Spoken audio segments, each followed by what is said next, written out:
Okay. Good morning, ladies and gentlemen. The May 7th, 2008 meeting of the City Council is called to order. This meeting has been properly noticed and posted in compliance with the open meeting law. These proceedings are being presented live on KCLV, Cable Channel 2, and are closed captioned for our hearing impaired viewers. The council meeting, as well as all other KCLV programming, can be viewed on the city's website at www.kclv.tv. The proceedings will be rebroadcast on KCLV Channel 2 and the web the Wednesday of the meeting at 8 p.m., and also on Friday at 4 a.m., Saturday at 7 p.m., Sunday at 7 a.m., and the following Monday at 1 p.m. This building is protected by a state-of-the-art fire detection and suppression sprinkler system. We make this announcement just as a matter of course. There's no reason to suspect that the alarms would ever activate, but if they do, please exit and look for our city employees out there who will then advise you when it's safe to return to the building. Before we proceed with the agenda, would everyone please rise for the invocation? And in keeping with the City of Las Vegas's Diversity Initiative and the celebration of Asian Pacific Islander Heritage Month, the invocation will be given this morning by Reverend Laverne Senyo Sasaki, Minister Emeritus, Buddhist Churches of America, who resides in San Francisco. And please remain standing for the pledge.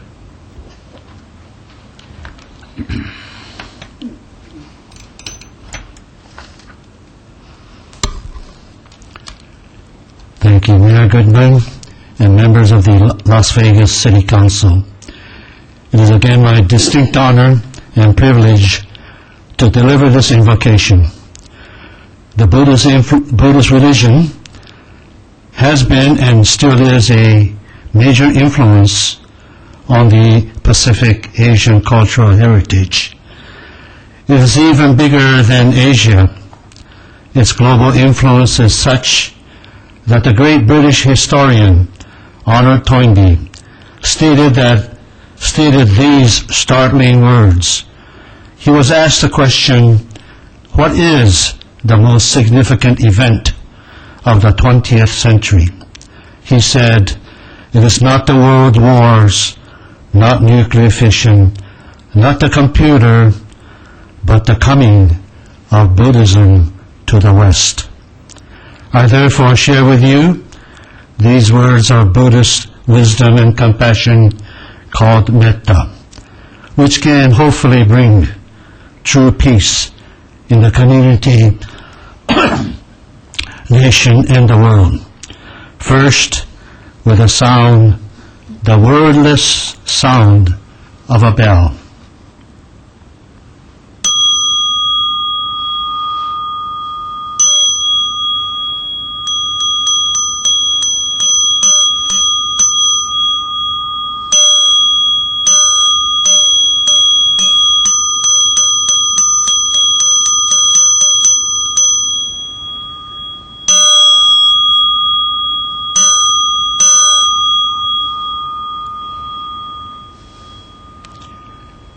May all living beings be happy and well.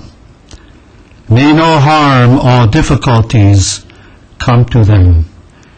May they live in peace and harmony. May I be happy and well. May no harm or difficulties come to me. May I live in peace and harmony. May my family, teachers, friends, strangers, and all my enemies be happy and well. May no harm or difficulties come to them. May they live in peace and harmony. May all living beings be happy and well. May no harm or difficulties come to them. May they live in peace and harmony.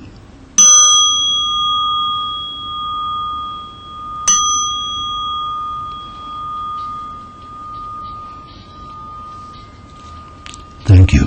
Thank you. I pledge allegiance to the flag of the United States of America and to the republic for which it stands, one nation, under God, indivisible, with liberty and justice for all.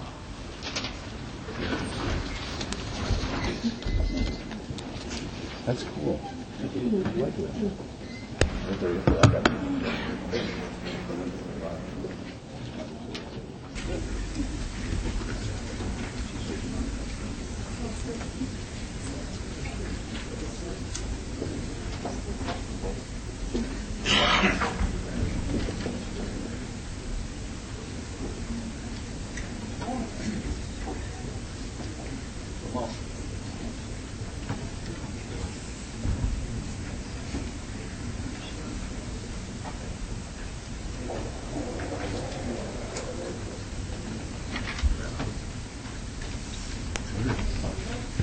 Good morning once again, ladies and gentlemen. This is the ceremonial portion of our agenda. And for our first item this morning, we'll recognize the Salvation Army Week, and I'd like to ask Charles Desiderio and Major William Rail to join us at the podium. Welcome, gentlemen.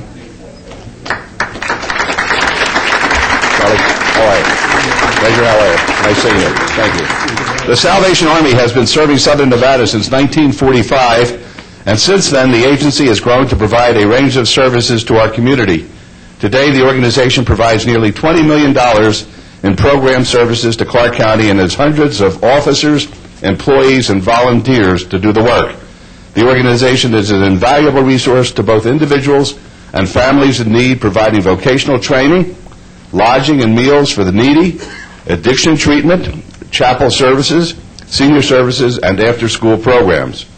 The support the group provides keeps growing every day as new programs and services are developed. I can tell you as a fact, I don't know what the city would do without the Salvation Army, without other services that help us provide a lifestyle with some dignity for folks who really are down and out. And I want to thank you for the contributions that you've made to this community, and we're happy to proclaim this week of May 12th through 18th Salvation Army Week in the city of Las Vegas, and thank you for everything you do for us. Thank you very much.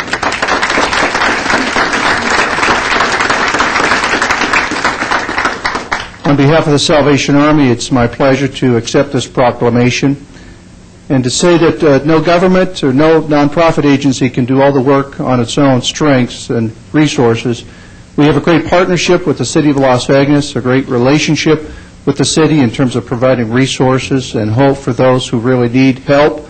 And so this partnership has blossomed over the years, and it makes Las Vegas a greater place to live and the Salvation Army more able to do the work that needs to be done in a community with needs such as we have. So on behalf of the Salvation Army, Mayor, thank you very much. Thank you.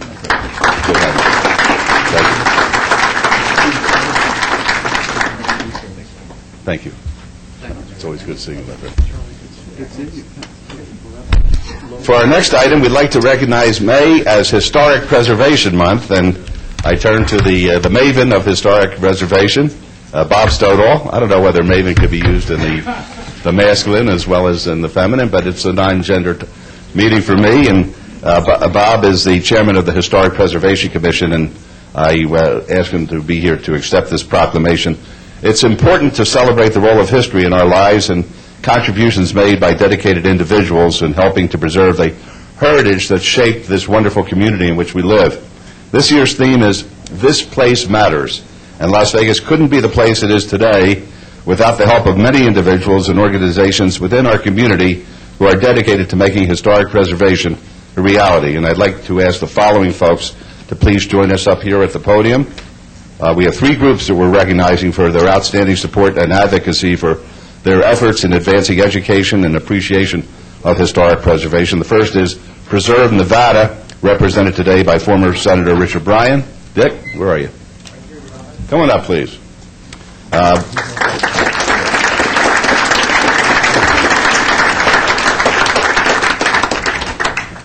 Thanks for joining us. We'd also like to recognize the Preservation Association of Clark County, represented by Corrine Escobar. Ms. Escobar?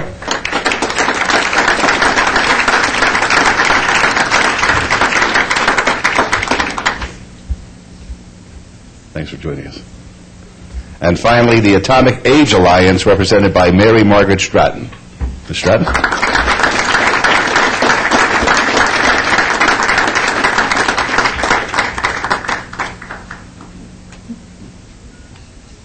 We'd also like to recognize let me shake your hand. There you go. Thank you. Nice having you here. Thank you. I'd like to recognize the City's Office of Architectural Services for the outstanding rehabilitation and readaptive reuse of the former First Baptist Church into the Downtown Senior Services Center. And finally, we have two individuals we'd like to recognize. First, John Paul Koch for the outstanding rehabilitation of the Four Master House. Mr. Koch, here he is. Right. What's the contingency, 29%? 22%, okay. All right. And just trying to get you a little free advertising here. Okay. And Kristen Peterson for her reporting of historic preservation news, projects, and programs at the Las Vegas Sun. Kristen? Nice having you. That's great.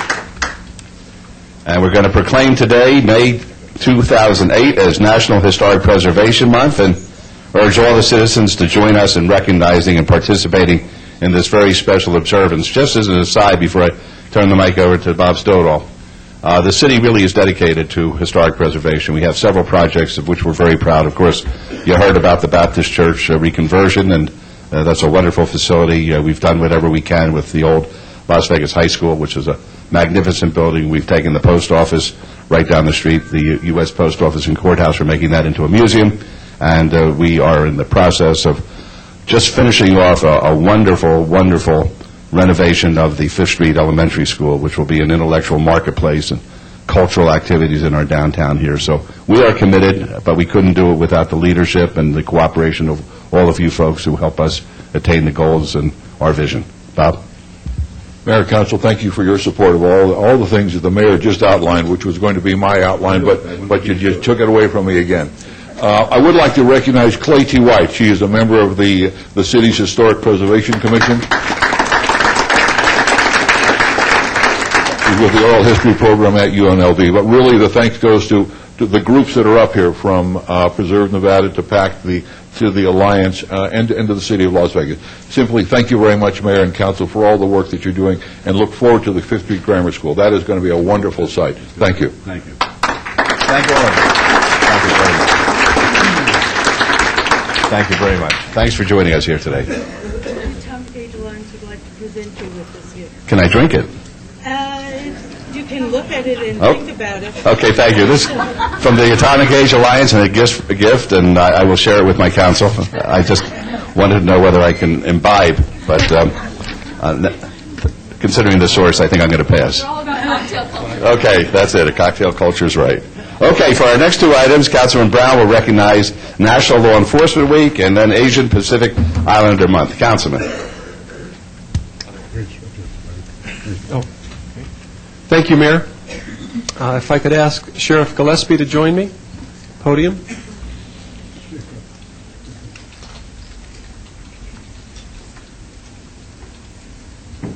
And we are recognizing National Police Week, May 11th through the 17th, 2008. And whereas 46 years ago, President John F. Kennedy signed Public Law 87726, naming May 15th as a National Day of Remembrance for all lost law enforcement lives. And whereas it is important that all citizens know and understand the duties, responsibilities, hazards, and sacrifices of their law enforcement agency. And whereas the members of the Law Enforcement Agency of Las Vegas play an essential role in safeguarding the rights and freedoms of Southern Nevada, the men and women of this agency unceasingly provide a vital public service. And whereas we, the Mayor and City Council for the City of Las Vegas, call upon all citizens to honor all law enforcement officers and the officers who, through their courageous deeds, have made the ultimate sacrifice in service to their community, or have become disabled in the performance of duty. And let us all recognize and pay respect to the survivors of our fallen heroes. And please join us in recognizing May 11th through the 17th, 2008, to be National Police Week in the City of Las Vegas.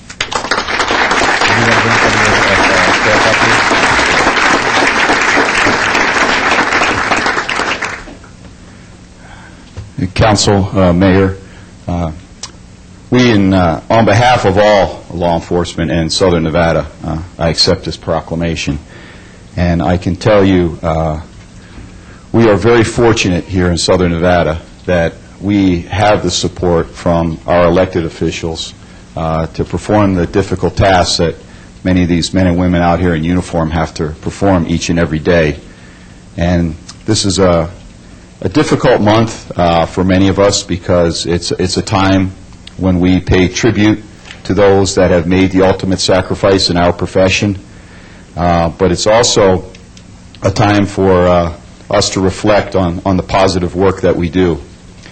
And at this time, I'd like to present a couple of, give recognition to two particular officers at the Las Vegas Metropolitan Police Department that I think exemplify our values, what cops are all about, and the very difficult things from time to time that they have to do.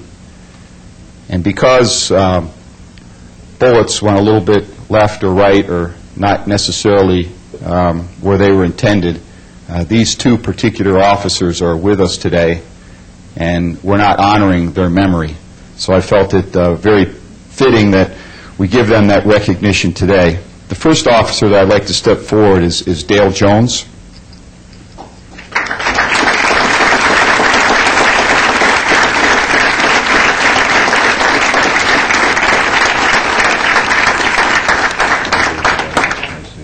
Dale is receiving the Medal of Valor as well as the Purple Heart.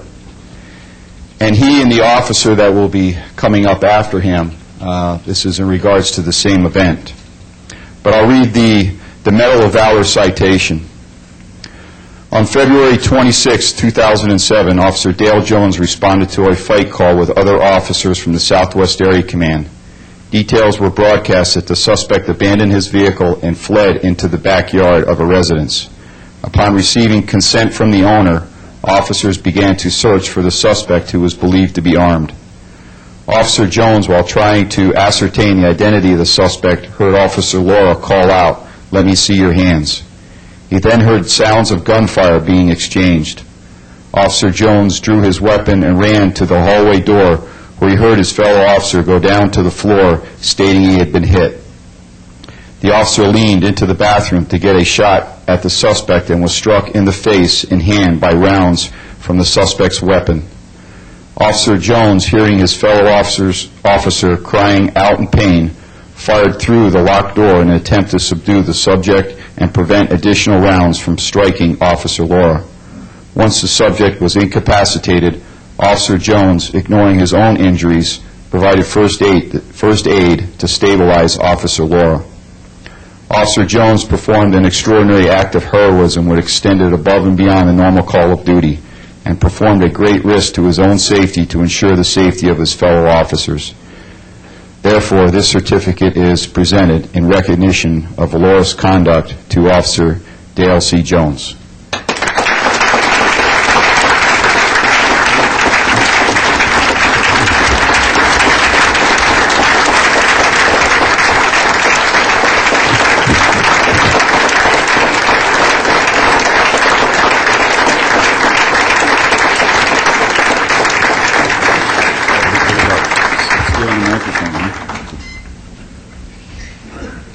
Officer Ricky Laura.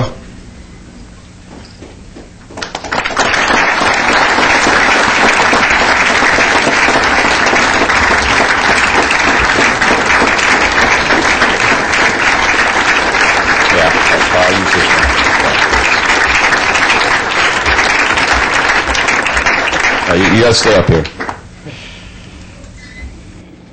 Medal of Valor, Officer Ricardo Laura. On February 26, 2007, Officer Ricardo Laura responded to a fight call with other officers from the Southwest Area Command. Details were broadcast that the suspect abandoned his vehicle, fled into the backyard of a residence. Upon receiving consent from the owner, officers began to search for the suspect, who was believed to be armed. Officer Laura, while clearing the upstairs portion of the home, was fired upon by the suspect. Officer Laura's vest stopped a potentially lethal shot to his upper chest area, knocking him to the ground. The officer returned the subject's fire. However, the assailant continued his assault upon Officer Laura, striking him numerous times. Officer Laura continued to return fire until his magazine was spent. He reloaded his weapon and fired upon the suspect until he was incapacitated. Officer Laura performed an extraordinary act of heroism which extended above and beyond the normal call of duty, and performed at great risk to his own safety to ensure the safety of his fellow officers. Therefore, this certificate is presented in recognition of Laura's conduct to Officer Ricardo Laura. And just let me tell you a little bit more about this young man. Soon after incurring these injuries, this was his response to me as a very young sheriff. I was on the job a whole month at that time when I had to drive down to the hospital that evening. And his whole focus and his whole desire, even after being shot in the line of duty numerous times, was, when are these doctors going to get me patched up so I can get back to work? That's what he was worried about, was getting himself patched up, back to work, and back out protecting our community. I don't know how else we can thank you as a community, as a department, but you're so deserving of this award and so much more. Thank you.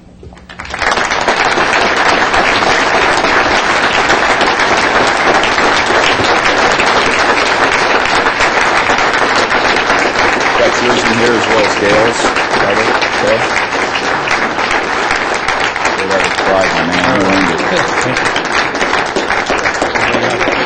Oh, sure.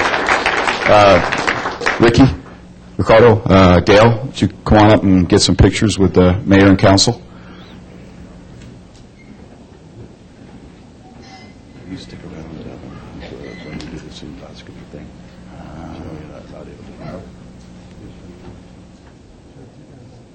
Where do you want us? Up front? Okay.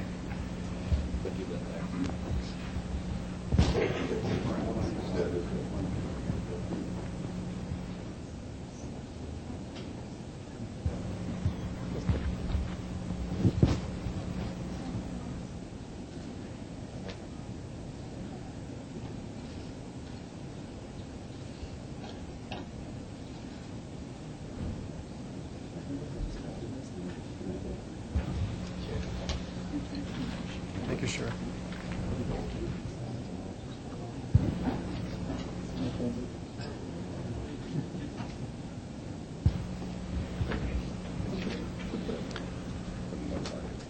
Your Honor, we've asked the sheriff and certainly the uniformed personnel if they could stay. We have an agenda item early in the morning that referencing something up in Police Memorial Park. So our next item, May is Asian and Pacific American Heritage Month, and an opportunity for us to recognize the achievements and contributions of the Asian and Pacific American community in our great city. This is all part of the city's diversity initiative and gives us an opportunity to celebrate the great diversity we have here in Las Vegas.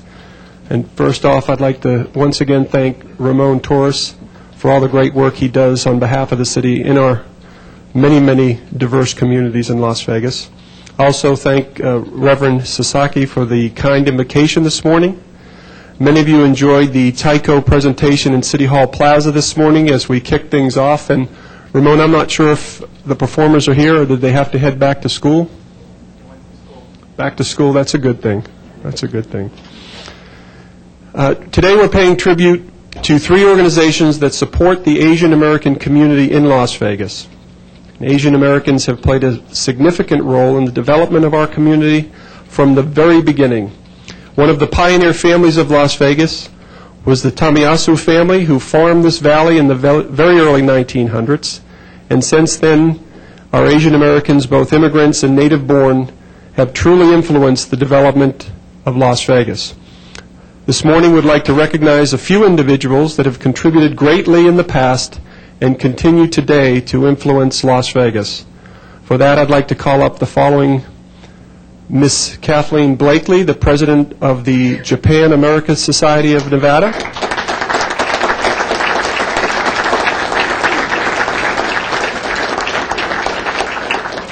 Mr. Stan Sato, president of the Asian Chamber of Commerce.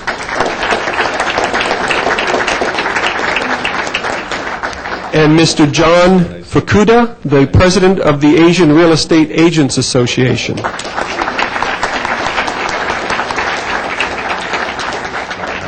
seeing you.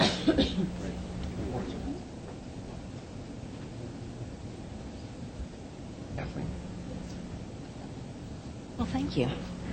First of all, I'd like to thank the mayor and the council of the City of Las Vegas for this tremendous honor. Thank you. And on behalf of the directors and the members of the Japan America Society, thank you again. Japan America Society was formed in 1995. We're a nonprofit corporation, and our mission is dedicated to enhancing the relationship between Nevada and the people of Japan. And we've been working to do that through education, socialization, and cultural and economic exchange. And to be honored this way, to show that we have the support and participation in the American and Asian Pacific Islanders Month, we're very honored, we're very pleased, and we thank you very sincerely. Thank you.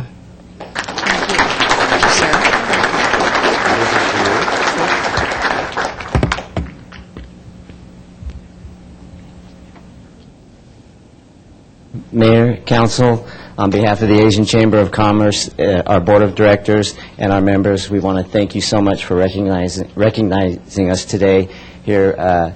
We are so blessed to be in this great city.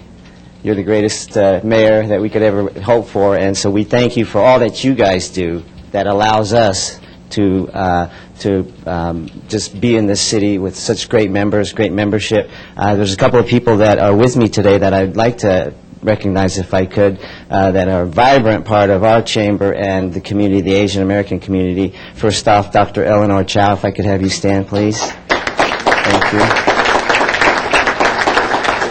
And our co-chairman, Mr. Robert Young.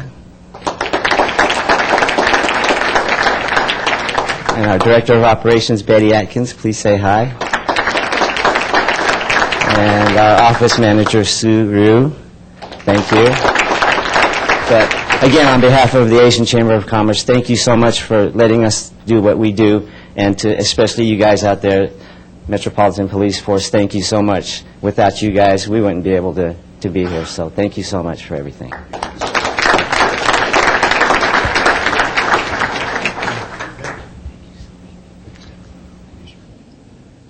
Mayor Goodman, council members, thank you very much. On behalf of the ARIA, which is the Asian Real Estate Association of America, I accept this proclamation gladly. Thank you. Thank you. Just real quickly. ARIA, the Asian Real Estate Association of America, is dedicated to closing the home ownership gap facing the Asian and Pacific Islander community. We launched just 4 years ago nationally, and we're up to about 30,000 members nationwide. We do this through education, legislation, and just participation by our membership. Locally, we launched a year ago. We hosted our national convention here in November. We'll hopefully bring it back again in 2009, where 1,000 practitioners from around the world come and learn about the Asian community here in the United States. So on behalf of ARIA, I'd like to thank you for recognizing us. Thank you very much. Thank you. Thank you. John, don't leave yet. Preview, front and center. Front and center, all right.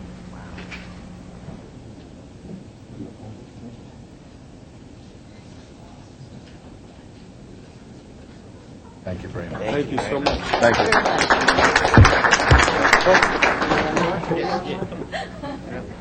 I'm not going to start. I forgot to introduce my executive director. Hold on. Here, you want to do it? I will. May I take this opportunity, since I totally forgot, to introduce our executive director, Miho Rigdon, who's standing with the camera. Thank you, Miho. And also, thank you. And also, may I have Jeff, Sherry? Would you mind standing? Jerry? I'd like to introduce members of our board as well as some officers. Jeff Winchester is our vice president, and Jerry Schroeder and Sherry Hashimoto are on our board of directors, and Jerry is also our recording secretary, and I am so sorry I was remiss in introducing them earlier. Thank you.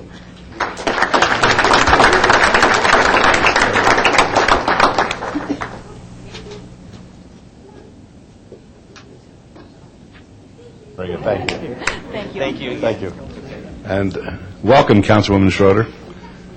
The Councilwoman is a council person from Henderson and a good friend of the city of Las Vegas. Where's Henderson? Somebody is respectful for a moment, and somebody said Henderson. So where is it? Okay, for our final item, our Mayor Pro Tem will recognize May as Mental Health Awareness Month. Councilman Reese. Thank you, Your Honor. Can we have Dr. Stuart Gertner please come forward? Beneath the core of a strong and caring society, it is essential to have healthy individuals and healthy communities. It is important to remember as many with medical issues that are confronted with people with mental health problems and or mental health disorders. Recovery is possible, and that with proper diagnosis and treatment, individuals with mental health problems can lead productive lives. Doctor? Thank you. Mayor Pro Tem, Mayor, City Council, on behalf of all the employees of Southern Nevada Adult Mental Health Center, the clients we serve, our families, I accept this for all of them in appreciation of your recognition of Mental Health Month. Southern Nevada Adult Mental Health Center is the safety net mental health provider for this community. We serve the uninsured, the underinsured, and the homeless. We have a number of cooperative training programs with the Metro Police Department, with the City of Las Vegas, and we thank you for all your cooperation and recognition of our services during Mental Health Month.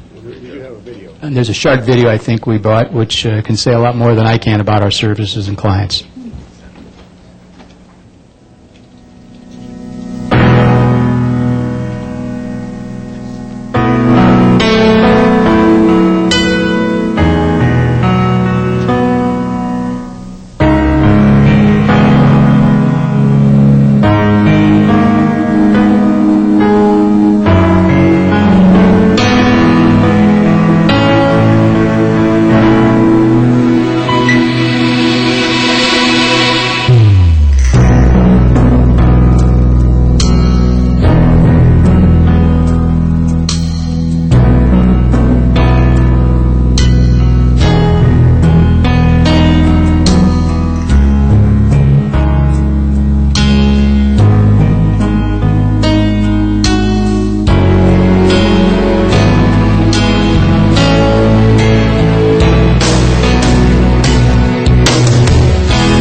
Let me just conclude or add that that was a video that was produced by the clients in one of our clubhouse programs.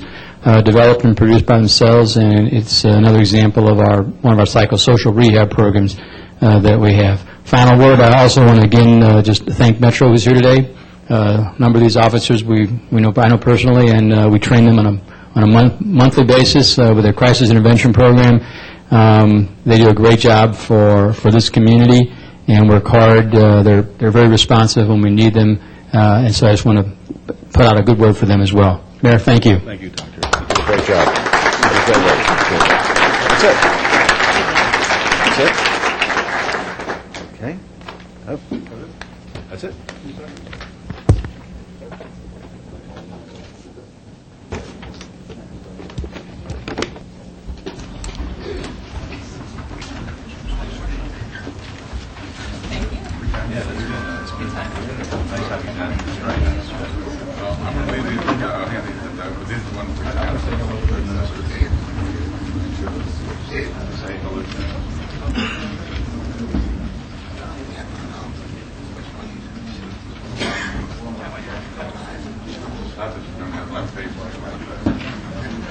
Careful, this insert.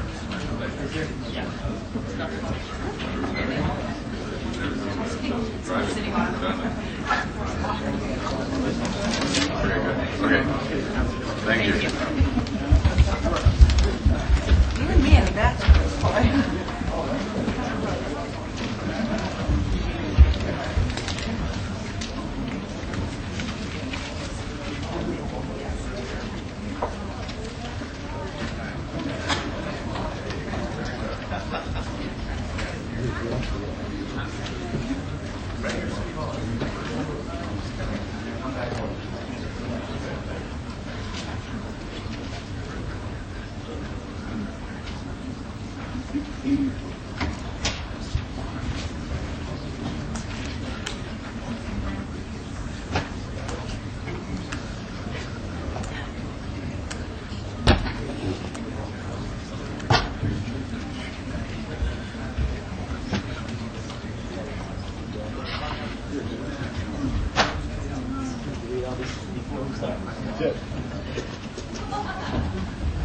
Hey?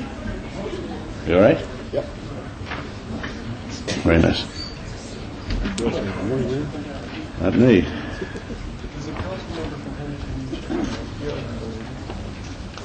Where's Anderson? Good job.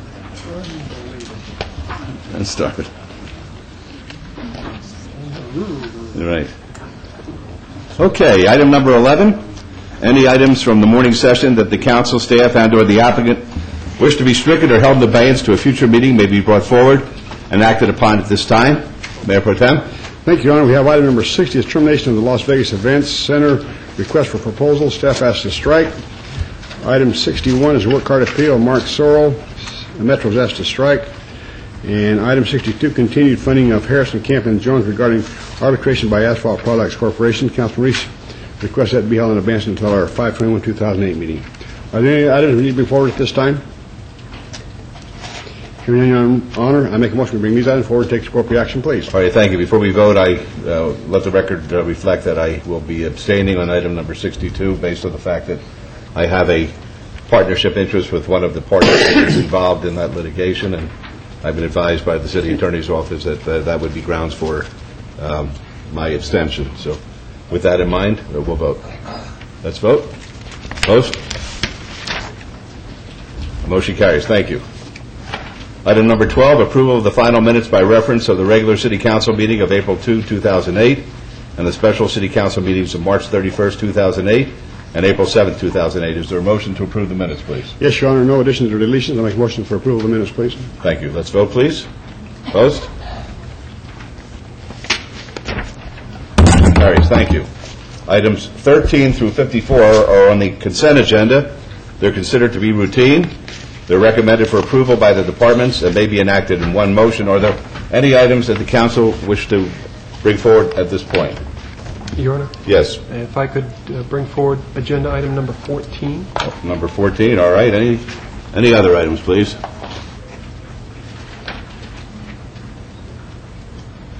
All right. Mayor Pro Tem? Yes, Your Honor. Item 14 is approval of donation in the amount of $176,288 from the Police Foundation, a 501c3 nonprofit organization, to the City of Las Vegas Arts Commission for the Southern Nevada Police Memorial Monument, project to be located at the Police Memorial Park. All right? Thank you, Your Honor. If I could ask Sheriff Gillespie to join us again. And just by way of a brief background, at Police Memorial Park, located up behind the Northwest Substation Training Academy, the city built a few years back a long linear park, and we dedicated it. Each year we hold some events up there, but the city's Arts Commission started a few years ago working with Metro and the Police Foundation to design and install a memorial to honor police officers who have lost their lives in the line of duty. And I wanted to just give a brief update. This has been a great partnership between not only Metro, the Police Foundation, the Las Vegas Arts Commission. A lot of people have put a lot of work into this, and we're at a point now that we wanted to first update people on the memorial, and the Sheriff's going to talk about an event taking place out at the park on May 20th. But first, if I could just recognize those members of the Arts Commission that are here this morning, if you could stand and be recognized. Do we have any? How about the artist?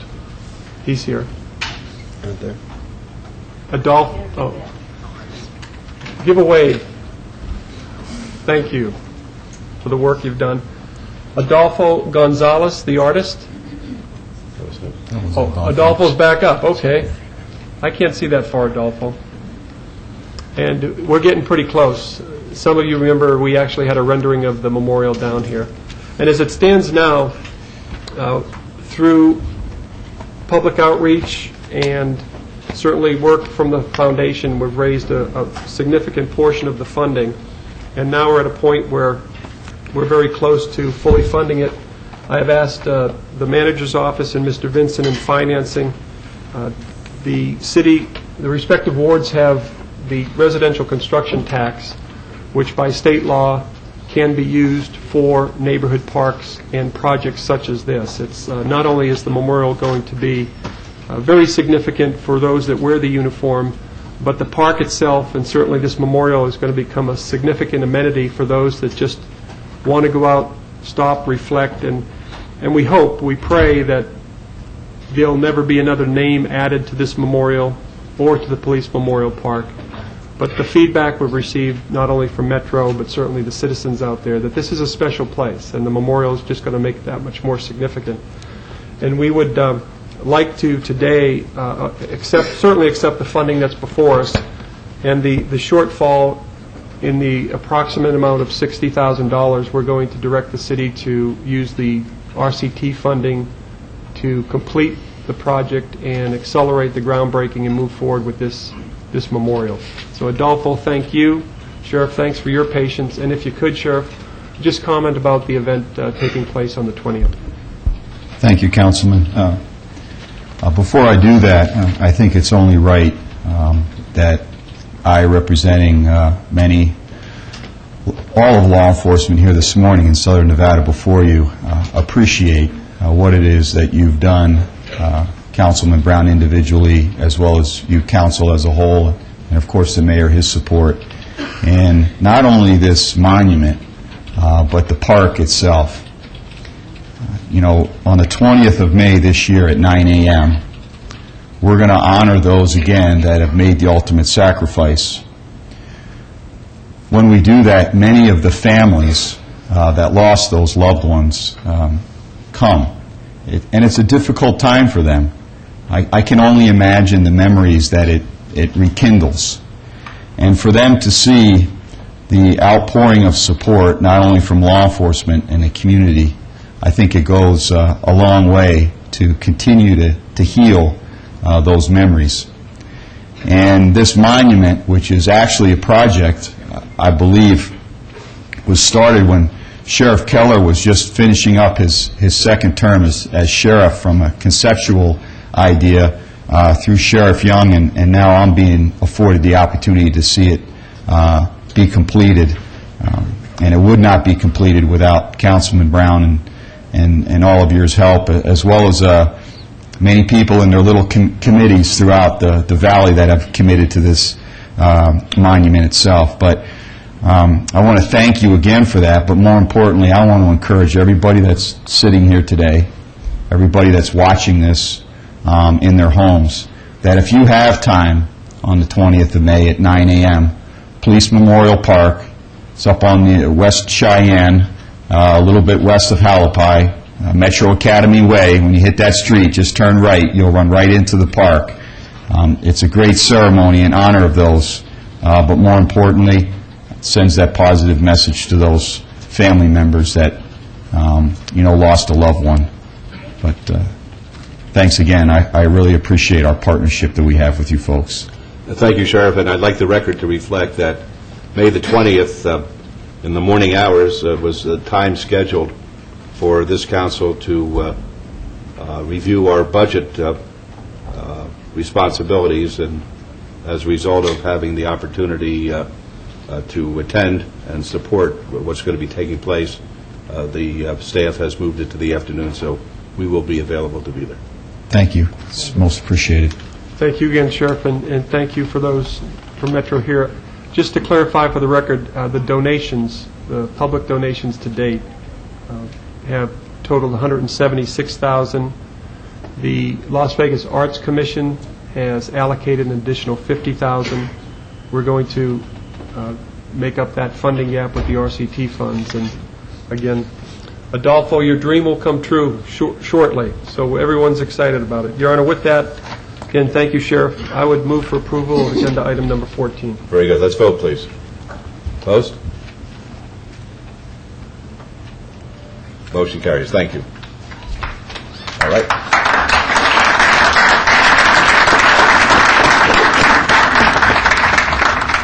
Did you vote on the balance? Your Honor, with that said, then I'll move that we approve items 13 through 54 with the exception of 14 with all conditions, please. All right. Let's vote on that, please. Opposed? Motion carries. Thank you.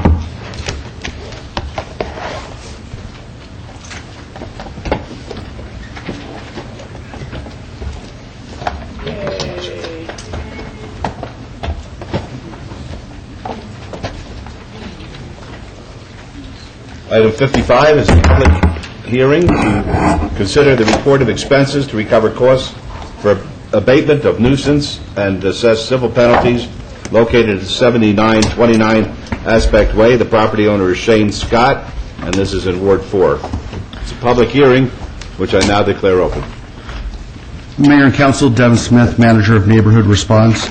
I'm going to ask for you to bear with us this morning. I've been informed by video services that they were having some difficulty with the videos that we provided, so I'll be providing still pictures for your review. Very good. Thank you.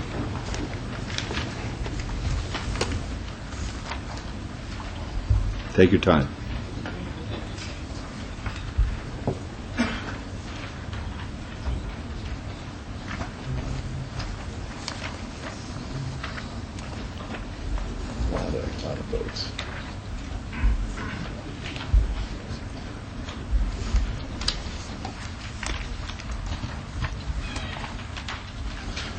Again, Mayor and Council, Devin Smith, Manager of Neighborhood Response. The purpose and background is that the condition of the property was a public hazard and an attractive nuisance. The Department of Neighborhood Services declared the property in violation and started legal notification.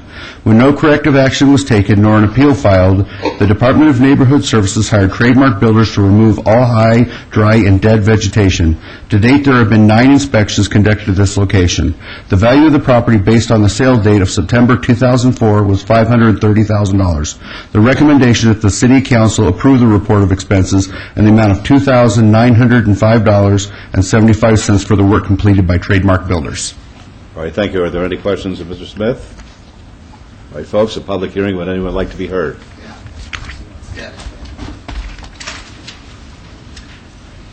And just for the record, Mayor and Council, the 4 pictures on your left here are the pre-abatement pictures, and then the 2 pictures on the right, and I do have more if you'd like to review them, are after the property was cleaned up. All right, thank you. Don McGowan, Las Vegas resident. This is a very attractive property, apparently a very expensive property. Where is the owner of the property located? Well, In or out of state?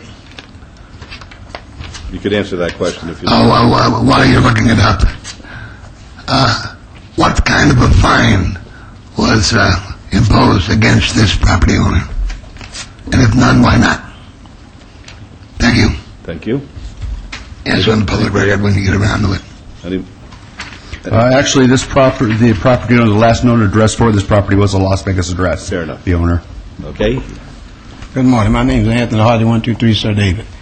My question is, after this demolish the situation, clean up the property, do the owner have to pay the fine, and do he still own the property, the land itself, the vacant land? The way it works is if there's a lien that is imposed, it's against the real property itself, and that lien will accrue interest at the appropriate interest rate, and then when the property is sold or disposed of, the monies would be then paid to the city. Okay, thank you. Anybody else, please? All right, seeing none, we'll close the public hearing. Councilman Brown? Thank you, Your Honor. Mr. Smith, have we heard from the owner of the property? Any type response? I believe on this particular case, we had some contact with the owner, and then, let me double check it, but I believe this was a property that they were actually losing back to the bank, and so at that point, they just basically cut off all contact with us. We had sent several certified letters, only 2 of them were claimed, and then after that, no more were claimed. What I'd like to do before we hear the motion, because I am concerned about this based on the economic situation in our community, Mr. Smith, and what's happening with foreclosures and the like, if you're able to provide us with information whether or not any of these properties are in foreclosure when you're making the presentation, that would be at least helpful to me, because I get the impression sometimes that based on what's happening economically, some people are just going to walk away from these things and not really give a darn, and I'd like us to track that. Absolutely. Thank you. Mayor? Yes. Before we move forward, I would also like to chime in for a moment. Mr. Smith, what has the relationship been with the banks that we've had to deal with in the process of the foreclosure and abated properties that currently exist in the inventory? Some of the lenders we've had some very good response with. Some of them are taking care of their own properties once we notice them. Others basically have just said, go ahead and do what we need to do and put a lien on the property. When it sells, they'll pay the city back. So I think a lot of it depends on if it's more of a local type company. We're having better luck than companies that may not be in this region. Okay, thank you. Councilor Brown? Thank you, Your Honor. I would move to follow staff recommendation. All right, let's vote, please. Opposed? Motion carries. Thank you. Item 56 is a public hearing to consider the report of expenses to recover costs for abatement of nuisance regarding a vacant building and assess civil penalties located at 4944 Portrait Place. The property owner is Patricia Gomez, and this is in Ward 4. It's a public hearing, which is now declared open.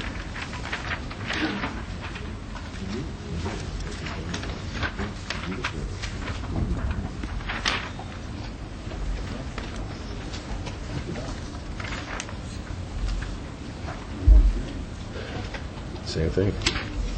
Larry? Same thing. Unbelievable. I'm going to pull it up. It's a beautiful home. Right in the desert.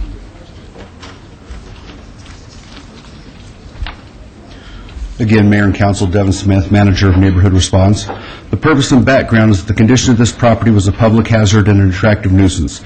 The Department of Neighborhood Services declared the property in violation and started legal notification. With no corrective action nor an appeal filed, the Department of Neighborhood Services hired CH Construction, LLC, to remove all refuse waste, including screens, dead vegetation, palm fronds in the trees and bushes, trim and cut and remove all weeds, grass exceeding 8 inches in height in all yards. To date, there have been 9 inspections conducted at this location. The value of the property, based on the sale date of 2005, was $305,000. The recommendation is that the City Council approve the report of expenses and the amount of $3,710.35 for work completed by CH Construction, LLC. All right, thank you. Any questions of Mr. Smith? Public hearing, would anyone like to be heard?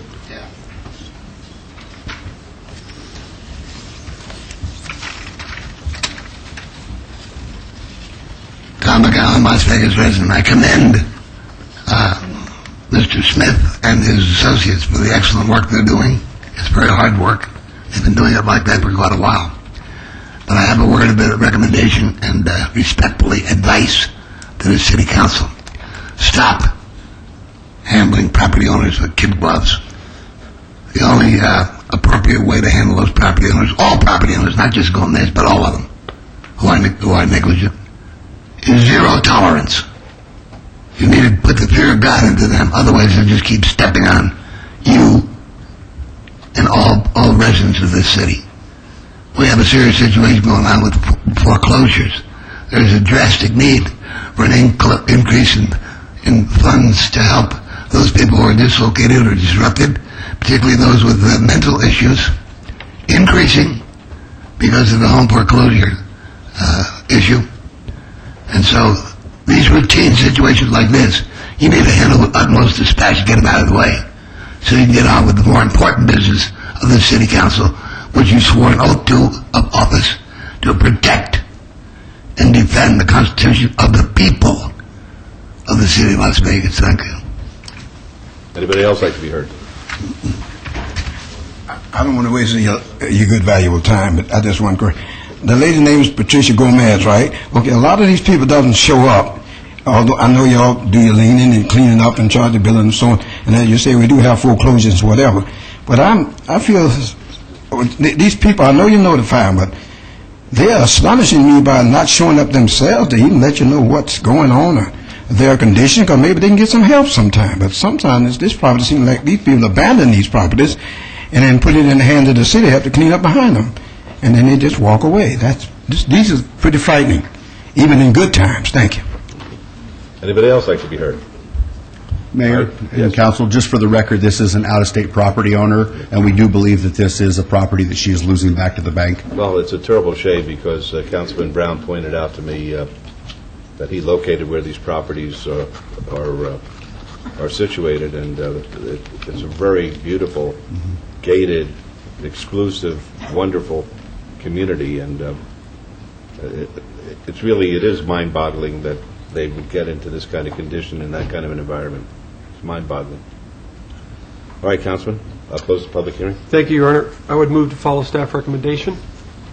Let's vote, please. Opposed? Motion carries. Thank you. Item 57 is a public hearing to consider the report of expenses to recover costs for abatement of nuisance and assess civil penalties located at 4465 Denia Circle. The property owners Charles and James Hilfenhaus, and this is in Ward 5. It's a public hearing which is now declared open.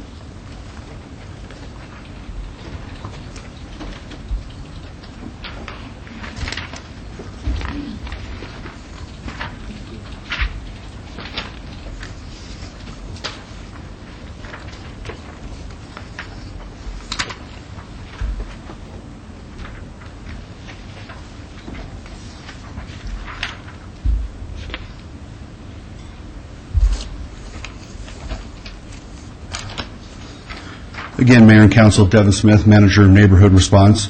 The purpose and background is the condition of the property was a public hazard and an attractive nuisance. The Department of Neighborhood Services declared the property in violation and started legal notification. When no corrective action was taken nor an appeal filed, the Department of Neighborhood Services hired Gray Eagle Construction to remove all refuse, waste, tree limbs, and secure rear and front doors. To date, there have been 13 inspections conducted at this location. The value of the property based on the sale date of March 2001 was $80,000. The recommendation is that the City Council approve the report of expenses and the amount of $1,380 for work completed by Gray Eagle Construction, LLC. All right, thank you. Any questions of Mr. Smith? The public hearing. Tom McGowan, Las Vegas resident.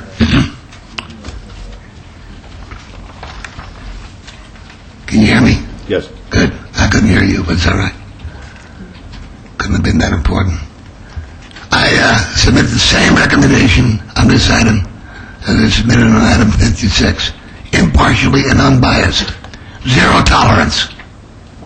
Especially for property owners who are apparently making a mockery of your authority. And you are the government of the people. Don't forget that. Right. Next, please. Mr. Mayor, I'm going to be real swift. All three of these things are pretty much the same. But I just want to say this to the council, because after today I won't be coming back. But I want to say this. What I saw today and over the years, that when you swear people in with these judges to become citizens of this great nation, what I want to say today, the United States is a jewel. This country represents the freedom of the world, and we got to take good care of it. Now, I know I brought the word out at the end of the day one great time. 1 minute before midnight, when we all go to bed, when we wake up, and we have this great nation to look forward to. If you're down and out and don't have nothing, but living in the United States, you can always get on your feet because you got chance after chance after chance. The people that lost over in these little countries, they get washed away. They didn't have much in the beginning. Now they don't have nothing. But if you live in America and you wake up with nothing, you still got a chance. And I want to get that clear. Thank you. Anybody else like to be heard? All right, we'll close the public hearing then. Councilor Barlow. Thank you, Mayor. I have a question for Mr. Smith. Did you say attractive nuisance? Yes. That is a legal term that is put into the code, and when these properties, it is actually legally called an attractive nuisance. Wow. What it means, Councilor Barlow, basically it's a condition of a piece of property that entices or could entice children, basically, to go to it and create a dangerous situation for it. That's the legal phrase for it, attractive nuisance. Okay. I'm going to have to look that up. Okay. Do a little bit of research on that word. Okay. I just found it to be quite interesting, attractive nuisance. But I would like to move to follow staff's recommendation. All right, let's vote, please. Thank you. Opposed?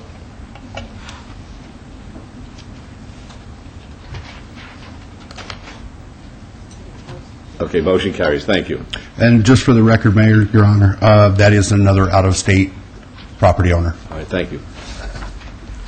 All right, item 58 is discussion and possible action on an update from the Active Network Marketing Group regarding municipal marketing partnerships and programs to generate new revenues for the City of Las Vegas, including acceptance of the proposed marketing plan and authorization for Active Network Marketing to proceed with Phase 2 of the contract. This pertains to all wards. Ms. Boyder? Esther Boyder, Administrative Services. Good morning, Mayor and Council. Last June, Active Marketing presented a plan to Council for the City to consider a municipal marketing plan that would assist the City in securing revenues through corporate partners. This plan was presented as 2 phases. The first phase allowed Active Network to evaluate City assets and produce a marketing plan. Phase 1 has been completed, and you will be hearing about those findings in a moment. Phase 2 requires approval from Council to adopt Phase 1 and the marketing plan, and to give permission to move forward with Phase 2, which is to go out and start securing appropriate corporate sponsors. Staff recommends City Council accept the proposed marketing plan and authorize Active Network Marketing Group to move forward with Phase 2 of the agreement to prepare marketing packages and revenue-generating programs and seek out potential corporate sponsors. At this time, I would like to introduce Mr. Don Schulte, who has been working very hard over the past year. And Don will give you the findings from Phase 1 and introduce you to Phase 2. All right, before we hear from Mr. Schulte, a couple questions. As I understand, the request today does not require any kind of further financial contribution by the city. Is that correct, Ms. Boyder? That's correct. And number 2, would I be correct in assuming that no contracts will be entered into without the City Council's approval? That's correct. We're going to, as Don starts meeting with corporate sponsors and putting packages together, everything will come back to us. We'll review it. We have our legal on board. Most of them will come back to the city manager for review, and then depending on the size of the corporate sponsor, it'll either come back to the council. But we'll create procedures and policies once they have the approval to move forward today. All right, because I think it's important, since this is a noble experiment, that the council be integrally involved and, at least in the beginning, require our approval or acquiescence for any kind of action that's going to be taken. Maybe after time goes by and we see that we're proceeding without any potential jeopardy, we'll feel more comfortable. But right now, I would like us to be very much involved. Yeah, baby steps at this time. Very good. Yes, sir. I'd just like to say that on behalf of the Active Network, we're excited about the opportunity to raise revenue without raising taxes for the city of Las Vegas. Our findings were, over the past year, as Esther mentioned, we looked at every nook and cranny. We looked at bundling assets. The new word in marketing these days is engagement, and we found ample opportunity as far as categories, everything from media services to proud partnership to made for sponsorship programs. And when we go out and we talk to these large brand marketers, we'll also take a look at what we currently have in regards to Eldorado and Mayor's Walk, et cetera, and we will feature those as well to bolster those with sponsorship and participation.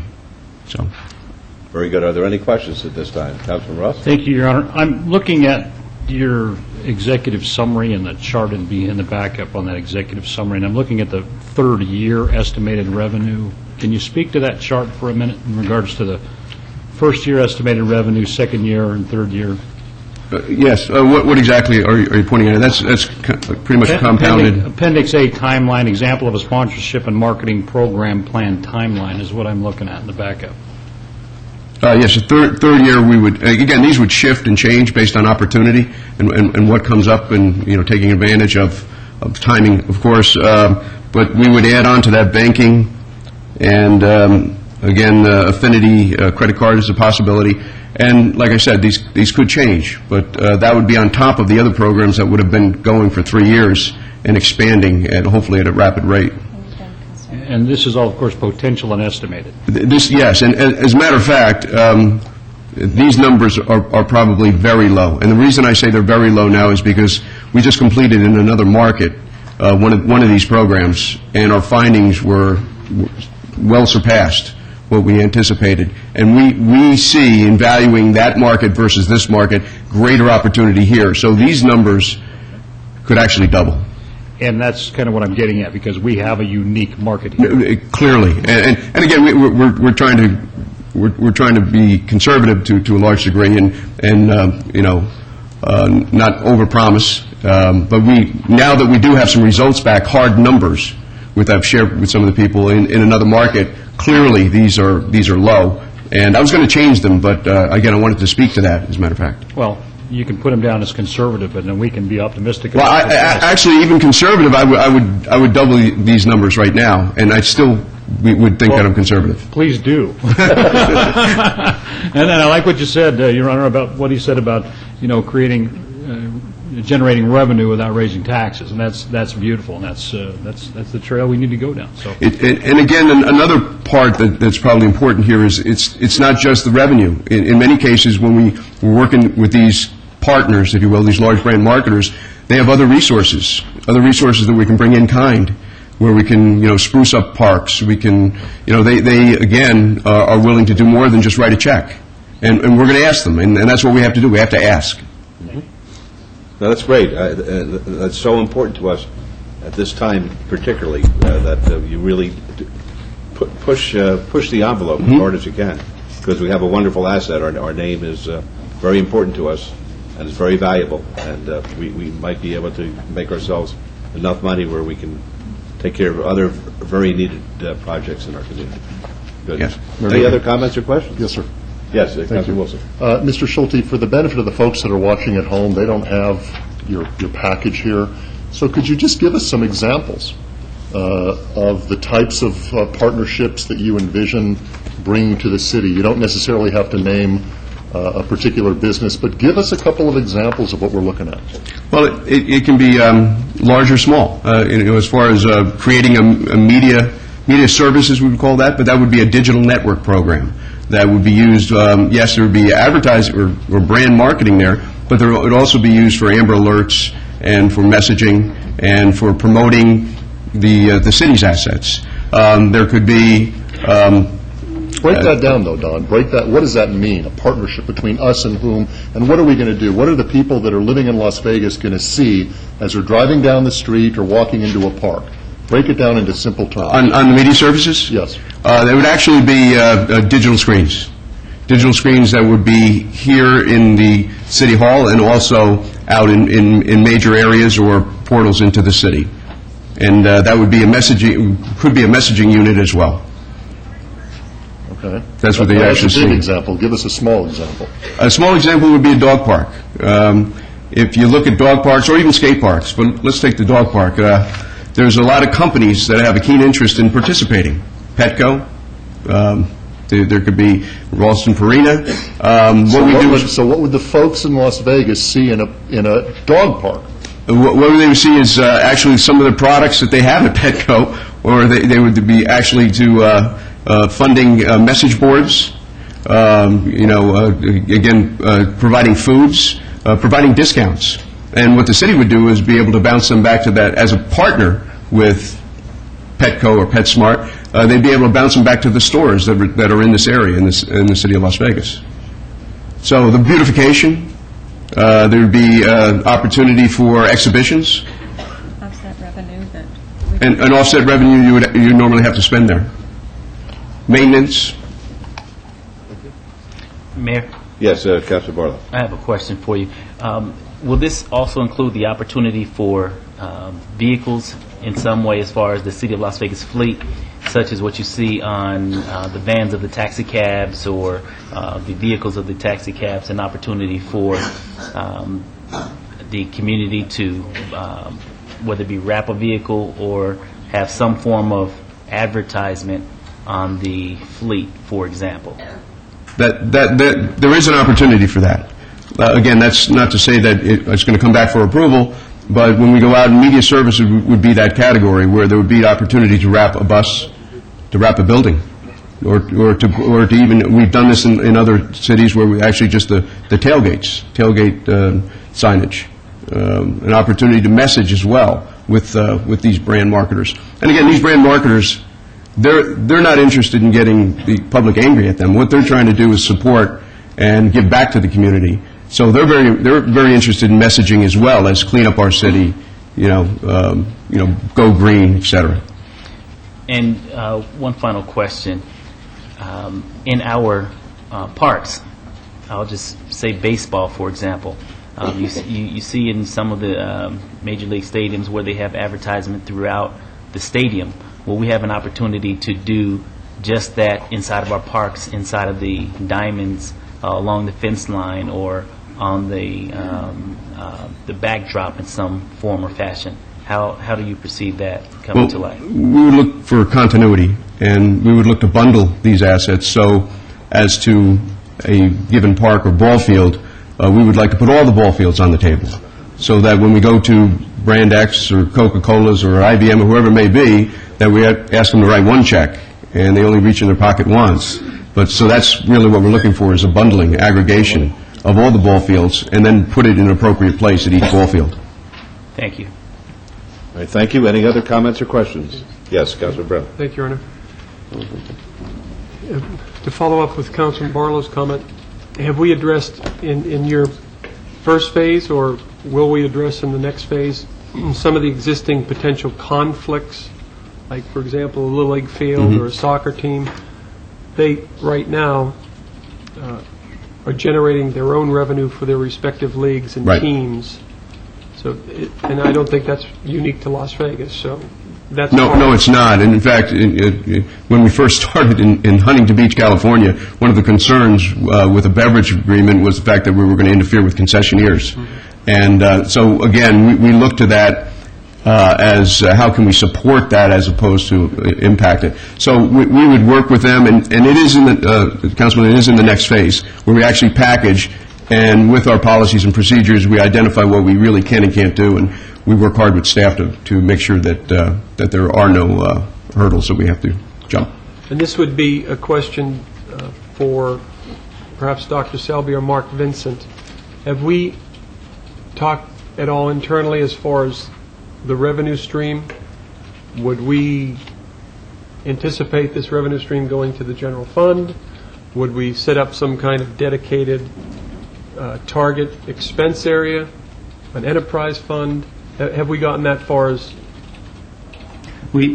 Councilman, we haven't quite got that far, but I would anticipate, for example, in certain parks, that revenue would probably go back into that park, especially if it was on a BLM lease. other areas that might go into the general fund or a special fund, as you suggest. We're still not complete with that analysis. I'd like to see in the next phase that discussion take place, Dr. Selby, simply because I think we need to lock it in. If the revenues start to reach the potential that we're talking about here, that money is going to be up for grabs. I'd rather see it targeted or dedicated, at least out of the gates, towards those things that there's a nexus for. Right. And last, thank you. I think this is long overdue. I think it's a great opportunity for the city and certainly is going to help us from the revenue standpoint. I just asked for the one correction in the book. Majestic Park has 12 fields, 11 which are lit, not 10 fields, 10 lit. You got it, Council. Thank you. Noted. All right, any other comments or questions? All right, hearing none, Mayor Pro Tem.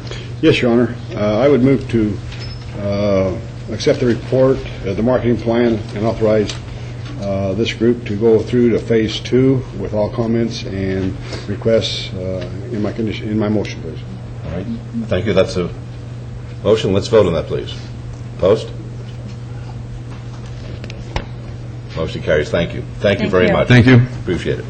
Item 59 is discussion and possible action regarding proposed use of monies received from the Gastroenterology Center of Nevada and Endoscopy Center of Southern Nevada, LLC, in return for accepting surrender of their business licenses. This pertains to all wards. I would like to summarize, if I may, a brief history of what leads us to this particular discussion. It was brought to our attention that the health district had received information about practices which were taking place at the center located at 700 Shadow. Mayor Pro Tem and Councilman Barlow are members of the health district, and Mayor Pro Tem called me and indicated that he had received this information, and we then began to research what, if anything, the city could do about it. The information was conveyed to us on a Wednesday afternoon. By Friday afternoon, due to excellent efforts on the part of the city attorney in obtaining sufficient documentation in order to go and prepare a temporary suspension order. That order was served upon the clinic at about 3 o'clock in the afternoon. The clinic, for all intents and purposes, was closed pursuant to that temporary suspension order. Thereafter, the principals of the Endoscopy Center exercised their right to have an appeal heard by members of the city staff, the city manager, the director of finance, and the director of business licensing, heard the appeal the following Monday, and they affirmed the decision to have the temporary suspension remain in effect. And thereafter, the city council conducted a hearing. At the hearing, the city council accepted surrender of the business licenses and at the same time imposed a $500,000 civil fine upon the endoscopy center, and the money was paid forthwith to the city council and placed in the hands of our finance director. And we then directed the staff to come up with some suggestions as to how the city should spend the $500,000, because to a person on this council, we felt that it should not go into our general fund, but should be utilized for those who were subjected to the behavior which took place at the endoscopy clinic. Ms. Fretwell was kind enough to provide us with her research and her recommendations, and several things took place in the interim. One, we were advised that the Las Vegas Metropolitan Police Department was having a horrific time in trying to sort out the patient records. There were folks who had used the services of the clinic who were trying to get access to their records, which had been seized after the city had taken its action closing the clinic. And the sheriff's office was in a position where they were unable to find a particular record in a timely manner, in a manner which would satisfy the needs of persons such as the young lady who appeared in front of us, who had Crohn's disease and needed our records, and there was no way that she could get them. So a request was made that the City Council fund the ability of Metro to assemble the records so that our constituents and the patients at the endoscopy clinic would be able to have access to them. The amount of money that is required for the preparation of that procedure is $261,000. We have been advised that the state of Nevada is going to provide $100,000, but because time is of the essence here, as part of my motion, I'm going to ask the council to approve the payment of $261,000, and then when the $100,000 is received from the state, that be given to us so that could replenish the advance that we'll be making should the motion be adopted. Secondarily, after the meeting took place, I received a letter from our district attorney, David Roger, and Mr. Roger set up a meeting with me, and he said that he wanted to proceed vigorously in ascertaining whether or not criminal charges should be filed and prosecution should take place. And without a specific monetary amount, he said that it would be necessary for his office to have money available to pay for the expertise of somebody in a very complex case to take over the investigation and the presentation of a case, and was asking us out of the $500,000 that we had received for a contribution. Subsequent to that, he had a conversation with Councilman Wilson where some issue was raised as to whether or not, if in fact a complaint or an indictment was not returned, what would happen with the money, and basically an accord was reached between them that the monies would then be returned. I had a subsequent conversation with Mr. Roger in the last day or so, and he indicated that the better way to proceed, and I would tend to agree with him, is that we retain the $100,000 which we'd make available to him, and if and when an indictment or a criminal complaint was returned, and in fact a prosecution were to take place, that the city would then make available to him the $100,000 immediately. We get the sense as a council that the public wants this to be resolved, and wants it to be resolved in a stern and principled manner, and they feel that we should participate in that process in making sure that justice is going to be done here, and I felt that this was a way that we can make a contribution to assure that justice will be done. I see Mr. Lally of the District Attorney's Office is present here. Mr. Roger had another matter, I believe, that took him out of town, but Mr. Lally is here in case anybody has any questions of him.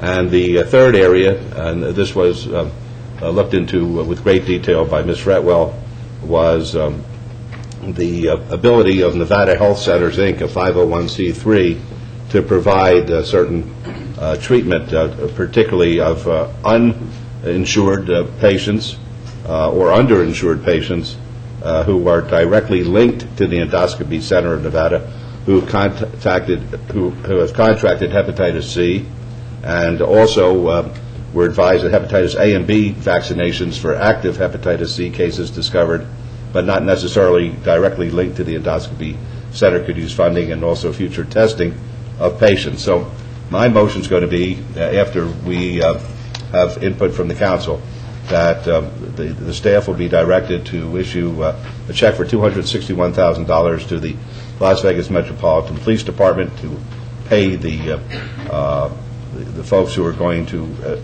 establish the record management contracts, that if and when the state or any other source were to... Ms. Frimble? I just thought you might want, there's a reference in your backup material that basically with a request from the sheriff's office, which may have already happened, I'm not sure Dr. Sands may be able to answer, the health districts already received the $100,000 from the state and communicated to Metro that all they needed to do was make a contact to facilitate the transfer. So my point is the transfer may have already occurred. Fine. Dr. Sands? Are you able to advise us? I was advised that the transfer had not been made, but Okay. let's check that out. But my intention is to make sure Metro has the $261,000. My intention further is that if there's $100,000 out there, that we should be recompensed for that, as far as this is concerned. Right. Could you state your name for the record, please? Design? Okay. Dr. Lauren Sands with the Southern Nevada Health District, Chief Health Officer. Yes, Ms. Fretwell is correct. The Health District has received a sub-grant or amendment to our sub-grant that we have with the State Health Division, and they amended it. That transferred $100,000 to that sub-grant specifically for medical record management by the Sheriff's Office. Right now, actually this morning, we just received a draft interlocal agreement that we're going to be working on to facilitate the transfer of that $100,000 to Metro as soon as we can finalize that. Is that a given? Pardon me, is that a given in terms of, yes, it is. All right, based on that, who has to approve that, Dr. Sands? That will be approved by our Board of Health and I think in the Sheriff's Office, I believe. All right, well, accepting that representation then, I'm going to assume that the $100,000 is going to be transferred to Metro, and my motion would say that $161,000 will go from the city to Metro for that purpose. And in addition, that we retain $100,000 in a reserve if and when an indictment or criminal complaint is returned to be given to the district attorney's office to assist their prosecution.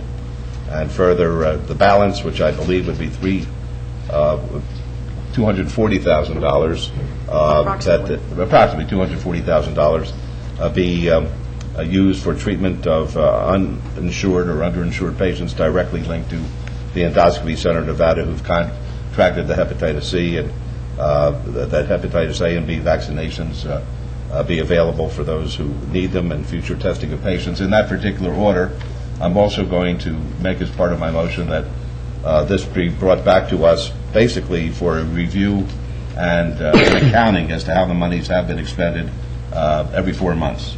So when you make an arrangement with the Nevada Health Centers, they would be expected to report back to us quarterly, or I guess every 4 months, that'd be thirdly, so that we're advised as to how the money's being spent.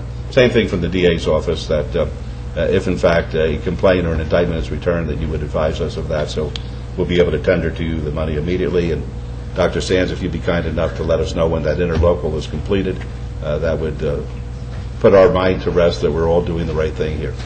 So that's basically what my motion would be. Your Honor, if I could. Yes, Mayor Pro Tem, and then Councilor Barlow. Your Honor, I think that's really spreading the money out where it's needed. My only request is in the reviews that we have, if the Health District or if Metro in the next 4 months, if they have pressing needs for more money or more funding, that they could come back to us, make a recommendation or ask us if we could give them some more money for their needs or whatever, if that is, if we have any money left, so that we are keeping that money going where it's needed. Thank you. Councilor Barlow. Yes, thank you. You requested for a report to come back quarterly. I just want to be specific as far as understanding that report coming back. Will they be coming back before this council to do a presentation, or will it be an administrative? What I had in mind is that the manager's office would report to us every 4 months, every 3 months, pardon me, exactly how the monies have been expended. So this will come from Dr. Selby as far as his report, his Right, but manager. they'd have to receive the information from the various agencies that we're giving the money to. I want to make sure the money's being spent wisely, as we intend it to be spent, that it's being spent to address these immediate problems. And it's the city's money at this point in time. It's our largesse, which allows us to use it for this particular purpose to help those who were involved here, and we want to make sure it's being expended properly and not in some dark hole. That's one of the reasons that we just weren't willy-nilly going to give the money to the district attorney's office. If there's not going to be a criminal prosecution, no sense in them having the money. If there's going to be a criminal prosecution, we want this money to go towards a successful prosecution. Right, and I can respect that, and that's why I want to know how, in fact, the reporting will come. Will they come through the emerging issues through Dr. Selby's report, or will there be a formal presentation before the council in another format. So I'm just trying to get an I understanding. think as far a as how formal that report works. presentation to us, we're the ones who have to get the information. But would you like to have the various entities that are involved report to us, like the sheriff's office? Well, no, I'm asking as far as your just What so I I can was get an going to- understanding of where you're coming from. Where I was coming from is I was going to ask, like, the sheriff's office to advise the manager's office how they spent the money, how the health center spent the money. They would advise the manager's office. They would then come before us in a public setting and tell us how the money was spent. Okay. They being the manager's office? Yes. That's what I was trying But they would be reporting the information which was given to them by the various recipients of the money. Okay.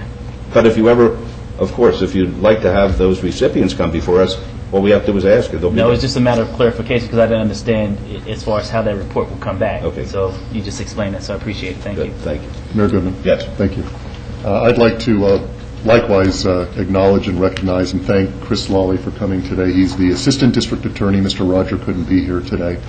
And I'd like to state that originally I was a little skeptical at the District Attorney's request because I recognize that this is a highly complex, sophisticated investigation, and normally these types of investigations are done by the federal government. So in my conversations with David Roger a few days ago, he assured me of the seriousness and the genuine desire to investigate this case and, if appropriate, prosecute.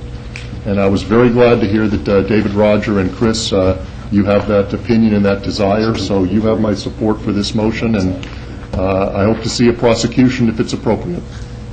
Thank you. Anybody Mayor? else? Yes, Councilwoman. I just want to make sure I'm clear on all of this. What we would be giving now to the sheriff's office would be $161,000. Correct. And the district attorney was sort of setting aside $100,000, which would be used as needed and verified by our manager's office. Only after there was a return of a criminal process, Yes. either an indictment or a complaint. Right, It would okay. remain in our fund until that event were to take place. If it Right. doesn't take place within a reasonable period of time, we can do whatever we want with that money. And I understand those clearly. The one I'm a little concerned about is the health district, because when you talk about willy-nilly, and some people talk about nebulous, and some people talk about big bureaucracies and black holes, these were some of the comments that came to me from people when they saw the request. And I would like to ensure somehow, maybe through Betsy, the manager's office, that the money goes, is not slipped into other areas. And I'm not begrudging anybody to spend money where it's needed, except that this money very specifically, I think, should go to those who are with the endoscopy problem. Yes, Ms. Farwell. What we would need to do to follow your direction would be to bring back a grant agreement for your approval anyway. And it's not with the health district, it would be with the separate 501c3, who primarily serves uninsured and underinsured people. At our request, they provided a litany, I gave to you during briefings last week, of areas of need that between UMC, the health district, and this Nevada Health Centers, Inc., have indicated the highest areas of need. The highest area of need was obviously the treatment of the uninsured or underinsured individuals who are directly linked to the endoscopy center activities that tested positive for hepatitis C and have active cases of hepatitis C. They actually requested $180,000 for that treatment because apparently the treatment per individual is close to $30,000. And Okay. we have a recognized valid number of people now who have this hepatitis C related to the endoscopy center and that do not have insurance to cover it? Yes. So how many numbers do you have that would take what did you say, Well, 130,000? they requested $180,000. They would only be reimbursed for people that they actually treated. So I don't know how many people of those that have been exposed directly linked through the health district's epidemiological research back to the endoscopy center. How many of those are insured or not insured? So we would have to work on that, and that would be something we would specify in this grant. I just think that's very important because, believe me, I know the need for others, too. And I know how hard it is to meet the need in a nonprofit organization, such as the one with which we'll be dealing. It's just that I feel so strongly that this has to go for those who were affected by this problem in the endoscopy center. And so you're saying you're going to come back with a plan? We're going to come back with we would have to come back with a grant agreement for the $239,000 if you follow the mayor's recommendation today. That would be set aside for treatment for people who are directly linked to the endoscopy center issues and have hepatitis C. Excuse me, Betsy, could I just ask, how did we get into the A and B shots? Well, I'm not an expert in this. Dr. Hurd may want to come up, but apparently people who are infected with hepatitis C are at much greater risk to also contract hepatitis A and B, and that all of those diseases are highly communicable. But you can vaccinate for A and B. So maybe Dr. Hurd could come up and... I understand that now. That's okay. Okay. I understand that. Okay.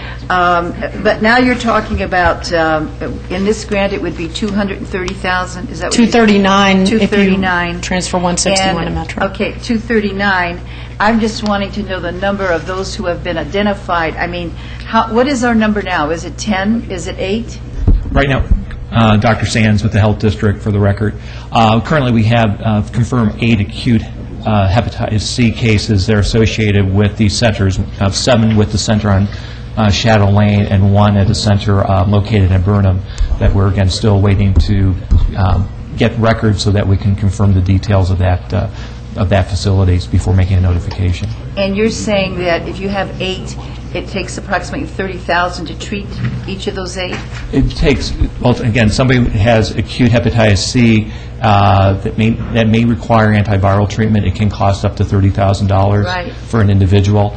One of the things it's important to understand is that about 20 to 30% of people who are infected with hepatitis C have acute symptoms. In other words, they usually develop symptoms of hepatitis within about anywhere from 6 to 12 weeks following their exposure. Many other people, though, become infected and never have any symptoms, may not know that they're infected unless they have a reason to go get tested. And certainly in this situation, a lot of people are getting tested who would not have had otherwise because of this situation. Not everybody who's infected requires to be treated. Sometimes the infection does clear itself over time, but it also but that's why it's important for people who test positive to follow up with their primary care physician and sometimes with a specialist to stage where they are in their disease, whether they have active disease and how it's affecting their liver. And usually the way antiviral treatment is usually required if there's evidence that their liver is being affected to a point that antiviral treatment would be indicated. So really, with the 8 that you have, and there possibly could be more, of course, some of those will have some of their expenses covered by insurance, and some will have nothing covered by insurance. Some, it might go away, hopefully, and some it will get very, very severe. So when we do our grant, we'll just be very specific as to what the perimeters are, right?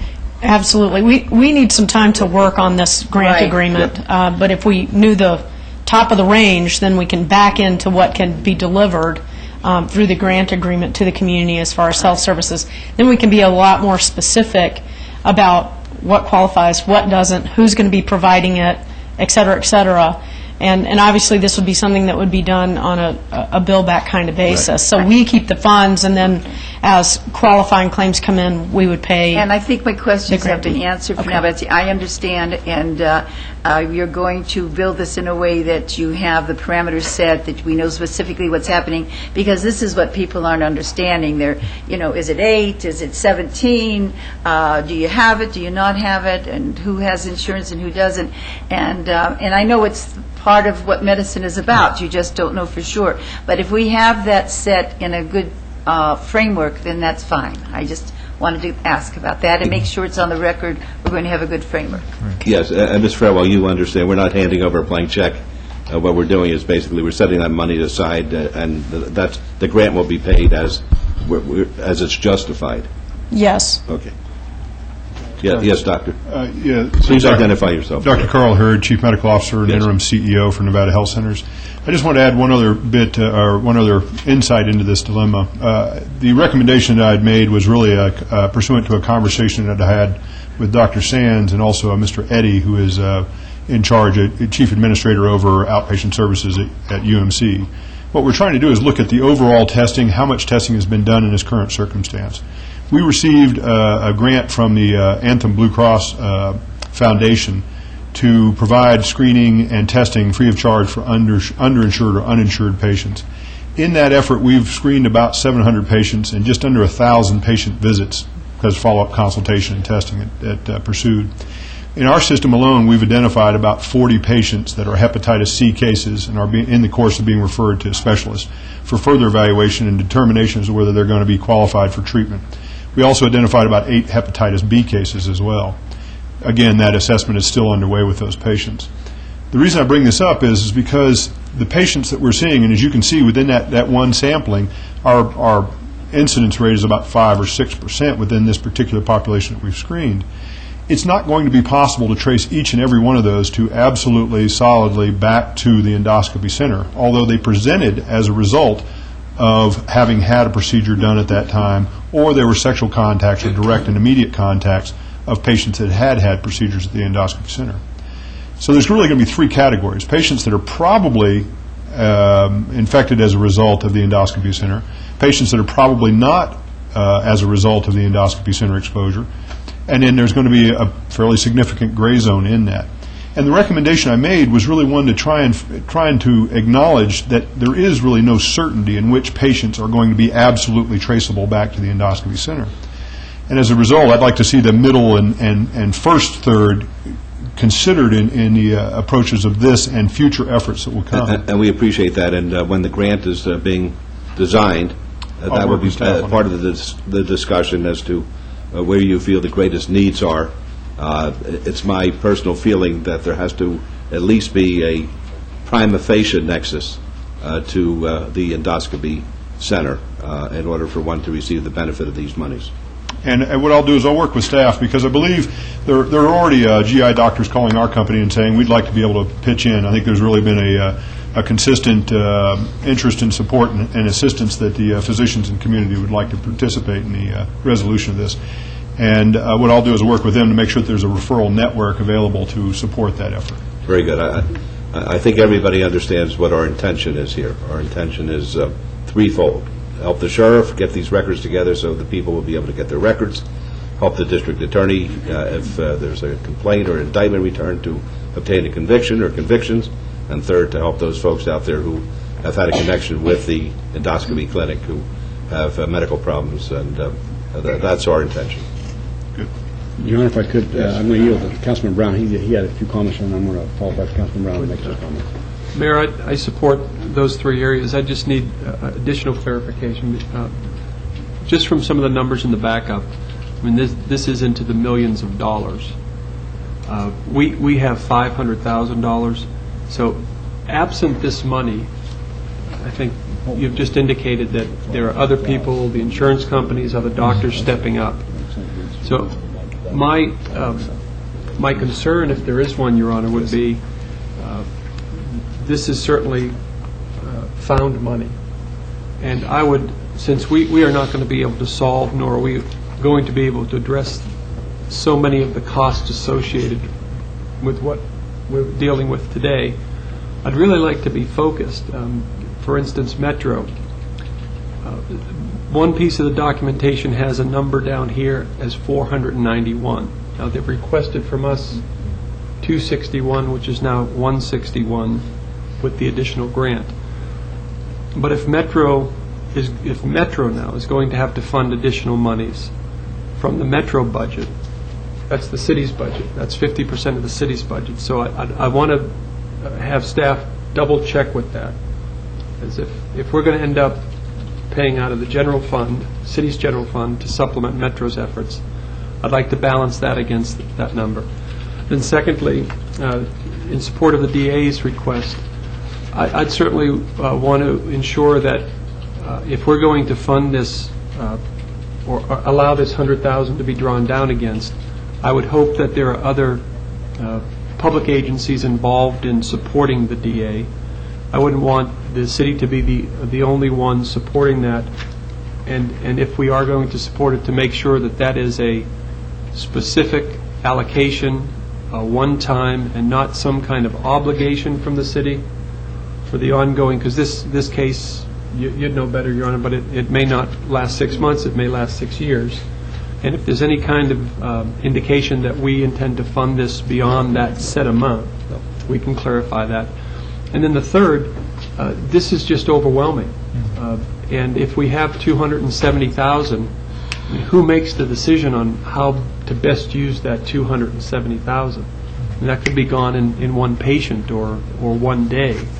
So, again, I would defer just so staff can come back to us. But as far as the 3 areas, Your Honor, you have my support. Thank you. Well, I'm just going to say this.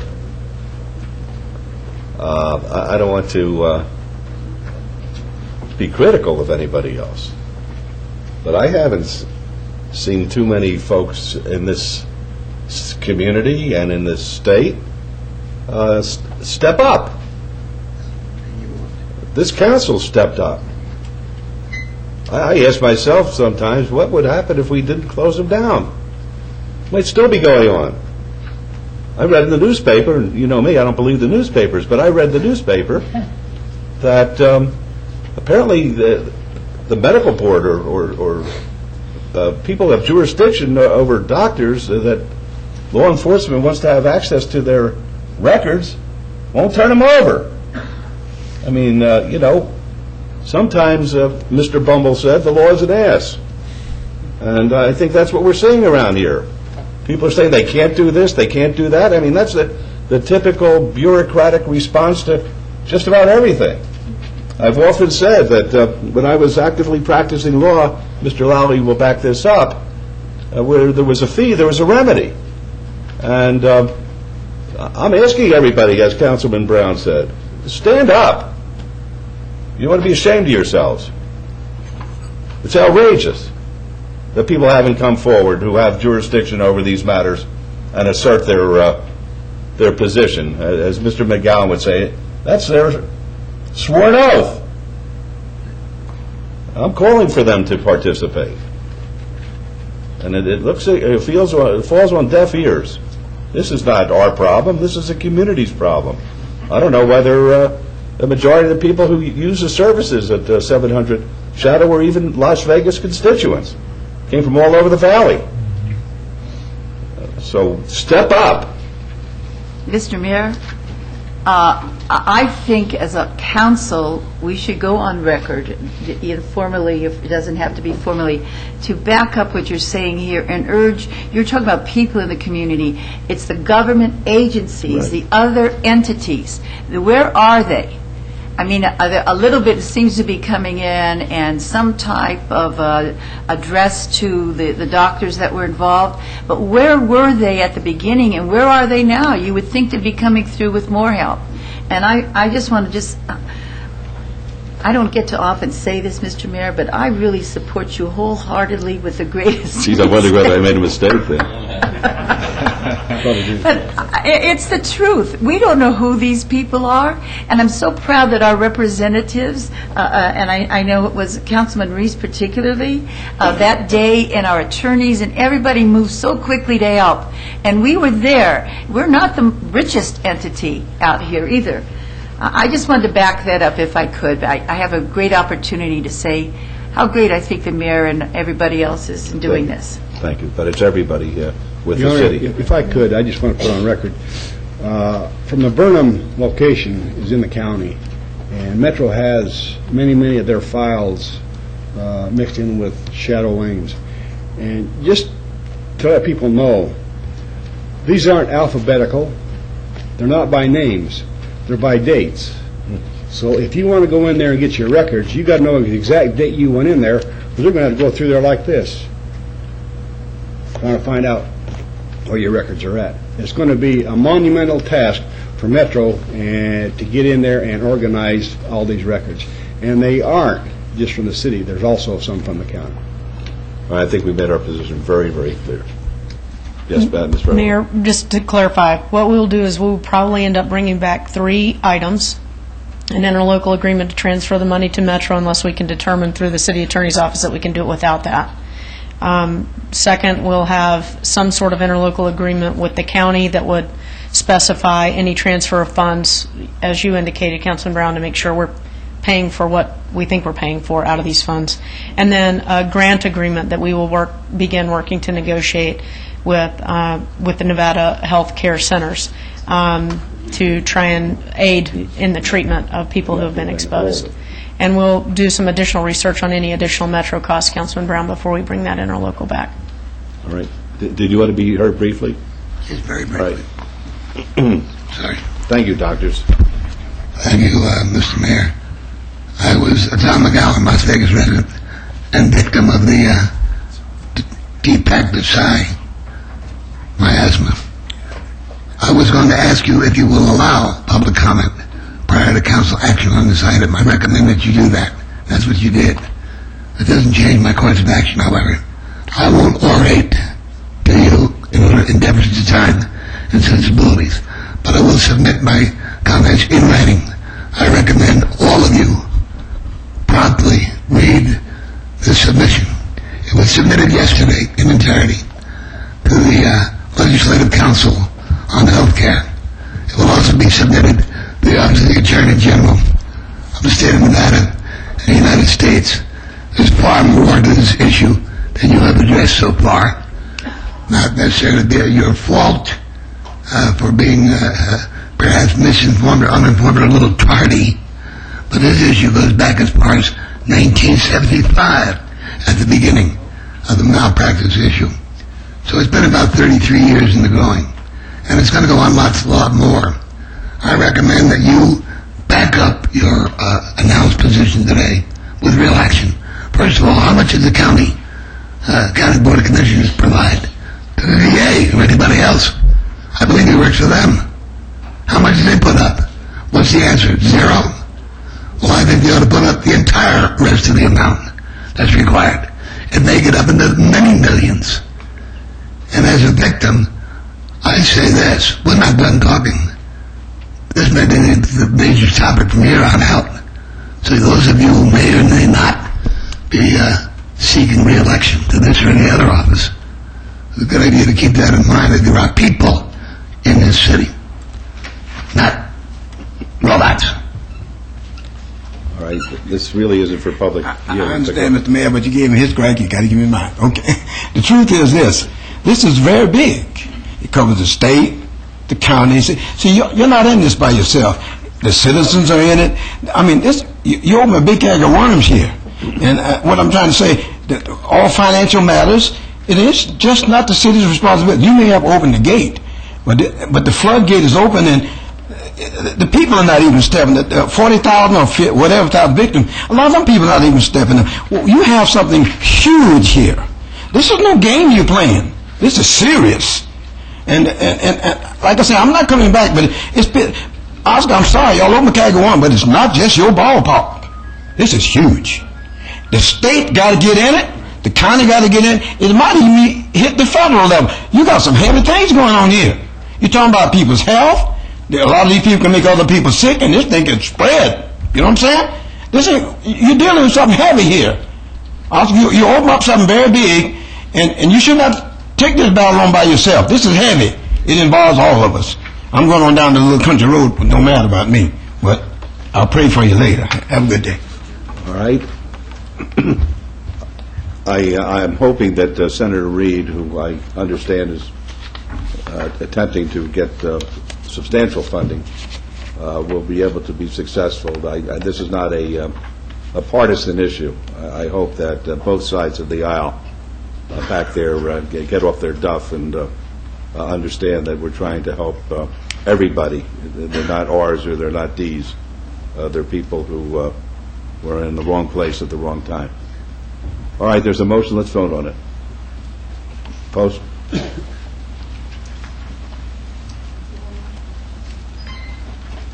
Motion carries. Thank you. Thank everybody on the council. Okay. 63.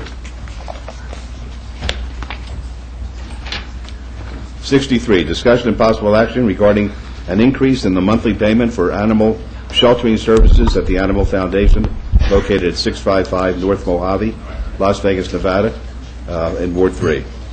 Good morning, Mayor, City Councilor Orlando Sanchez, Deputy City Manager. For the record, I need to make a couple of corrections to the agenda summary page. If you look under the purpose and background, the second sentence, it says the May payment from $48,775,999 to $116,955.99. The corrections to the $116,955.99, that shall read as follows: $126,817. And in that same sentence, it says a difference of $68,180. That shall read $78,041. The item before you for your consideration is to supplement this month's Animal Foundation agreement by $68,180. As you're aware, we've been working over the last several months with the Animal Foundation, City of North Las Vegas, and Clark County. We're 99% complete with that agreement and the standard operating procedures that we will be presenting for you next council meeting on May 21st. In that agreement, it will spell out the terms of the agreement and also the protocols that were put in place. With that, if you have any questions. Okay, any questions, Mayor Pro Tem? Okay, so what you're saying in Orlando is that the county and North Las Vegas is paying the same amount? The city, the county, when the new agreement, the way it's going to be... I'm talking about the agreement. You're asking us for $68,180 today. Yes, sir. Okay, is the county and the city paying the same thing? The county and City of North Las Vegas, they've been paying for a few months longer than we have been paying, my understanding. We just started paying this month because we didn't get the agreement like we thought we would on this council meeting today. But the City of North Las Vegas and the county have been paying in advance for several months now. So they're paid up to date. We're just catching up. Yes, sir. That's fine. Okay, any other questions of Mr. Sanchez? All right, seeing none, so motion, please. Yes, I move follow statute recommendation. All right, let's vote, please. Mr. Jervik? Was going to settle with the clerk. Oh, okay, fine. All right, post, please. Motion carries. Thank you. Thank you. Item 64 is discussion and possible action regarding temporary approval of a new beer wine cooler off-sale license subject to the provisions of the Planning and Fire Codes and Health Department regulations for Wasef Caraman, doing business as Craig Rancho Mart, 4371 North Rancho Drive, and this is in Ward 6. Ms. Meyer, is the applicant present? Come on up, sir. Mayor, members of council, Carol Meyer, Finance and Business Service. The applicant that we have today has met our criteria for consideration of temporary approval for a beer wine cooler off-sale license, and my recommendation would be approval subject to all conditions. All right, thank you, sir. Would you please identify yourself? Wasf Karaman. All right, if you have anything you'd like to hear, say, we're happy to hear you. Okay. Any questions of Ms. Meyer or Mr. Corman? All right, none. Then Councilman Ross. Thank you. This is right on the corner there, Craig and Rancho, am I correct? Yes, sir. I would certainly like to see that particular location be very successful, and I would move to follow staff's recommendation for approval, Your Honor. Thank you. Let's vote.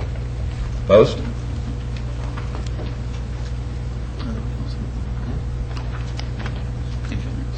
Motion carries. Good luck.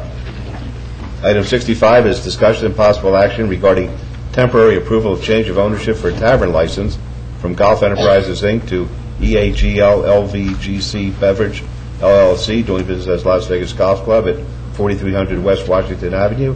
This is in Ward 5. Ms. Meyer? Mayor, members of council, Carol Meyer, Finance and Business Services. The applicant that we have today has met our criteria for consideration of approval of a temporary license, and my recommendation would be approval subject to all conditions. All right, thank you. Yes, ma'am. Yes, hi, Jennifer DiMarzio, 300 South 4th Street, here on behalf of the applicant, and of course we hope that this will be approved, and I'm here to answer any questions you may have. Thank you. Are there any questions of either of the ladies? All right, seeing none, Councilman Barlow. Thank you, Mayor. I would like to move to follow staff's recommendation. Thank you. Let's vote, please. Post. Motion carries. Good luck to you. Thank you. You know, if I can interrupt just a second here. This is part of our family today. Can we sing happy birthday to Vicki, please? Vicki, can you please stand up while we sing happy birthday to you? Yay, Ricky. Happy birthday to you. Happy birthday to you. Happy birthday, dear Vicki. Happy birthday to you.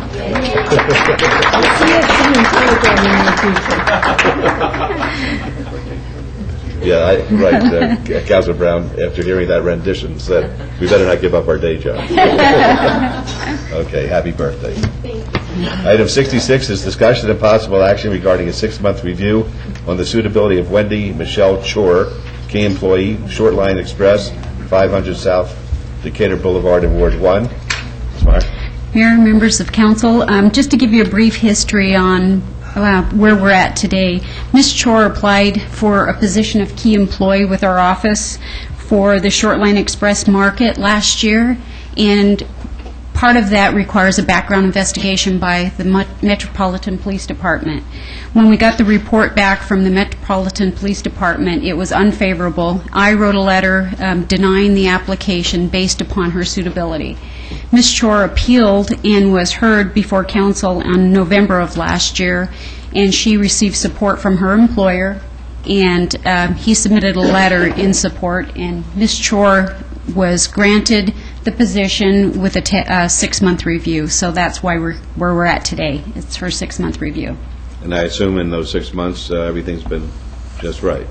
It has, and I actually received another letter from her employer, and I'll give it to Beverly for part of the record. He did state, in the original letter from her employer, he stated that she hadn't missed a day of work in 3 years, which we all thought was commendable. And his recent letters stated that she still has not missed a day of work, and she was a model employee. So Good. That's I'll very turn good. it over to... Ms. Chor? I don't know what to say. You could say life is good. Yes, it is. I'm trying to say, I don't know what to say. Well, let me step in. Dwayne Shields with Short Line Express, and Wendy doesn't like to take credit for herself when she's done a good job and stuff. But I would ask that the council go ahead and give her the approval as far as she's met the 6 months as a probation period, but she's been a model employee and really has taken her chances in life and have changed them around, and we're glad to have her as a valued employee. Thank you for coming down. Thank you. All right, are there any questions? All right, Councilwoman Tarkanian. Move to approve staff's recommendation. All right, let's vote, please. Opposed? Motion carries, and keep up the good life. Thank you. Very good. Item 67 is discussion and possible action regarding a 6-month review of temporary approval for a restricted gaming license for 15 slots for Amir Ramo and Ahmad Binna, doing business as Corner Store at 2558 South Valley View Boulevard in Ward 1. Mr. DeFiore.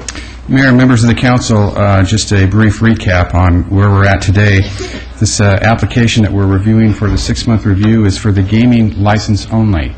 The beer wine on-off sale license for the Corner Store was approved in August of last year. During the 6-month, or during the initial licensing for this particular business on the gaming license portion of it, the council conditioned the license as follows. The owner, key employee, to be on the premises for the majority of time during business hours.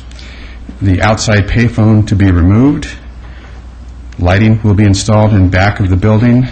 Removal of trash. Window signage limited to 25% of window space. During the last 6 months, Metro had completed a report, which you have in your backup, and they did express some areas of concern. Those concerns include that there were 34 calls for service, only of which 5 were self-generated by Metro. This has been pretty normal. In other words, they've averaged about 29, 30 calls for service every 6 months for this location.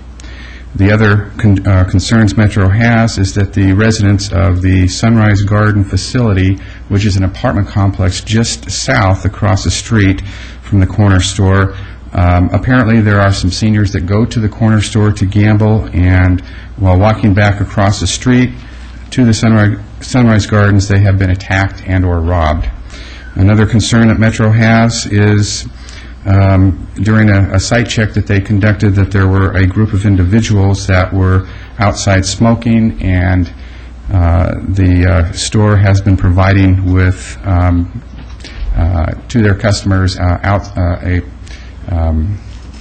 cigarette receptacle for them to use their ashtray, or use as an ashtray and dispose of their cigarettes. One comment that Sergeant Seifert made in his report, too, was that it appears that Mr. Bina is unwilling to assist the effort in the deterrence of crime with the Bolden Area Command. Those are the concerns of Metro, and obviously would be the concerns of our office as well. One of the things that we would like to see here is, well, several things. One, we would like to see better cooperation with Metro in trying to deter the crime in the area. 30 calls for service in a 6-month period with a convenience store atmosphere is pretty high. Generally speaking, when we get over 50, we're really concerned. On the average, I think we see between 14 and 22 at a convenience store location. So close to 30 is fairly high. I have some pictures here to show that they appear to be trying to cooperate with the signage at the facility, and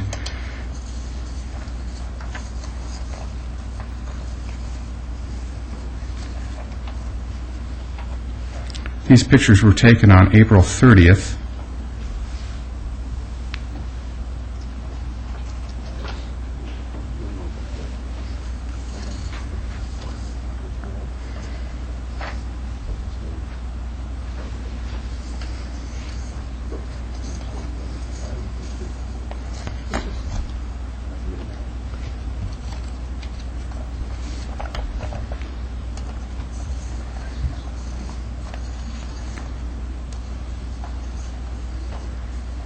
The last picture I put up here was taken on April 28th, so you'll be able to see the difference between the two pictures.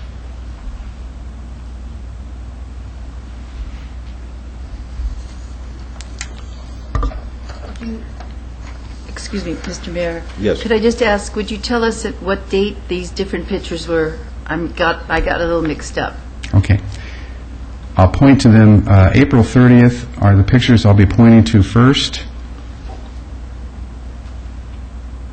All right. And the one in the far right-hand corner is April 28th, just 2 days prior.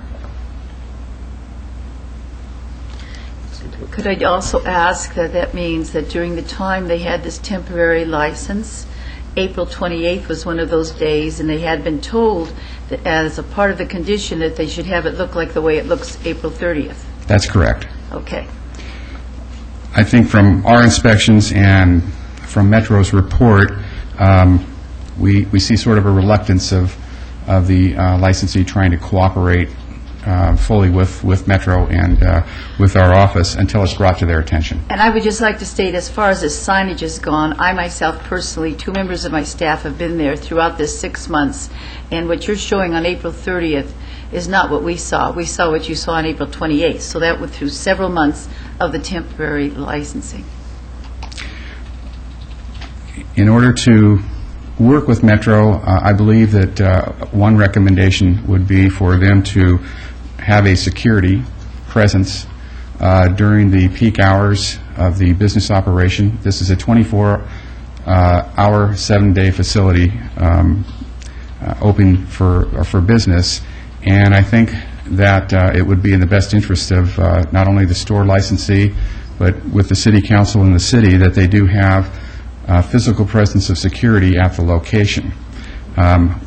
In other businesses that we have conditioned the license with security, we have found that the private security firm is more effective than employed security. So I'd like to offer that as a consideration for council to impose an additional condition in order for the citizens in that area to be comfortable with going and utilizing the store.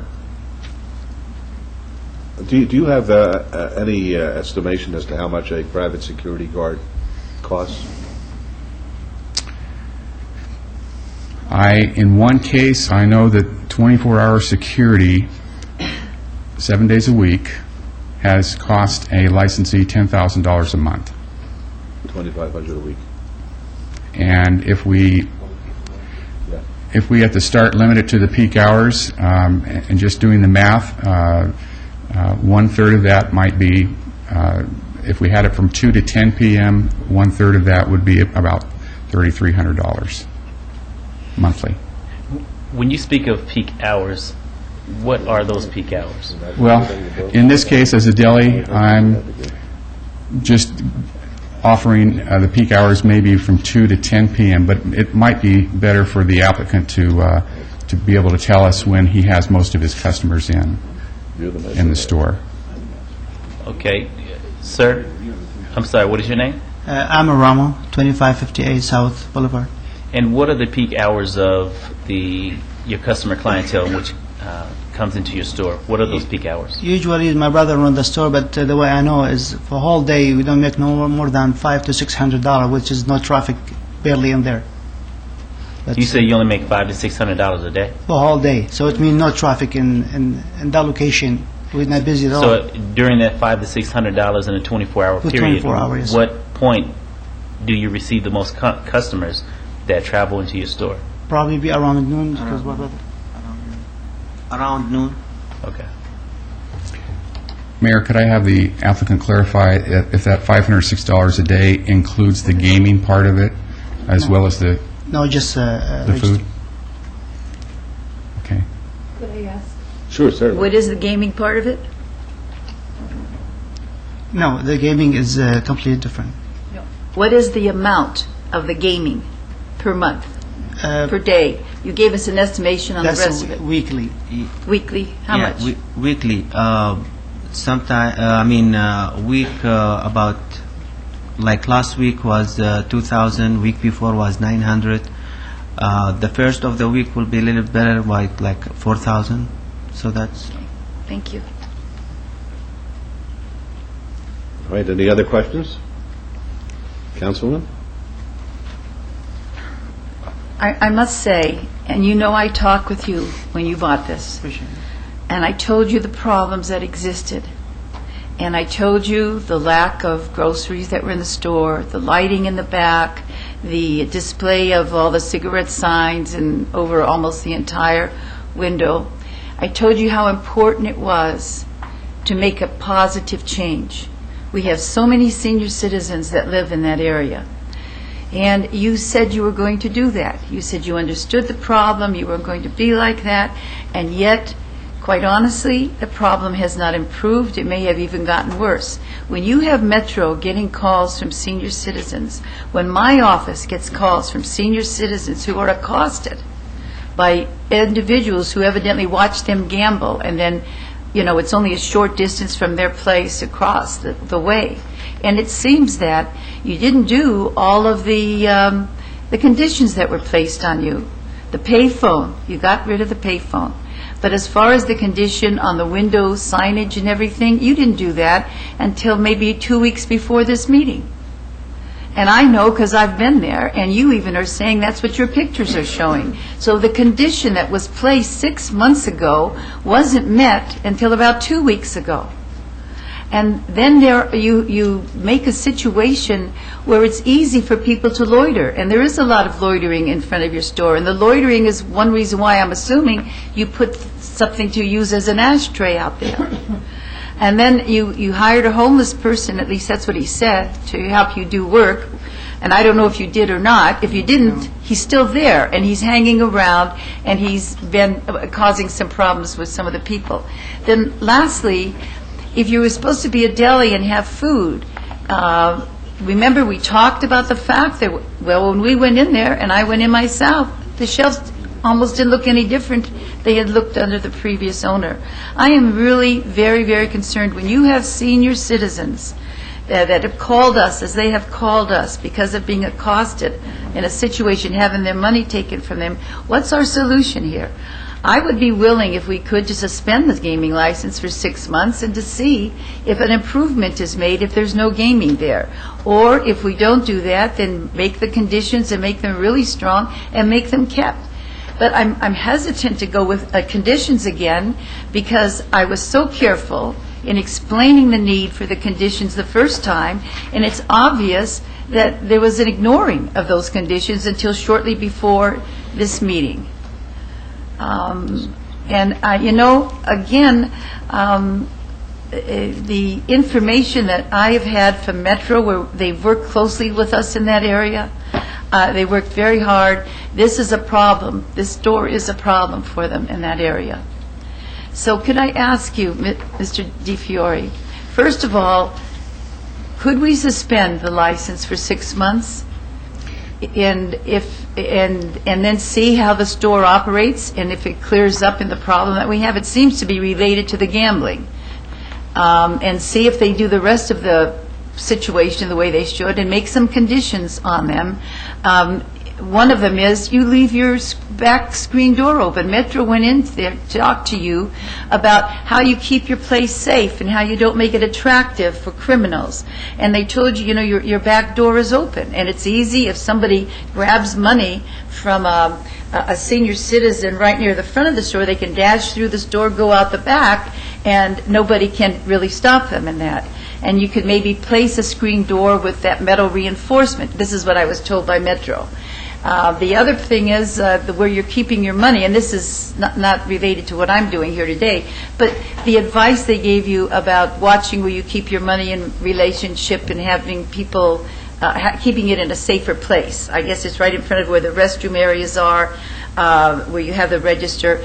But that I shouldn't get into. I just am so concerned about this place. I think we have to be very strong with it. Now, if you feel we shouldn't move for the denial of or the suspension of the gaming, then I would hope that we could, through licensing, put some really strong conditions to try and prevent the other. But right now, it seems that the gaming there is what's attracting gang members. They're identified by Metro as gang members hanging around there and making it difficult for the senior citizens who live just a little bit across the street, kitty corner across the street. You have that option to suspend the temporary license for 6 months or for a period of time during the next 6-month period. If you wish to give him another opportunity, you could condition the license with a private security firm or employed security, as we've talked about. You could condition the license with limited hours of operation.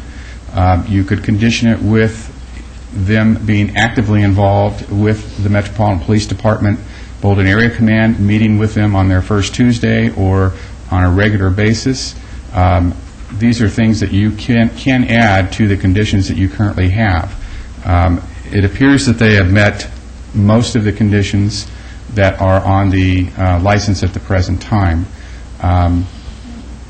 So it's really the council's choice. But Mr. DiFiore, the thing is, when you say they've met the conditions, how can you even say with the signage they met the condition? Not just 2 weeks before we have our meeting here when they know and they've been noticed that they're coming up again. Well, and then the lighting in the back is still not really good. That lighting in the back is not good. But I'm willing to give a second chance. But how can they afford a private licensed security guard? That would be the option the council could have. They could suggest at their appeal, they could suggest that they would offer employed security, which they could put them on a salary and pay for that employed security to be out front, watching the area and making sure that the customers coming in effectively come and go without being harassed or without being accosted. So what we could say is that we would have private licensed security guard placed in front for the hours of operation of the store. That could be a condition. That could be a condition. And a condition can be that we take their hours so they're not open as late in the evening, let's say 6 to 10. That's correct. And a condition could be that they work directly with the Bolden Area Command and that they don't just sit and talk with them, because the Bolden Area Command personnel have talked with them. and they say, oh, that's okay, or we'll do that, and it doesn't get done. The Area Command has a trespass program which they work diligently with a lot of businesses that have individuals coming to the premises that are deterring the regular customer traffic at that location. And if they would work with the Metropolitan Police Department, Bolton Area Command, on being actively involved in that trespass program, then we may see some of the undesirable element there eliminated with Metro's help. And so we could reduce the hours, and I'd like to make as a condition that type of screen door that Metro is recommending in the back. May I make a comment? Certainly. Councilwoman Tarkanian, Dave Etter, for the record, 777 East Courts Avenue. Mr. Bean has been working at the location 7 days a week, an average of 14 to 16 hours a day every day. The lighting in the back, I agree, it probably could be upgraded, and I will make sure that we get on that and take care of that problem. As far as the back screen door being open, they have put in wrought iron fencing on both sides of the back entrance so you can't get into it. You'd have to climb over nearly an 8-foot wrought iron fence in order to get into the back. So that's been taken care of? That has been taken care of. The trash has been all removed from the area. The telephone booth was immediately removed upon taking over the premises. Unfortunately, the condition of the store took 20 years to get in that condition. They've only been there 6 months. They have worked very hard, and they've worked very closely with Patrol, with Metro Patrol, to try and control the problems with the vagrants and the people that are loitering in the area that should not be there. The ashtray probably was not a good idea, thinking about it after the fact. I know the idea was, since no smoking law went in, people going in and playing slot machines can't smoke. So rather than leaving the premises completely, they go out, have a cigarette, go back in and play. That is something I'm going to address with them again as soon as we leave here and make sure that is removed. I've seen it in a few places, and yes, it does breed some problems. So now that's brought to their attention, I'm sure that he will address that. He has got signage all over on the windows stating there's no consumption of alcohol within 1,000 feet of the premises. There's no loitering allowed. He's done a number of things. He's put a security system in. They have worked closely with the senior citizens across the way as far as bringing in products that they use. So there's more to it than them just coming in for gaming. They are also coming in and purchasing. They are providing a service to the area, and I believe giving them another 6 months, if we give them 6 more months, I think that we can go ahead and work on the other items there that are as a concern for the City Council and for myself as well. But I believe that they are making steps in the right direction to clean that area up. We do know it's a tough area. They're doing what they can. It's one person against many out there, and he is working closely with the neighborhood and trying to make those improvements. He's not ignoring it, but he just hasn't had the ability to go ahead and take care of everything in a time as timely as we would like to see. The store is still not making a profit, probably won't make a profit for another year, but they believe that it's a worthwhile investment, and they're willing to stick it out and ride it out and try and make it so it is profitable and a safe environment and someplace for people to come. Well, I'm always willing to give an additional chance, but I want to tell you, Mr. Etter, the condition on that light was placed 6 months ago, and it's still not, that lighting still is not improved. So I'm giving new conditions now here, and I have no idea if they're going to be followed through or not. I'm taking a big chance, I think, with the problems that have occurred around there. And the other thing is the trash in front has not been kept clean because, again, we have gone by, and Metro, well, I called them and spoke with them personally. That also wasn't kept clean. Now, it could be the wind. I'm not going to, but I'm going to tell you this, that I would, when I talk with Metro, and they try and work with you, they tell me. I didn't ask them. They told me. And, of course, it's in the report. It's difficult to work with you. I know that they have... Can we help you with this, they say. Do you want us to do that? Do you want to have this training? And no.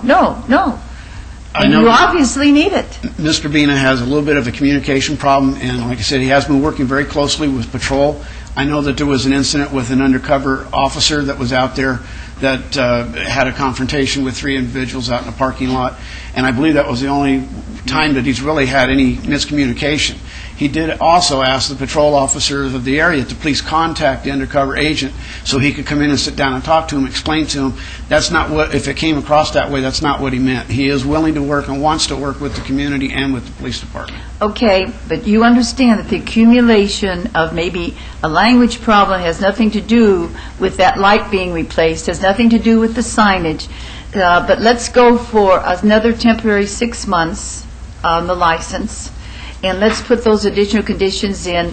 First of all, meeting with Metro on that back, the screen area, because they just told me that recently, just so they can check that out to see that that's appropriate safety-wise for your business, for their business. I would like that as a condition. Okay. Because they were very concerned, Metro, about people being able to run through that store. So if we can just check with Metro to ensure that the appropriate back door screening with whatever iron is needed is there. And it may be there already, but just to check that out. And then secondly, the program that you stated that they could join.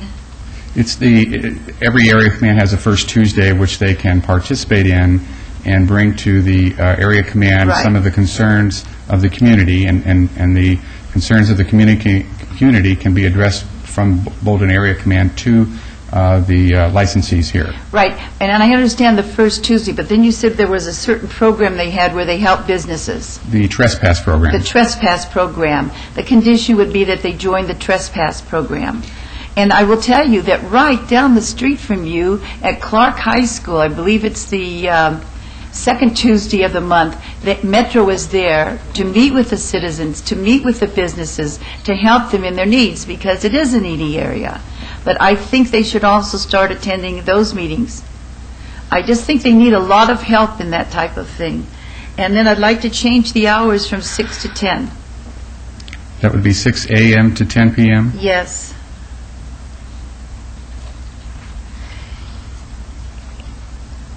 And maintain the signage as it existed on April 30th, which was what was requested 6 months earlier. No more than 25% of the window was signs. That's the only one. How about private security? And or security? I would like the private security, yes. I thought I had mentioned that already. Would they be able to hire their own security in uniform? They might be able to get a little bit of a break since they're running in the red right now. It would just add to Well, the problem we have, and I think, Mr. DiFiore, I'd leave that up to you, because my understanding is that your department feels, as does Metro, that the private security seems to be better in rough areas. That's correct. Private security is, we find they are more effective in situations where they're trying to protect the interest of the business operator as well as the interest of the community. But if they did that, of course, they're not going to make any money whatsoever. That's what I was wondering about uniform security, if they hired their own employee that is qualified and put them in uniform. Oh, okay, I guess I could go with that for 6 months, if you're willing to go with that for 6 months. Can we evaluate the private security at the end of 3 months? And my concern is, when we get to a situation where we have senior citizens who are being accosted, who are being robbed that close to home and everything, I just think we have to be very strong. And I remember when Lawrence Weekly was here, he had a situation similar with a store, and he requested the private security because they had tried the other first, and it didn't work. So could we go 3 months and see, and then make an evaluation? Absolutely. Mr. DiFiore? Absolutely. All right. Can I have a comment? I'm sorry, it's we all concerned about the citizen, but they get no safe inside the store or across the street, because I know there's a center with the 300 business, so it could be anyone, could be anywhere in the center. We can't control everything in the center, but they not safe inside the store or across the street. There's a big difference. I understand what you're saying there. I think the problem is the loitering in front of the store, and it's just the security guard there. So maybe your own hired security guard that meets the qualifications that Mr. DiFiore would have to check out. I'm not an expert in that. Maybe that would work, because all you have to do is cover that area in front, basically. But we've checked, for example, the phone calls, and Metro checked the other places near the laundromat, for example, and other places, and that's not where the loitering occurred, where the people appeared to be coming from that robbed. Yeah, because around the area, about 3-4 businesses, all they have to cross the center and go to the apartment, and they attack soon they cross the shopping center.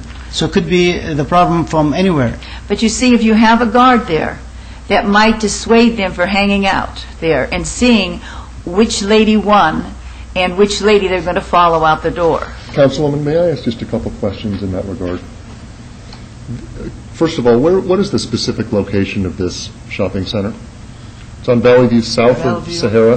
Just south of Sahara. How far south of Sahara? Right behind Mariana Supermarket. Okay.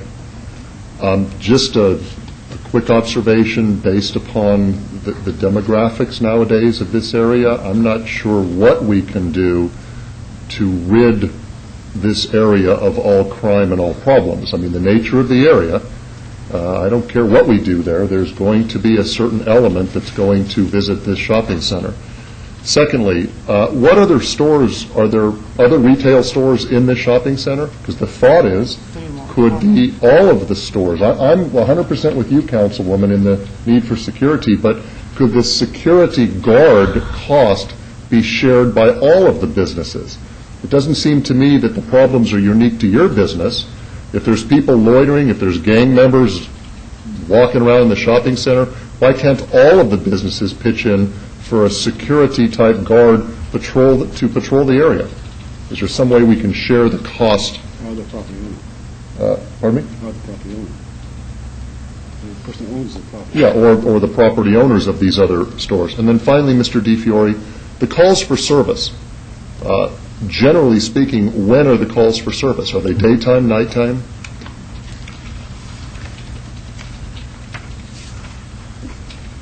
And the nature of the calls, I don't think you gave us the information on what kind of calls we're talking about.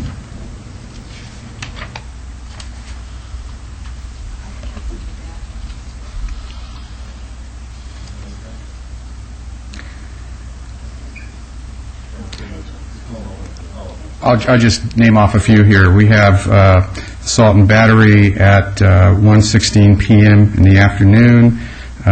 Disturbances we have at 3:40 in the afternoon, 1:15 in the afternoon. Family disturbance at 10:50 at night. Are they all in relation to this business or the shopping center? At this location, 2558. Is that the address of this store? That's the address of this store. Center. That's the center. That's the center. But I don't believe the other businesses are open as late as this one. What are the other businesses? They have a laundromat, which is, I believe, the next business. It's in the picture here, if you can see. The laundromat is the business in the corner of the L-shaped strip mall, and I don't recall what the other businesses. Transaction money. Yeah, I didn't even look. Transaction money to the. It's like a check cashing facility. Check cashing facility. What was that last question? I didn't hear it, I'm sorry. What other businesses are located in the strip mall complex? There's a laundromat, which is in the middle section, and then they say that there's a check cashing business just to the south of that. And which of those are open 24 hours a day? I don't believe the laundromat is open 24 hours a day. No, it's not. Another business 24 hours. The other business, the check cashing facility, as described, is, they say is open 24 hours a day. Okay. It doesn't have a lot of business, though, at night, does it? The check cashing doesn't. We've been there, and it's... Yeah, they open 24 hours. But they don't have, I'm saying you don't see the business, you don't see the people hanging around in that one. Let me tell you, I just feel we give another chance here, and we'll try. And I'm willing to go with you hire your security guard uniform that's trained, but that has to be checked out by Mr. DiFiore. He would know what's appropriate. And we check again at 3 months on that. If you don't mind, could I read the conditions for the record? No, I think that'd be excellent. Okay. And that way you can say yes or no. The first condition would be the owner key employee to be on the premises for the majority of the time during business hours. The second condition would be the business hours would be from 6 a.m. to 10 p.m. The third condition would be that employed security would be on the premises during the business hours of operation, and that security would be uniform security. The fourth condition would be that the lighting in the rear of the store be improved to what it is as of today. Well, let's not just say improve, let's say that appropriate for safety reasons there and have it checked by Metro. Okay. Metro could then tell what is needed there. They have a program that lets you know what is needed there and let Metro determine. Okay. And I was writing these down. You have the key employee, you have the hours, and I think the key employee should be there at the hours when we've had the calls mostly, which would probably be from 2 to 10, right? Generally speaking, yes. From what you said on your timing. So Right. I would like to have that in that condition. The employer or the key employee, the owner or the key employee. Would be on the premises from 2 to 10 p.m. Yes, at minimum. yes. The other condition would be that the business would be continuing to remove the trash and keep it clean. The next condition would be that the window signage throughout this 6-month period would be limited to 25% or less of the window space on the business. The next condition would be there would be a 90-day review by the City Council on the security issue only to determine the effectiveness of the security. And then the 6-month review would be on the entire business license operation. Is that clear? Yes, that's clear. That's clear. We've taken care of the key employee. Oh, and that the rear entrance, the safety of the rear entrance be approved by Metro, meeting the program they set up for safety in situations like that. With the screen door. Or whatever it is. They may have this done already. The front door, I'm sorry? It may be done already. The rear door on the store. It's just I would like them to look at it and ensure that it's all right. One more condition I would like to add that we talked about would be that the licensees attend the first Tuesday of the Bolton Area Command program, that they also work with the Bolton Area Command on the trespass program, joining the trespass program and working with Bolton Area Command and working diligently with Bolton Area Command to eliminate the crime in the area as much as possible.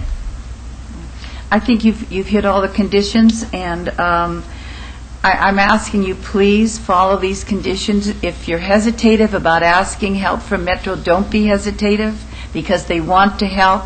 And if you say, no, I don't need this, or I don't want this, Can I say something, please? yes. There's an officer. He's every night almost there.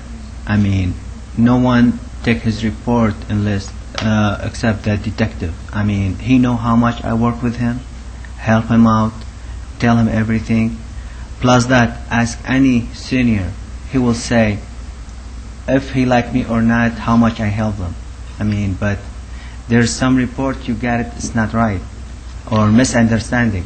I'm not saying. Well, what I'm I'll sorry, do but- is, let me tell you, I'll have Bolton area check with whomever's there. They'll know who's there.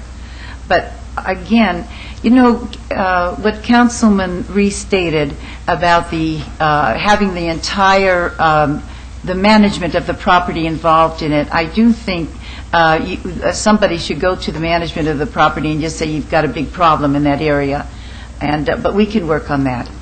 And thank you very much. And I just want to tell you, Councilman Wolfson, this is a really bad, troubled area. We have been working for 2 years, and we have reduced crime in that area. And we have a program there going out into the families and working and hitting the end of elementary, first year of junior high, and trying to make a difference in gang membership. We're working so hard, and yet we know we may not succeed. But at least now we're making progress, and we're going to keep on as long as we make progress. But you're absolutely right. It's so hard. Mayor Goodman, if you don't mind, just one more question.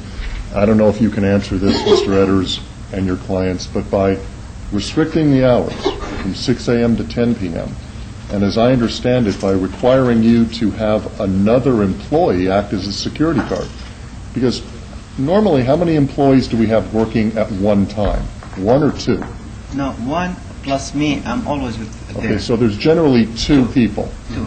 So are we requiring them to have now a third employee from 6 a.m. to 10 p.m. who's going to be a security guard. That's correct. Okay, so here's my question. You got to pay that person. Yes. By restricting your hours and increasing your overhead, are we putting you out of business? It's going to be very hard. It's going to be difficult. It's going to be very difficult. But they also want to do what they can to not only satisfy the city council, but take care of the community, and hopefully it'll turn around, and hopefully it will not be too restrictive. What I would just like to say is, Mr. Eder, for you to know that you come back, and if things have improved, then you request the extension of the hours and so forth. It isn't that this is forever. It's just that right now with the problems that exist.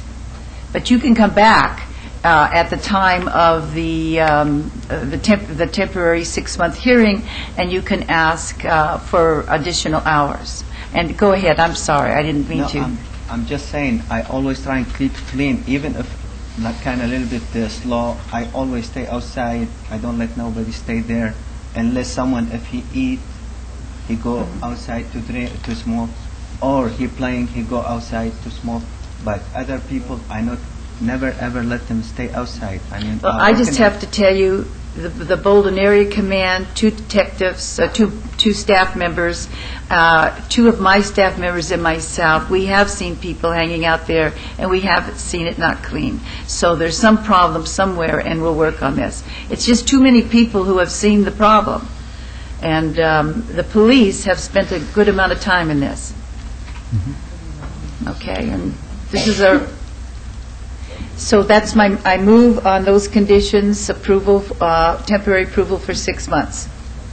With a 90-day review on the security aspect of it. Yes, with the 90-day review, and continuing keeping the food appropriate in there that we had on the first one.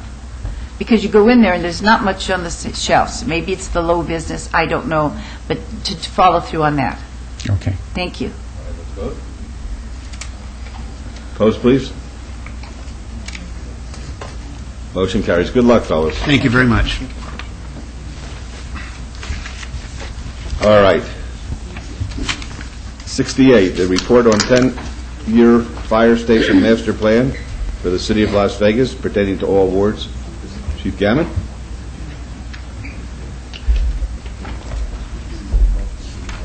Yep.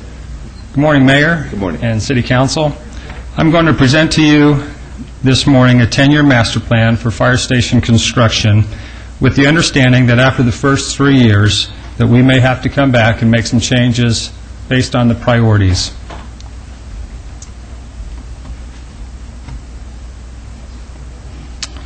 This presentation represents current and future needs to provide the highest quality of fire, EMS, and disaster protection to the city of Las Vegas. The master plan includes the building of 15 new fire stations and 1 remodeled fire station, and the estimated hiring of 320 new firefighters over a 10-year period. Mayor and Council, I do want to say that we recognize the difficult economic times that we're going through for the next couple of years, and that the hiring of any new personnel we know is going to be difficult. We currently have 1 fire station that's under construction already in Ward 6. We have $16.2 million that is getting us started with a new 3-bay station in Ward 1 and 3 smaller 2-bay stations that will be in Wards 3, 4, and 5.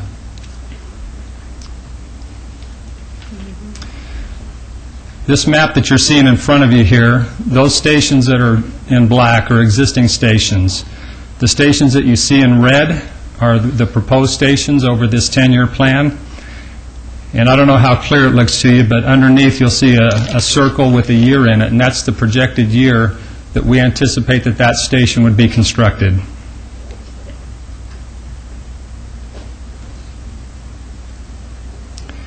This is a concentration of the residential population just in the city of Las Vegas. And as you see where we're placing our stations, that the effort that we have put forth is we're projecting the population, the density, the amount of calls in certain areas, and the impacts that it has currently on our existing stations and their workloads. Yes. Just on that chart, do we have the ability, wards 4 and 6 in particular, although those are outside the city, unincorporated, your department still serves that area? We do. We still serve those. And I have some maps that will be coming up that will show the call volume in those islands. Just wink at me next time, I won't say anything.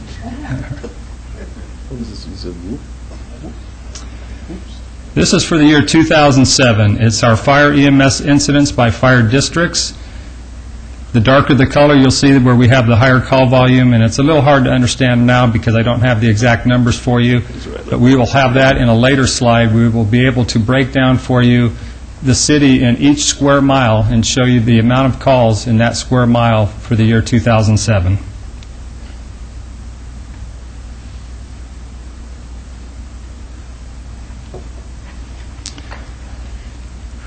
This is just another fire EMS call concentration throughout the year of 2007.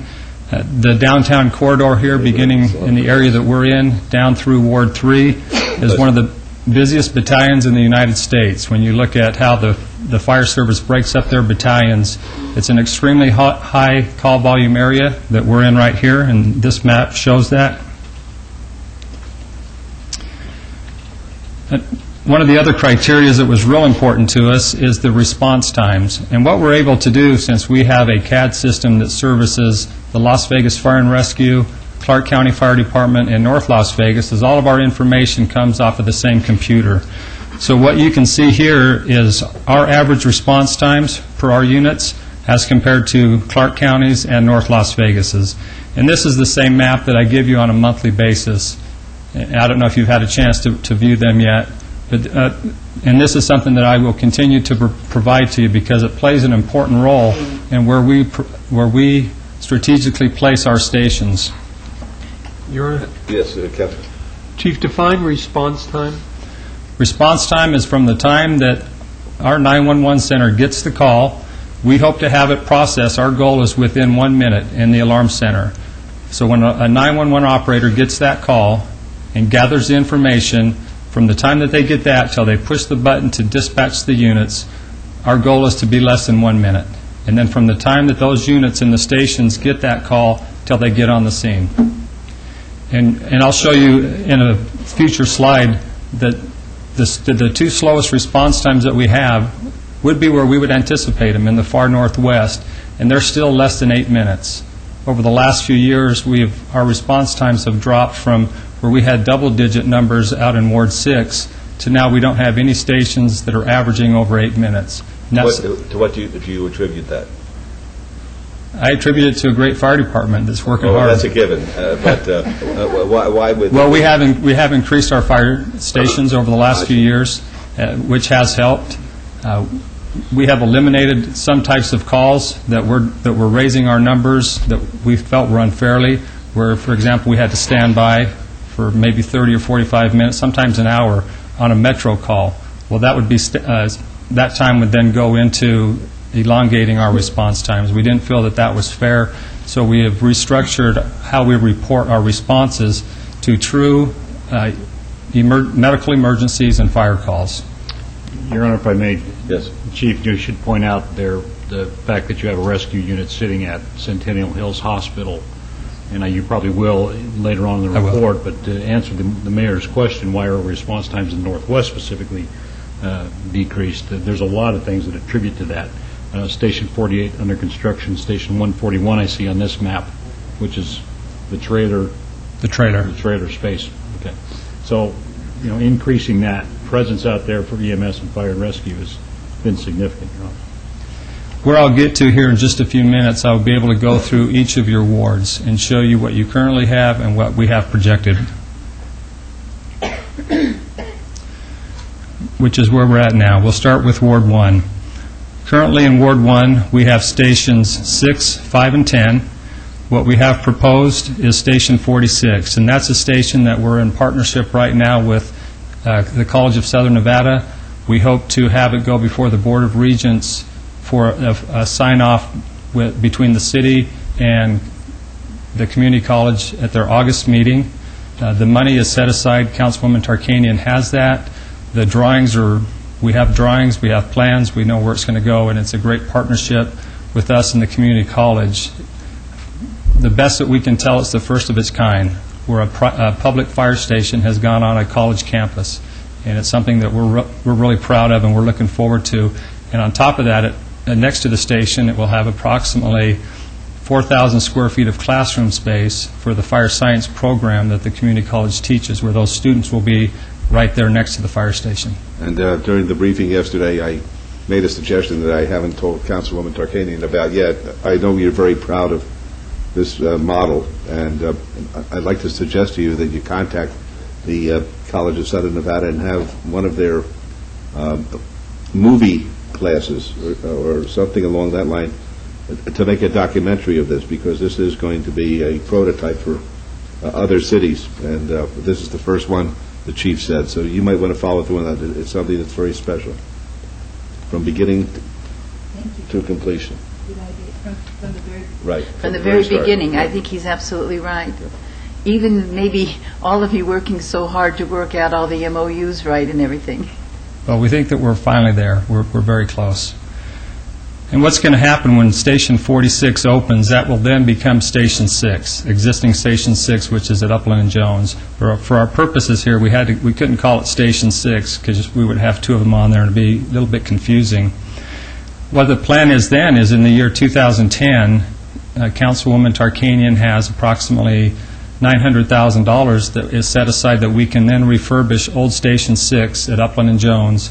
And that station is too strategically important to us to give up because of where it's located. We would then move existing units into that station, the type of units where we only have one of, for example, an air resource unit or a water tender, something that services the entire city of Las Vegas. And by placing it back at that station, it just gives the city it gives us greater access to service the city. Just so close to the freeway, and it just reaches out to all other areas. That's what's wonderful about that. Of all the fire stations that we have, that may be the best located station, and it's just too difficult for us to give that location up. This just shows a concentration of calls in Ward 1.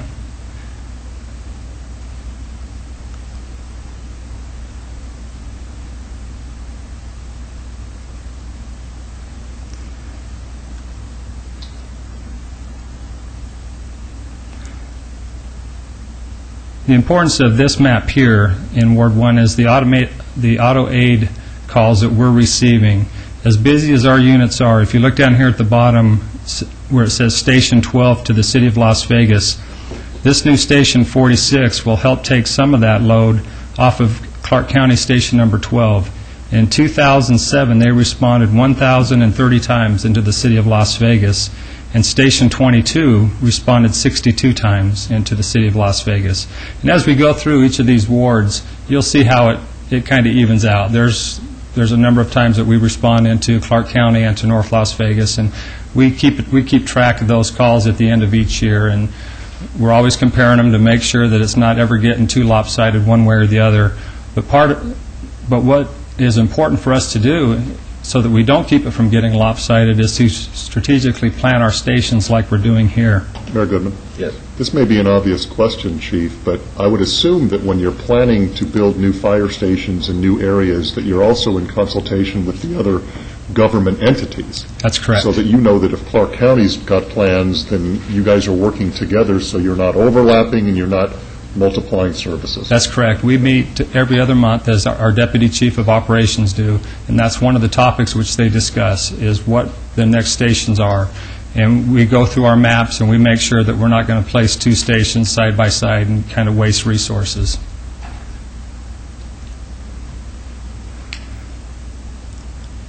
Councilman Wolfson, here is Ward 2.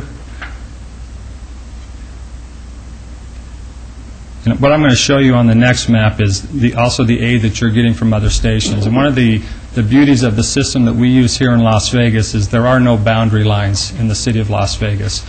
Our dispatch center, the satellite just picks up the three closest units. It does not matter if the station is housed in Ward 1, 2, 3, or 4. If you're the closest unit, you're the one that's going to the call. If you're returning back from the hospital and you're 2 wards over from where you're located, and a call comes in, it's going to pick you up, and our firefighters know that, and we're prepared for that. So when we look at this, we need to look much broader, that these stations are also crossing boundary lines. Councilman Wolfson, that Station 147 is the one that is proposed that the Hughes Group would put in for us once the Lake Mead and 215 interchange is complete. We don't have a real accurate timeline. Our best guess right now is approximately the year 2013. I know that the interchange is looking like it's almost completed, so that may be moved up.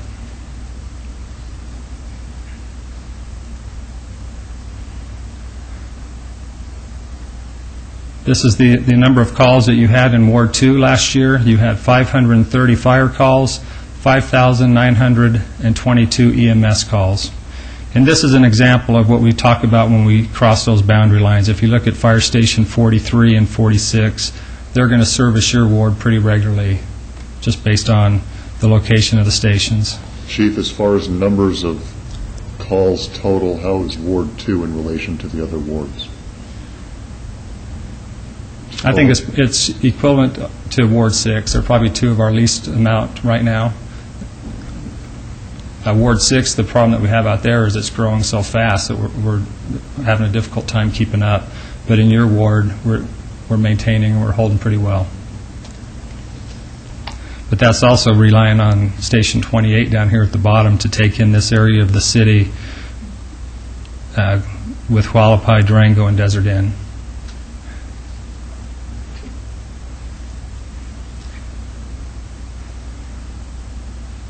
For that part of your ward, Station 26 in Clark County responded 308 times last year,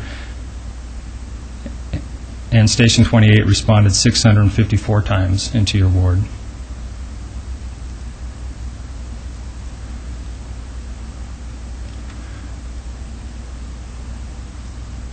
This is Ward 3, Councilman Mayor Pro Tem's ward. Of all of the stations that we have a high priority on right now, it's probably, we have two that we're placing our highest priority on, and one of them is Station 108. And that's this area that you see down here near Bonanza and Lamb. And we're real close to securing the land on that corner. We had conversations with the group this morning, and the person who makes the final decision is hopefully back in town tomorrow, and we'll have an answer on how quickly we can move on that station. This is one of our busiest wards, one of the busiest areas that we have in the city. The amount of fire calls in Ward 3 last year was 1,121, and EMS calls 17,403 or 413.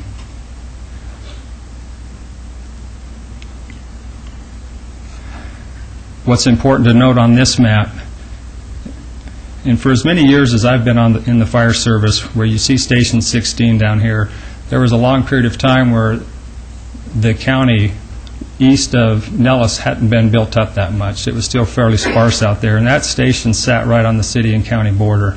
And we pretty much have relied on them to service the eastern part of Ward 3 for all these years.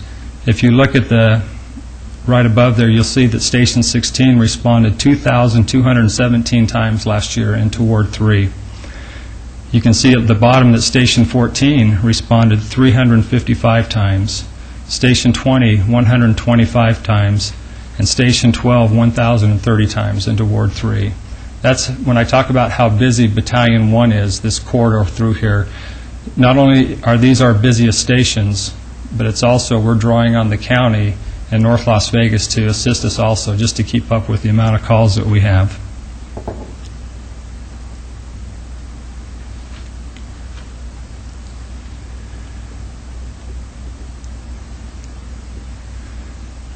In Ward 4, we're currently working with the Sun City Summerlin Group, myself and Councilman Brown, on securing some donated land here at, well, it's near the Palm Valley Golf Course, over off of Sun City Boulevard, and I believe it's called Crown Ridge, where Station 107 will be. We have some presentations coming up where we'll be speaking with their board and their group to work out an arrangement on on getting that land either donated or leased for approximately $1 a year over the next 30 or 40 years. And we're planning on that station for hopefully to begin construction either late of '09 or early '10. And then Station 145, that's one of those that is way out there in the year 2018.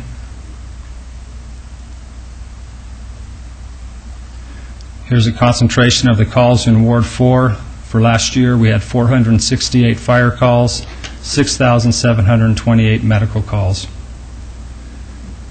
And Councilman Wolfson, this Station 107 is almost like it's yours also. It's, well, see that he left, but it sits right there on the border. So not only will it serve the citizens of Sun City, but also this area between Station 7 and 45, where we have always had a big void in the city.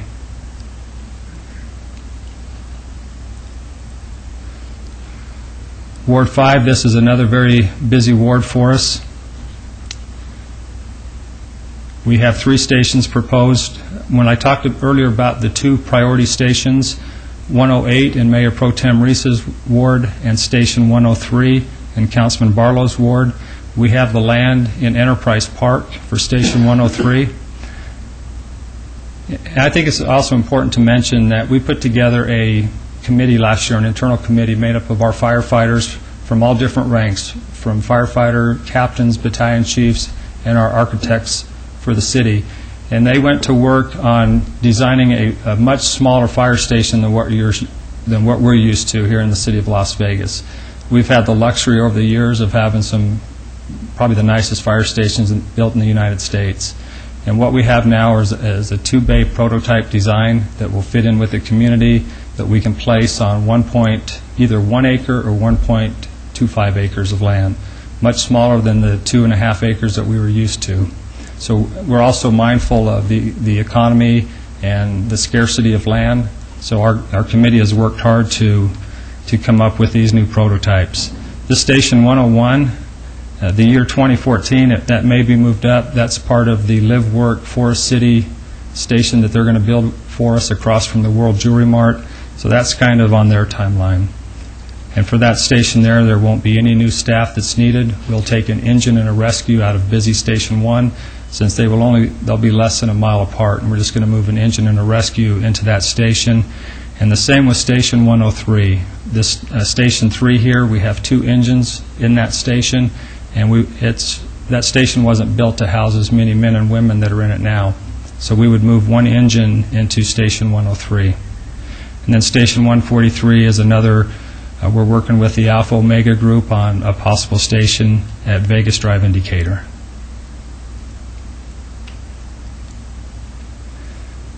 Fire calls for Ward 5 last year was 1,151, and just the EMS calls in that ward, 20,597. It's a very busy ward for us. And also, if I may add, that's like a quarter of the entire constituency in which I service, which is a lot of calls for service in Ward 5. But my question is, where has the majority of those calls, where have they been driven? What area of the... Most of them are right downtown here in our casinos. The amount of, for many, many years that our highest call volume was right here in the downtown area. Over the last 5 years, it's really branching out to the east of us and to the northwest over in Councilman Barlow's ward. We have just a very high call volume in that area and in East Las Vegas. Did that answer your question? Yes, it did. Okay. Thank you.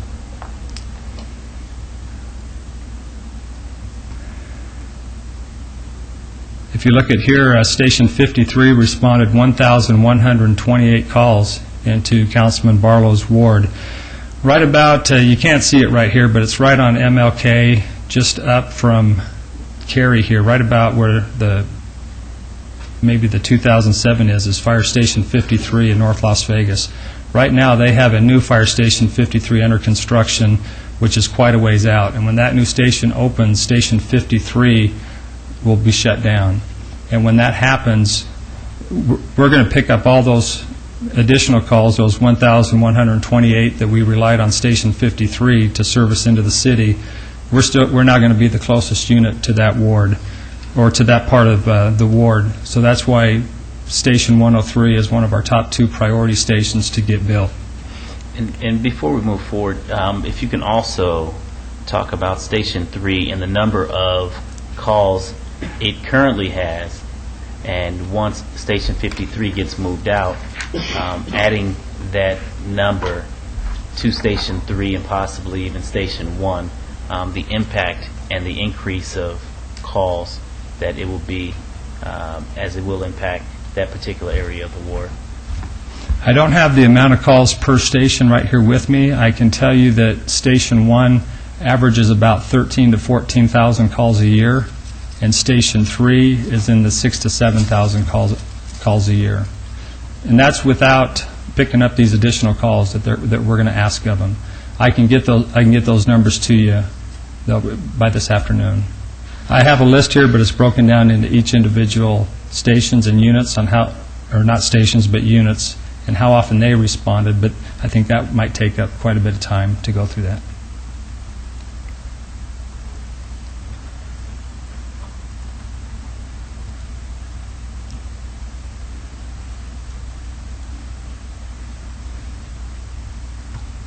Okay, this is Ward 6. You'll notice that we have quite a bit of stations planned for that ward over the next 10 years. Station 48 right here, though we have it blackened in, that is not yet an open station. It's under construction. What Councilman Ross was referring to is we have the engine and the rescue that's going to work out of that station already in service. So we have 2 engines that work out of Fire Station 41. When 48 opens, we'll move that 1 engine over. And during the daytime, Rescue 48 runs out of the parking lot of Centennial Hospital.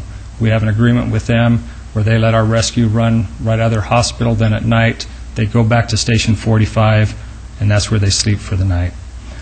So we have Fire Station 49. I think it's important for us to point out that that station was scheduled to be built next year, and Councilman Ross had the funding for that station.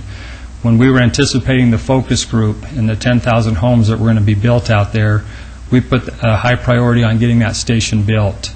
Now that that is no longer, that development is no longer going to take place, I was able to show Councilman Ross the amount of calls that were out there and that it didn't warrant a station at this time, and Councilman Ross agreed.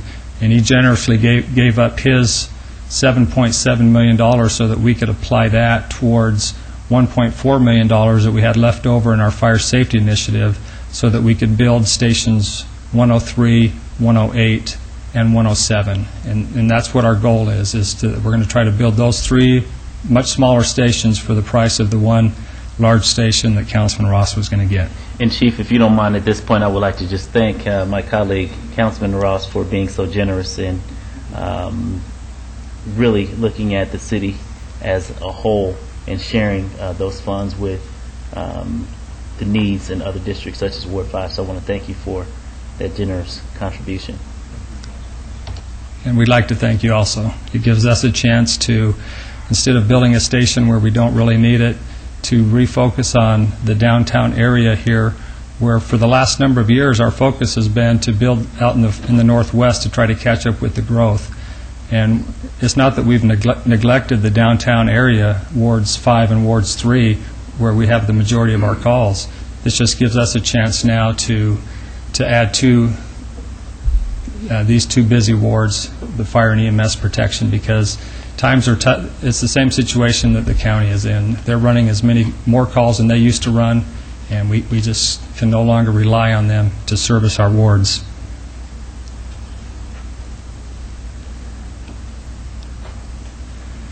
Here's the fire and EMS calls for Ward 6. Last year, 577 fire calls, 5,682 medical calls.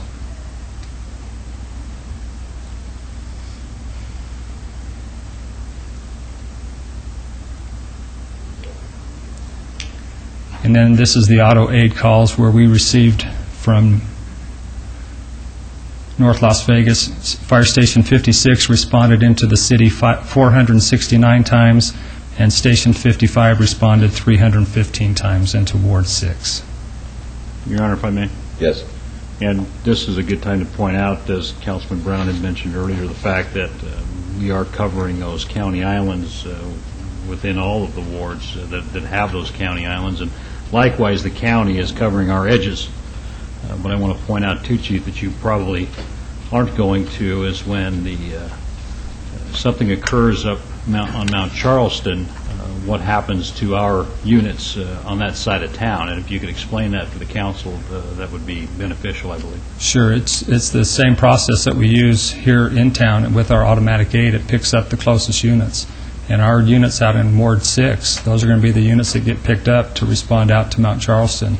They do have a station that's up on Mount Charleston, but when you get a structure fire that's up there or a bad accident, it's still going to pick up the closest units. So if an accident occurs, it usually is us, and if it's a fire, we go up to assist Mount Charleston. Well, and Your Honor, if I may ask again. Sure. Does Clark County, is that a full-time station up there, or those? I thought that was a volunteer with the BLM and up there on Mount Charleston. It's volunteer. Yeah. So that's significant to know as well, that our resources are stretched when a fire does occur up on the mountain. And we're always very professional here in this valley, more so than I think I've ever seen anywhere. We're Clark County or North Las Vegas. They will help us anytime that we need it, and we have been there to help them anytime that they have needed our help. And that's the beauty of the system that we operate on here in Clark County, is it's all under one system, and it gets the closest units. Our experience, and maybe some of you in this room, when the time does come that you may need fire or medical services, for the most part, I don't know of anybody that cares what color of truck it is. Or they just want somebody there. And our goal is to get there within that 6-minute range. And with the great work that we're doing, our response times are coming down, but in some areas we're still above that 6-minute mark. So that's my presentation, and I'd be happy to answer any questions. Thank you very much. Great presentation. Any other comments or questions? A great presentation. Thank you. Okay, thank you. Okay, now this is going to be not such a great presentation coming up. This is item 69 from Mr. Perigo is here for R26, 2008, discussion and possible action regarding resolution adopting the City of Las Vegas Urban Forestry Initiative, all wards. Thank you, Your Honor. Can you mention to him that we're missing our barbecue? No, count me out. Mr. Perigo. Thank you, Mayor and Council. Tom Perigo, Deputy Director, Planning and Development Department. I have with me today Doug Bennett, who is the Conservation Manager for the Southern Nevada Water Authority. We bring this resolution to you today as a result of the Planning Commission and City Council joint workshop on sustainability, where you had directed us to establish a tree planting initiative. We have... Mr. Perigo, what, on that prior slide, what is it? Is that building in the city? No. Very relevant then. Go ahead. We have we've formed a tree committee that's represented by 7 departments in the city, with assistance from Matt Kupnick, who's a community forester with the Nevada Division of Forestry, and Doug Bennett with the Southern Nevada Water Authority.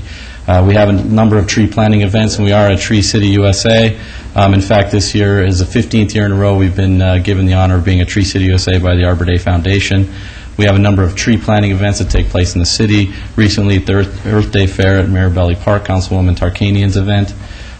That's a great opportunity to get community involvement. We've had a number of very successful tree planting events.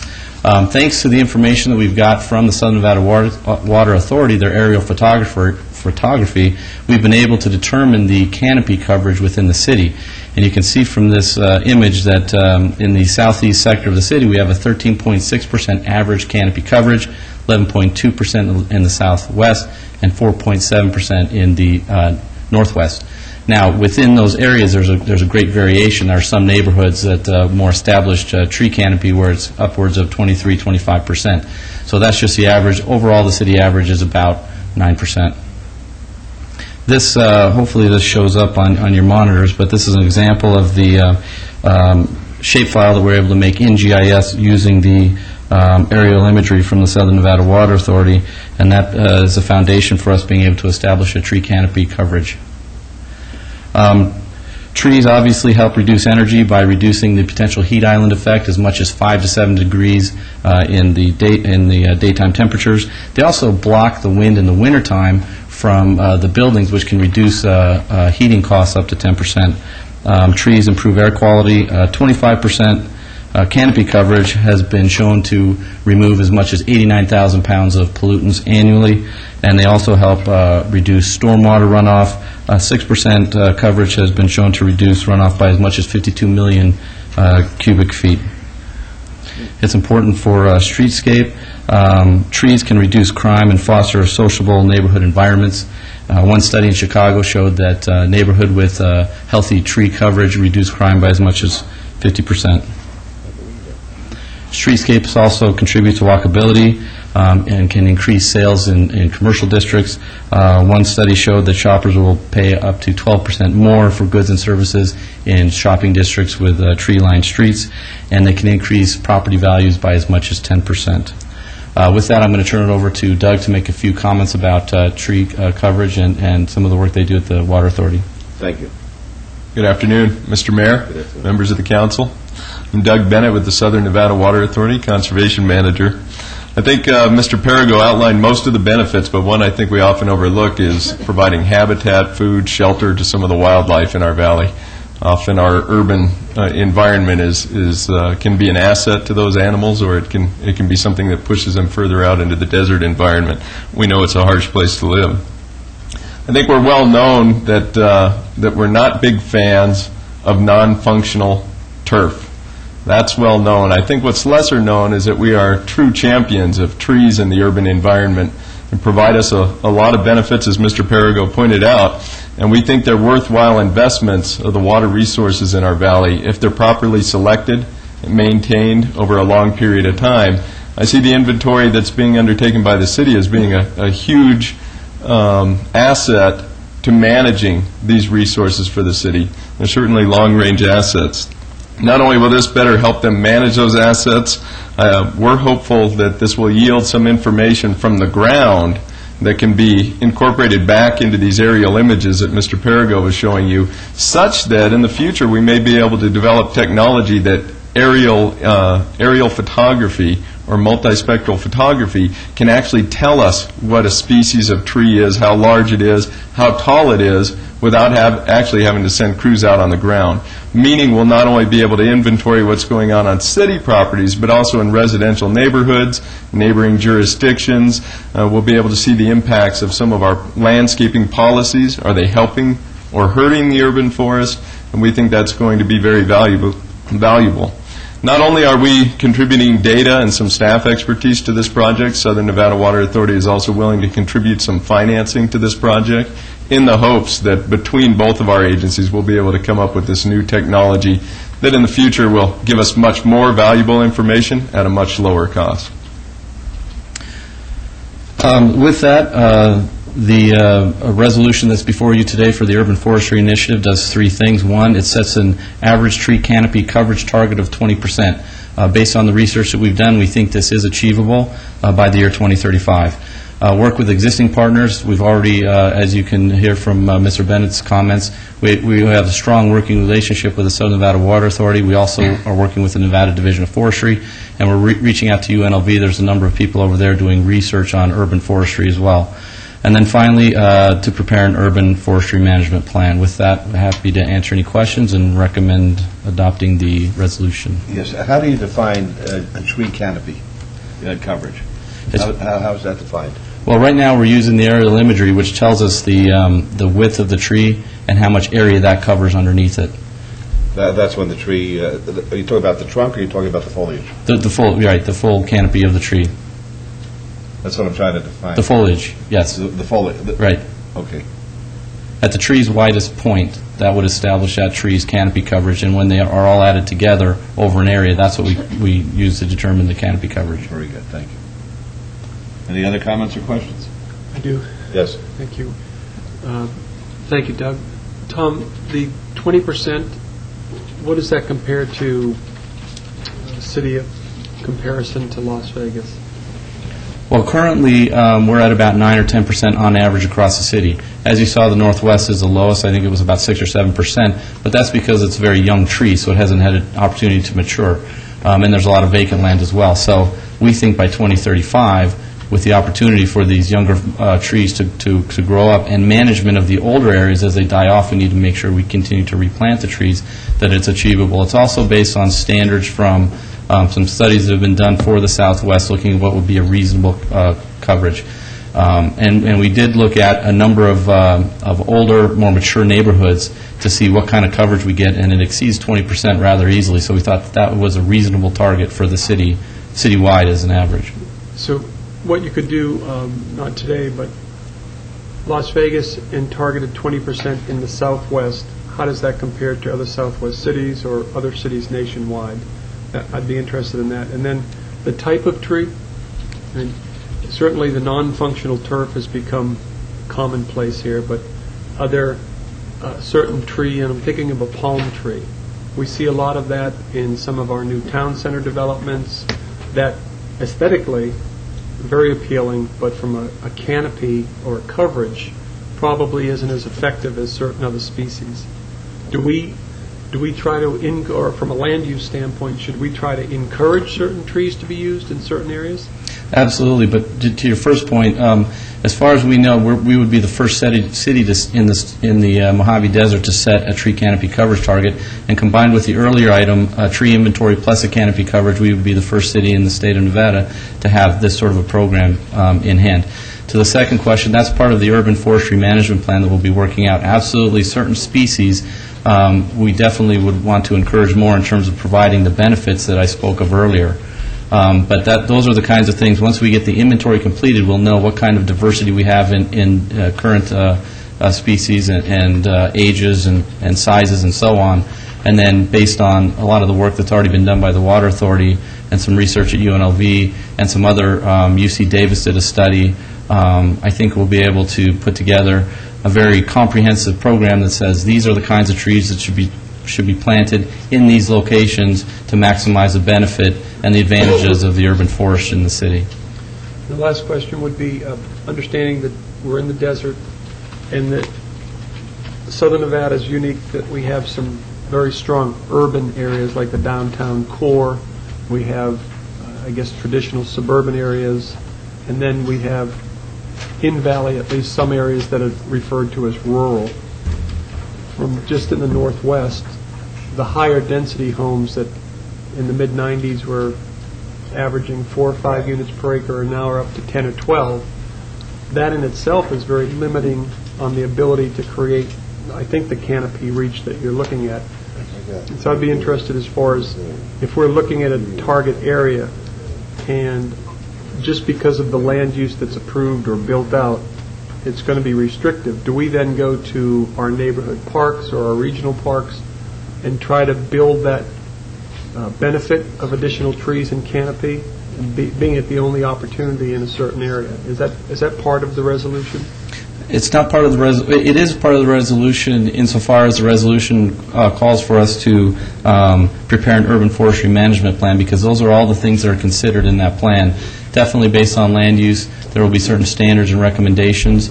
There will be separate components in terms of requirements on private plantings, as well as strategy for the city to make up as much of that as we can in public spaces. So all of that will be part of the forest management plan, but it definitely will be dependent on land use. Great. Thank you, Jordan. Green roofs part of this? Green roofs is not part of this. It's part of the other program that we're working on in terms of energy efficiency and energy audits. That will be folded into that other program we talked about. Very good. Yes. Does the county have a like program? Not to my knowledge. Well, I think it would be prudent to encourage you to approach the county and see if they could establish their own program. I mean, why not? If this is such a good program, and it seems like it would be, let's share the knowledge and the wealth and try not to overlap resources. I would just encourage you to contact your representative over in the county and see if they're interested and work together on this. Absolutely. I think our intention was, as a recipient of the grant, to begin working with the Water Authority. Once we get this the program underway, absolutely, the information, because obviously the Water Authority is a regional agency, they have the data regionally, we can adapt it for all other communities, and I will absolutely reach out to the county and the other public agencies in the valley. Anybody else? All right, may I have a motion, please? I move to adopt this resolution, please. All right, let's vote. Opposed? Motion carries. Thank you very much. Thank you. Okay, item number 70 is Park and Recreation Advisory Commission, the term of John Lowenstein. He resigned March 31st, 2008. I'd like to obey this for 2 weeks. I'm getting some inquiries from folks who are interested in this position. I'd like to have the opportunity to further review them. So my motion is to obey. Please vote. Opposed? Motion carries. Thank you. Okay. Item 71 is Bill number 2008-18, annexation number ANX 26436, property located at 4871 Ryder Avenue, and this is in Ward County. It's in the county. Councilwoman, do you wish to have it read? Please, Mr. Mayor. Thank you. Thank you, Thank you, Councilwoman. Bill number 28-18, in order to extend the boundaries of the city to particular certain land to be annexed, to make the assumptions of laws, obligations, and benefits of the city, and provide for other related matters. Thank you. Councilwoman, do you have a motion, please? Move to approve. Thank you. Let's vote. Opposed?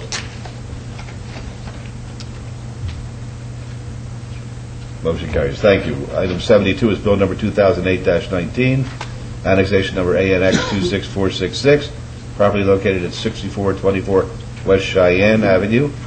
Councilwoman, do you wish to have it read? Yes, please. Thank you, Councilwoman. Bill number 28-19, in order to extend the boundaries of the city to particularly described land to be annexed, to make such inhabitants subject to the laws, obligations, and benefits of the city, and provide for other related matters. Thank you. And you have a motion? Move to approve. Thank you. Let's vote. Opposed? Motion carries. Item 73 is Bill number 2008-21, an ordinance creating Special Improvement District number 1507, Jones Boulevard from Elkhorn Road to Horse Drive, and Grand Teton Drive from Maverick Street to Decatur Boulevard.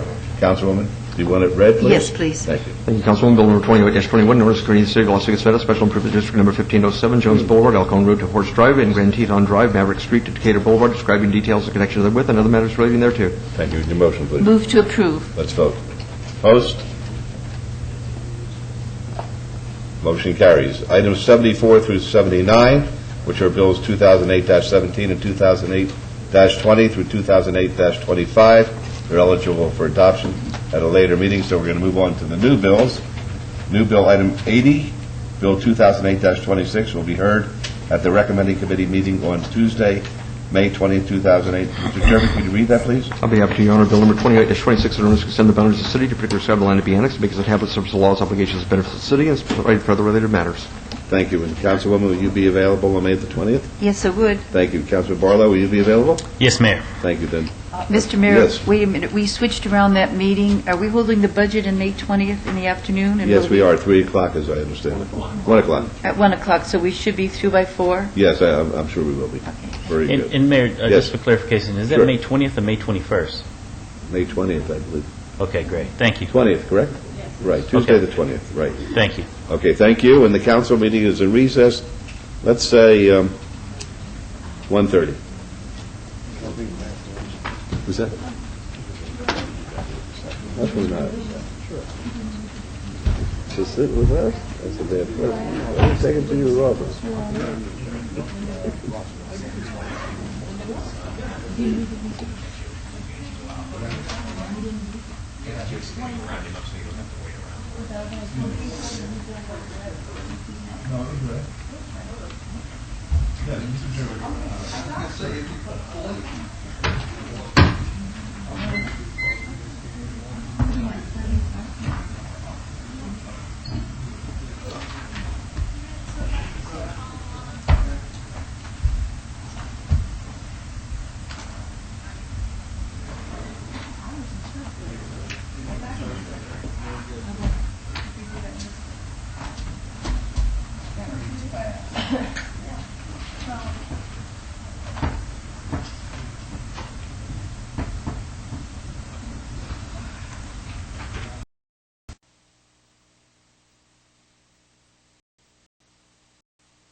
Good afternoon, ladies and gentlemen. Thank you for being patient with us. We had a rather long meeting this morning, but I think we're going to be able to breeze through this afternoon's agenda. Item 81 is any item from the afternoon session that the council staff and/or the applicant wish to be stricken or held in abeyance to a future meeting may be brought forward and acted upon at this time. Mayor Pro Tem. Thank you, Your Honor. We have item number 97 is RQR 27258, David Maddox, 3320 North Rancho Drive. Councilman Ross wants that to be held in abeyance until our 8/6/2008 meeting. Item number 98 is a special use permit 25259 Fiesta Discount Market, Donald S. Gilday, Revocable Family Trust, 7010 West Charleston Boulevard. The applicant wants that to be held in abeyance until our June 4th, 2008 meeting. And items 111 and 112, WVR 26441, and Vacation 26443, Corestone LLC, southeast corner of First Street and Boulder Avenue. I've asked that to be held in abeyance until our next meeting on May 21st, 2008 meeting. Council members, are there any other items we need to bring forward at this time? Hearing none, Your Honor, make a motion to bring these items forward and take appropriate action, please. Okay, let's vote on that, please. Your Honor, Mayor Pro Tem, Yes. I apologize. I would like to, items number 93 and 94. We are still working with the applicant and the neighborhood. Mr. Scott, if I hold this in abeyance without prejudice and they continue to work, does that limit their ability to come back in 2 months or 4 months or 6 months with something different? The motion would just be to obey. The only with prejudice or without would be for a withdrawal. Excuse me. Thank you. And if I ask for a withdrawal without prejudice? They can bring it back at any time. Okay. If you want to table it, if you want to table it and you don't know what time they're going to bring it back, you can do that. Abeyance would be to a time certain, and if you just want them to withdraw the application completely, they can withdraw it. Then my motion would be withdrawal without prejudice on those two items, Mayor Pro Tem. Okay. Item number 93 is modification 2594. Applicant owner Northwest Estates LLC et al. Request for major modification to the Lone Mountain West Plan to amend the land use designation from ML, medium low density residential, to MFM, multifamily medium residential. This is in Councilman Brown's ward. And item number 94 is a site development review 254487. Against an abeyance item, applicant owner Northwest Estates LLC et al. This is to replace a portion of a 308-lot single-family residential development with a 296-unit multi-family residential development. Councilman Brown would like to have that withdrawn without prejudice. Are there any other items that we'd like to bring forward at this time? Hearing none, Your Honor, I make these. I'd have to amend that. One moment, please. Mayor Pro Tem, I apologize. I was just told that if I withdraw, then the applicant goes back through the entire process. If I table, they can continue to work with the neighborhood and come back directly to City Council? Correct. So, with your permission, could I amend that to table those two items? Okay, we're going to table items number 93 and 94 with a directive, just bring it right back directly to the City Council. Do we understand the motion? Yes. Okay. Let's vote on it then. Opposed? Motion carries. Thank you. If I may, Mr. Mayor and Mayor Pro Tem, just to clarify, we would bring it back if it's the same project. Obviously, if they add something else, another application, then it would have to start back through the process. All right. Thank you. Do what now? If they add something, it has to start again. Okay. Items 82 through 88 are on the consent agenda. They're considered to be routine.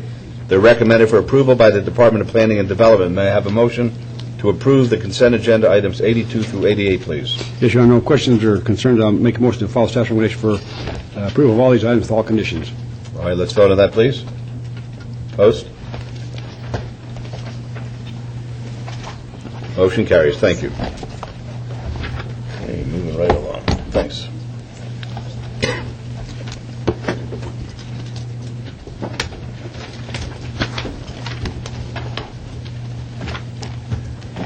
Items 89 through 92 may be considered in one motion, one vote. They're considered to be routine public hearing items with no condition changes, and all public hearings will be opened at one time. and any person representing an applicant or a member of the public or a member of the council not in agreement with the conditions and all standard conditions for the application recommended by staff should request to have that item removed from the portion of the agenda.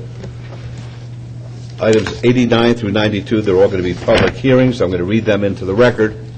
89 is RQR 26303, required 5-year review. The applicant is Clear Channel Outdoor, the owner's Park, Jerry K. and James N. Required 5-year review of an approved special use permit which allowed a 40-foot tall, 12-foot by 24-foot off-premise advertising billboard sign at 2111 Western Avenue in Ward 3. Item 90 is SUP 26857. The applicant is Antonio Tizera. The owner is Leonard and Elizabeth Capri Trust.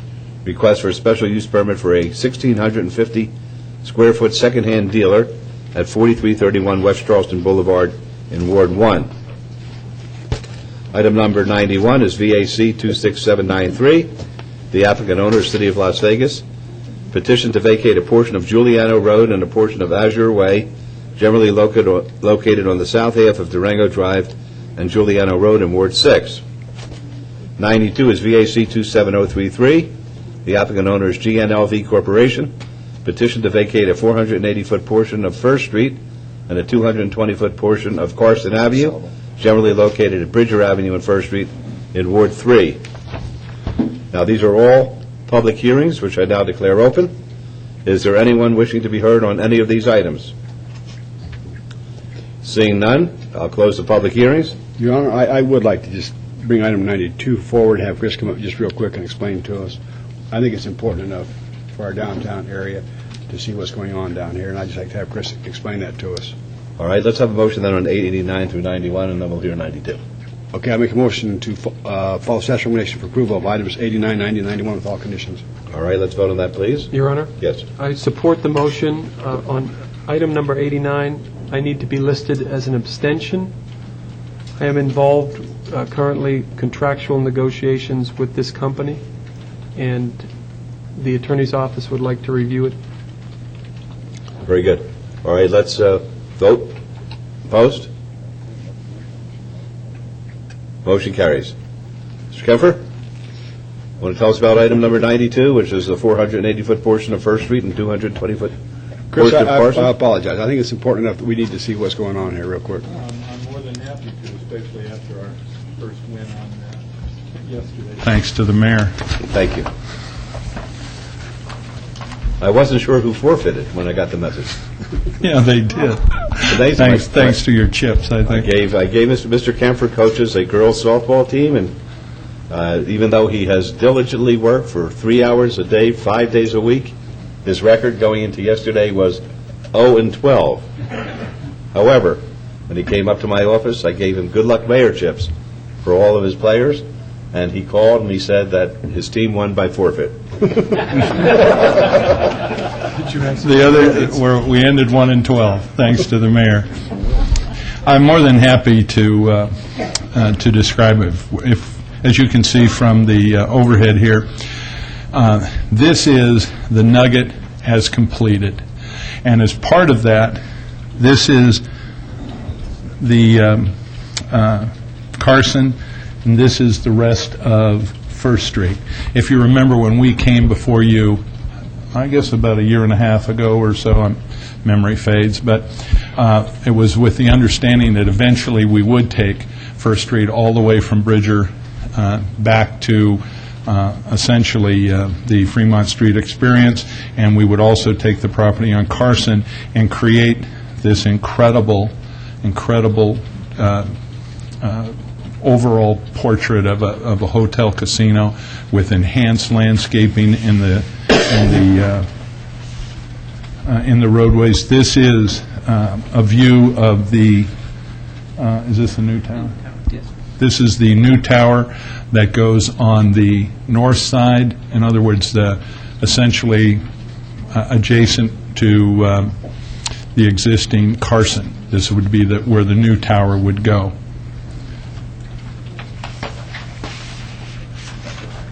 And this is an example of what this street will now look like. That's the existing parking garage, and maybe, Don, you can point out the existing parking garage that we have, and the landscaping that goes in front of it, the landscaping that goes in the medians. It's just, everything is absolutely first rate. This is another view, again, I believe that, again, the south tower at the end of Carson. Where is the site plan? Do we have that?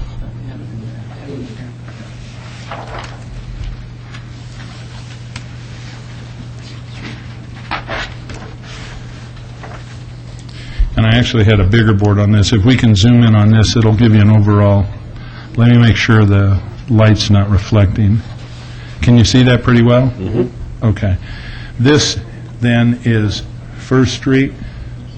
We'll put north to the top. This is First Street. This portion of Carson is being vacated. It will retain all vehicular access, and that's an important point, is that we're not closing off access to cars. We're just making sure that when they drive through that area of town now, it's going to be this absolutely first-class roadway. And so what the vacation does is allow us to do all of these special things, ultimately in conjunction with an incredible development downtown that we continue to do in phases, and this is essentially our final phase. And this has already got the funding, so this is going to be built. Right. Okay, thank you very much. Mayor? Thank you. Yes. Mr. Kemford? Yes. Your development on this particular development here at the Golden Nugget is, I believe, is absolutely fabulous, and it most definitely is setting the pace for what's to come for the other casino properties in the downtown area. And my question is, Mayor, and to staff, is with the layout of First Street and Carson, maybe this is something that we can look at, Mayor Pro Tem, for other developments and streetscapes that we do, that we can tie in to make possibly a lot of our streets in this corridor, as we continue to develop the downtown. This can possibly tie in and be the example as to what the future streetscapes of the adjacent streets could possibly look like in the future as well. So I just wanted to just throw that out there as a recommendation, and for something for us to look at as to how, in fact, we can make it contiguous for the other adjacent streets in this particular area. Thank you. Thank you. Okay, any questions or comments? All right, public hearing. Oh, you can go right here. My name is Hodges, 123 Sir David. Today is my last day, and I just want to say that asking you and the city council and the state of Nevada and everything, if this country to pull out of recession, you guys are going to be on the front line. Okay, I want y'all to know that you're building things in spite of it. That's beautiful. And I was over that Golden Gate thing, looking at that a while ago, and the guard, they took me around showing me things. What I'm trying to say is that, sometime when you got something great, life is the chance of, we don't know what tomorrow's going to be like, none of us, but chance is a part of the game, okay? And that's what I like about you guys, and I'm really going to miss you. In fact, my wife is beginning to get worried about me too, Oscar, seriously. And I don't sleep nights much. I'm just worried about so much. I got a burden. I'm carrying so much on me about people, lies and things that I've had to keep all their basic secrets forever and whatever. It's just the objective is that ain't got nothing to do with it. But I want to go to this small town and just dry up, But even the doctor's been giving me exams. They said, well, you're all right physically. Well, I mean, I ain't even mentally crazy either. The point is, what I really want to say is that at the end of every day, we all really need to know that our greatest gift is our country. And this state of Nevada has been kicked up until. Now, I'm going to come back at you, what you call your citizen page, and I'm going to show you a map of the United States as this great nation grew west. And there's some things that this state has been charged with had nothing to do with it. So, anyway, I hope that I know you already voted on it and passed it and whatever, but this is a great idea, gentlemen, and best of luck. Thank you. Good luck to you. All right, anybody else? Sorry. Good afternoon. My name is Teddy Russell. I'm the next mayor of Las Vegas, and I'm a resident of Las Vegas. Please excuse my appearance. We suffered an attack by a crackhead wraith. Hopefully, I have the teeth in my wall. This is grotesque. But denture cream, they were crowns anyway. This is quite intriguing to me.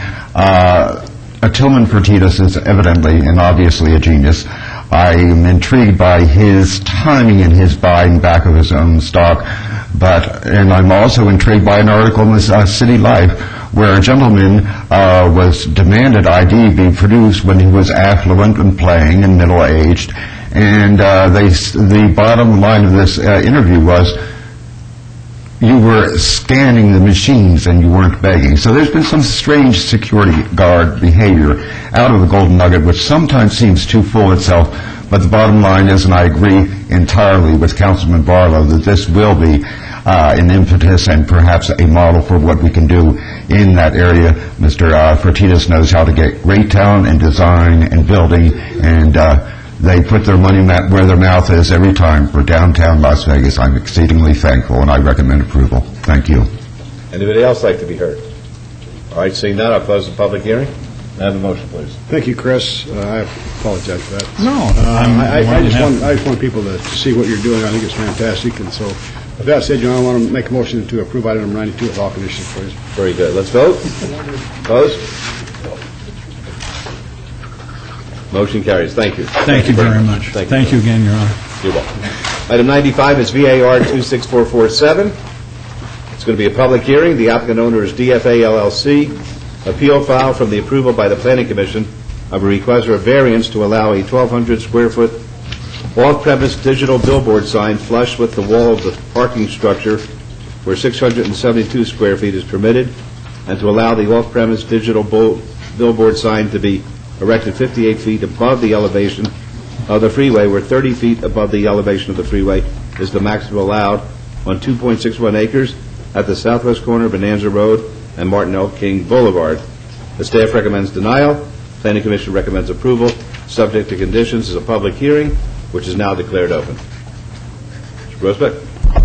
Thank you, Mayor, council members. Good afternoon. Robert Grosbeck, 145 East Reno, Suite E8, on behalf of the owner and applicant. I don't know if Ms. Wheeler wants to jump in. I'll add my 2 cents, and I'm sure she'll correct me if I'm wrong. We originally, Your Honor, came before the Planning Commission on a variance and an SDR review with respect to our signage. And if I may put it up,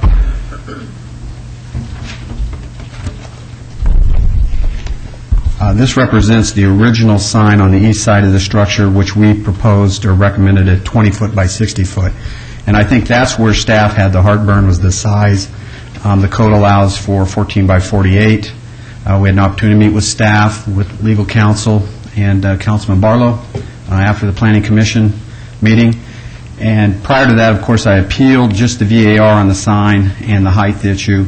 It appears we've got the height issue worked out. I think staff can support that. In the interim, Your Honor, we're looking now at 2 boards. One on the east side, as you can see there. 2 faces, correct, each 14 by 48 feet. One on the east side, which you see here.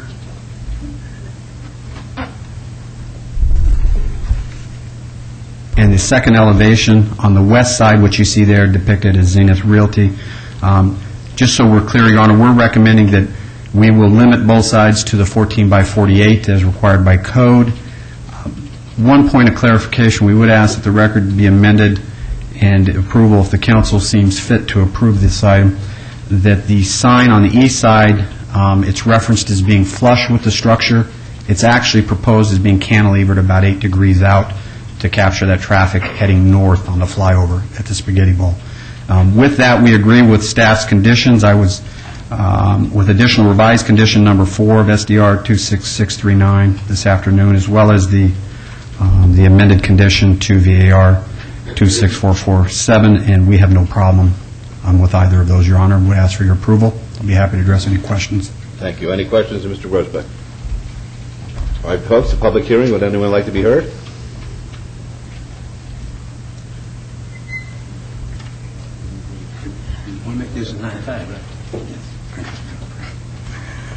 Well, 95.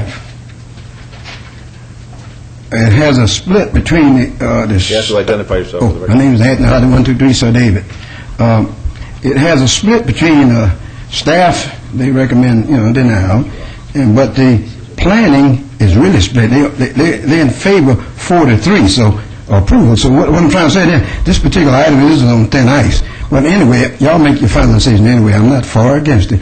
But as I said on my way out, when these two guys fighting each other, that's pretty good. I like that. Okay, any other public comment?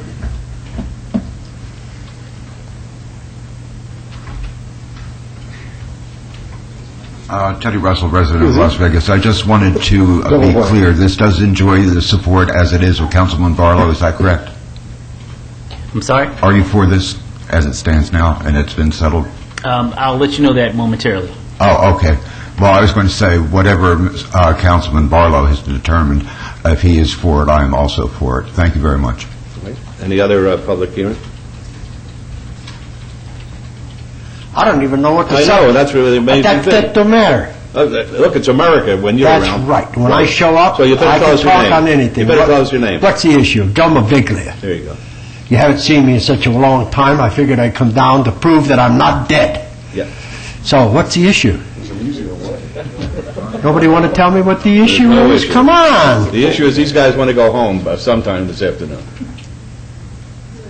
Are they okay in your stuff? Well, we'll know in a minute. I hope they will. If they do, if they don't, I'll push it along. I got juice down here. Let's go. Come on, please. Okay. Try to run a hearing. Thank you. Thank All right, you. anybody else want to be heard? We'll close the public hearing. Mr. Mayor, Yeah. I just wanted to ask, on the cantilever, I didn't understand what was happening there. Was that something just new with the meeting, or had that already? You know how he said he was going to put it at a slant, evidently, to get the freeway view? I didn't understand that. If I may, Mayor and Councilman. Please do. The proposed conditions that staff has, based upon our review this afternoon of the plans, would be that there would be added conditions indicating that no variance to exceed a maximum billboard size is required nor granted. In other words, this is two faces of a single billboard, and each does not exceed the 672 square feet.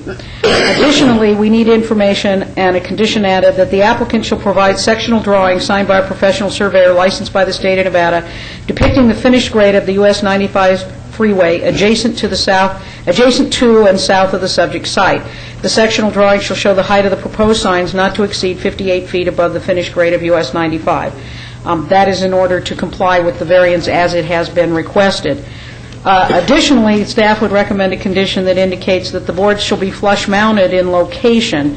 While there was some discussion previously about this cantilevering, part of staff's suggestion to do the two faces to eliminate the need for the variance was to be that these would be flush-mounted signs in two different locations, allowing greater visibility, but still meeting the code with regard to not requiring a variance for size. So that is where staff is with regard to our review of the new submittals.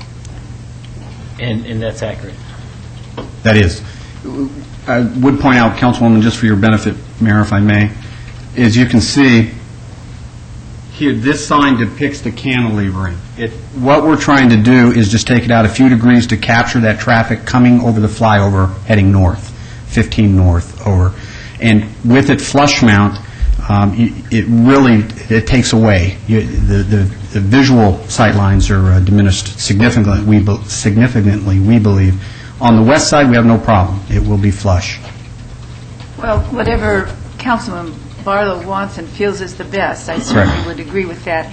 I just thought that maybe he wasn't aware of it until now, and I didn't know what his thoughts were on it. And Well, we had talked...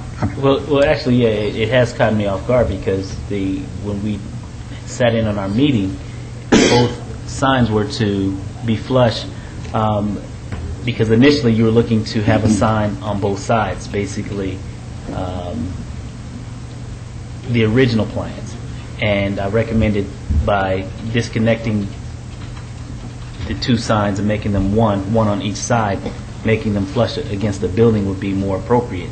The 8-degree separation, I'm not quite sure how how much of that, specifically with the size of the building, how much of that will be showing as you travel, south on Martin Luther King, as far as looking down the backside of that board? There won't be a board on that side, Councilman. You're right, and that was one of the options. We talked about that. That's off the table. We opted to go instead to the west side of the structure. You remember we talked about a full cantilever doing an additional sign to capture traffic heading south on MLK. I'm speaking of the 8%. The 8% tilt. Right. What our last discussions, both sides of the building were to be flush. Well, no, we did talk about that, but we talked extensively at the Planning Commission about the need to have it cantilevered. It's a fairly minor deviation. Look, let's take the Planning Commission out of play, because when we had our conversations, we pretty much changed the entire plan of what, in fact, Planning Commission had recommended. That's correct. Disconnecting the two boards and placing them on each side of the building. And when we walked away from our last discussions, both billboards were to be flush. And so now my concern is having that 8-degree still in place, being disconnected from the building. As you travel south on Martin Luther King, you will be able to see I see what you're down saying. the back side of that board with 8 degrees of separation off of the building is my concern now. And that's a fair versus point. the flush look. So, Well, and I agree, and that's an excellent point. I don't recall us talking about that in the meeting. We talked about the second board. But I'll defer to your guidance, Councilman. okay, I would actually like to see it remain flush. Okay, then if that's your intent, Yes. we'll certainly follow to your direction. Okay, then I'll do that. Margaret, did you have anything additional to add? Mayor and Councilman, the only other one would be on item 96, revised condition number 4, to read that all development shall be in conformance with the site plan dated 2508 and the sign elevations date stamped 5708, except as amended by conditions herein. Okay. You know, and I'm concerned, Councilman, I don't think I read 96 into the record. I should do that at this time. Okay, go ahead. 96 is SDR 26639. The applicant owner is DFA LLC. Appeal filed from the approval by the Planning Commission of a request for site development plan review for proposed 20-foot by 60-foot off-premise digital billboard sign flush with the wall of the parking structure at the southwest corner of Bonanza Road and Martin L. King Boulevard on 2.61 acres at the southwest corner of Bonanza Road and Martin L. King Boulevard in Ward 5. Okay, great.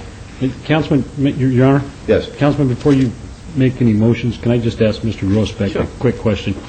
You know, we approved this quite some time ago, and having grown up in the Twin Lakes area when I was a kid, being the edge of town at that time, and semi-close to this location, can't wait to see that building built there personally. When's that going to happen?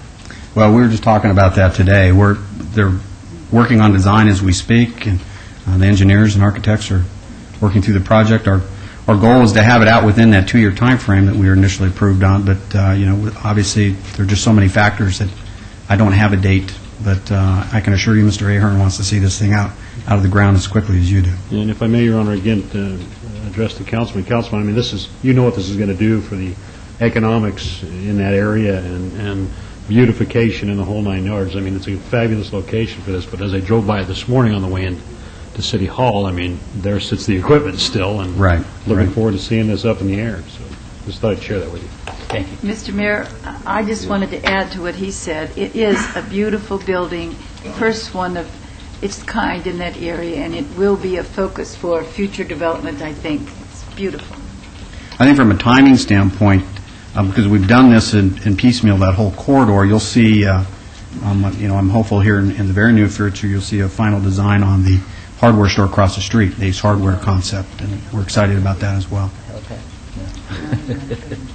All right, Councilman, your motion, please? Yes, Mayor, my motion at this time, well, before my motion, I just would like to say this. I want to thank Mr. Grossbeck and most notably Mr. Ahern for a job well done as far as what he has done to assist in the development of the Bonanza corridor, the Martin Luther King Bonanza corridor. And although he was unable to get his helipad on the top of this beautiful building, it still is a very recognizable and nice building. And I want to thank him for working with us and NDOT through the US 95 widening as well as the Martin Luther King widening, which took approximately 15, 20 feet of your property in order to access the freeway right at Bonanza and the Martin Luther King and the US 95. And so I believe that this is the gateway into West Las Vegas, and it will begin the start of something very beautiful as we travel up and down the Martin Luther King corridor. Tomorrow we have an opportunity to share in the groundbreaking of the Bank of America building being erected at Washington and Martin Luther King. And so I believe this is most definitely the seeds that have been planted years ago. They're now starting to come out of the ground, and this is one of those seeds that were planted a few years ago. And now to actually see it coming to fruition is a beautiful thing. So I look forward to continuing to work with you, and I would like to move to follow staff's recommendation for approval as amended. Okay, that's on 95. Let's vote, please. Post.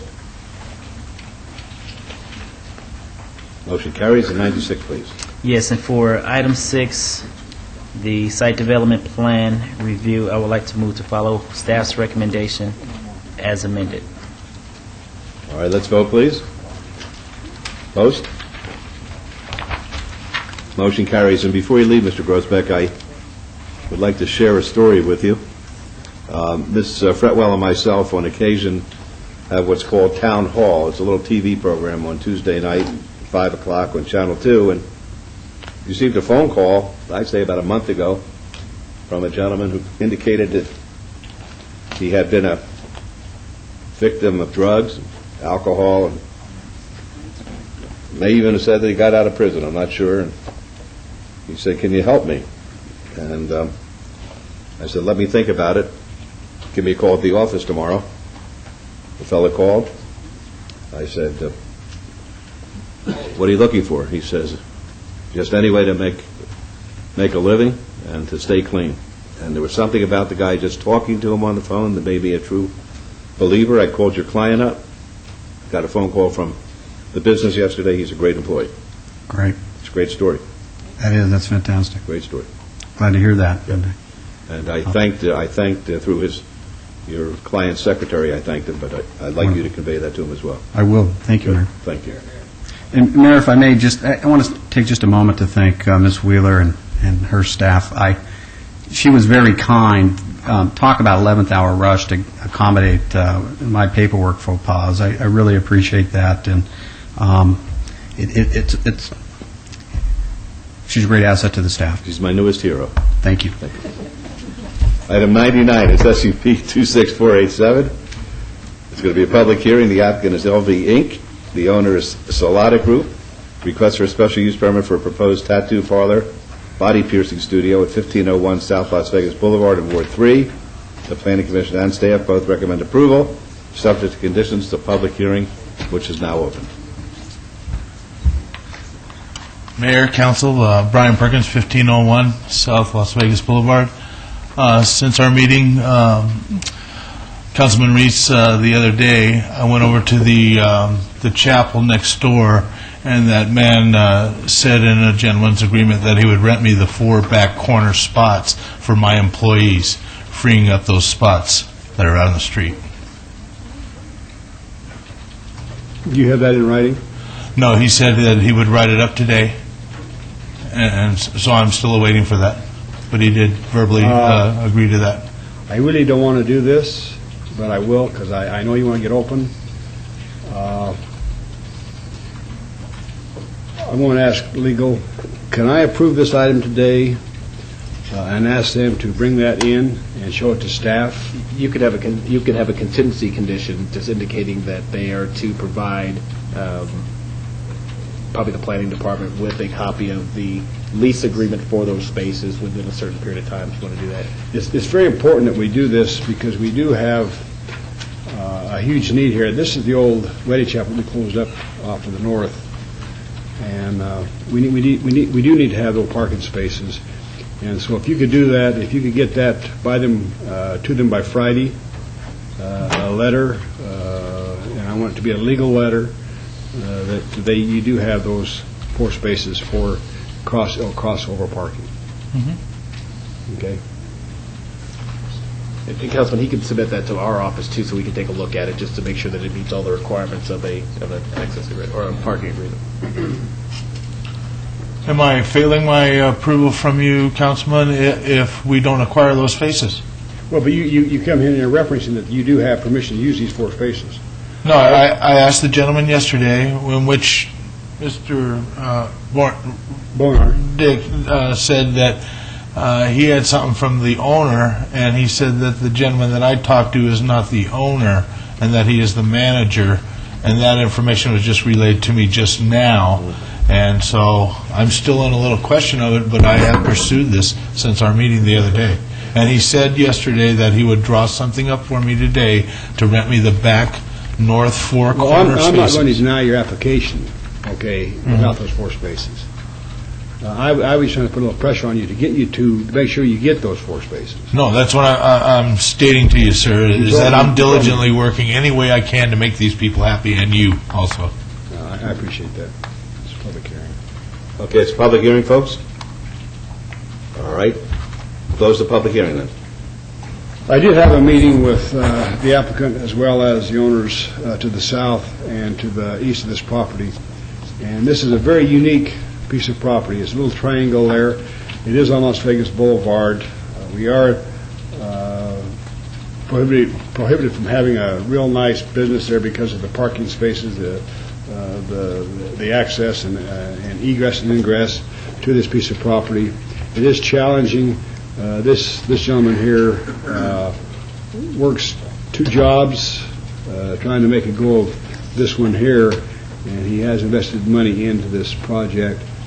I think he really wants to work with the neighbor to the south and to the east, and I would like you to have that crossover easement for parking if we can get it, and so I would ask you to please go for that. And if you can get that, please give it to the planning department as well as to the attorney's office so they can go over it. And I am going to ask for a condition is to have a 3-month review. See if there's any problem. 3-month review?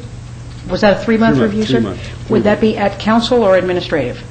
Administrative would be fine. Okay, if I may then, the changes of condition would be to replace the existing condition number 1 with the new condition number 1 to say that an off-site parking lease agreement to show that 6 total spaces are available is to be submitted to the Planning and Development and City Attorney's Office prior to issuance of business license, and that there shall be a 3-month administrative review. No, he doesn't have that cross easement. He doesn't have to get it. He's okay the way it is there. Okay, so that's just a note rather than a condition? Yes. Okay, then we would just delete number 1 and then add the condition that there will be a 3-month administrative review? Yes. Fine, sir. And at that time... Document, sir? Come forward, please.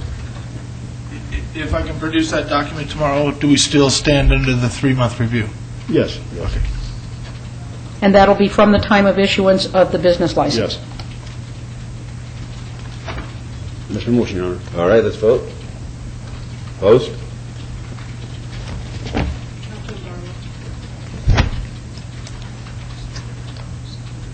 Motion carries. Thank you. Okay.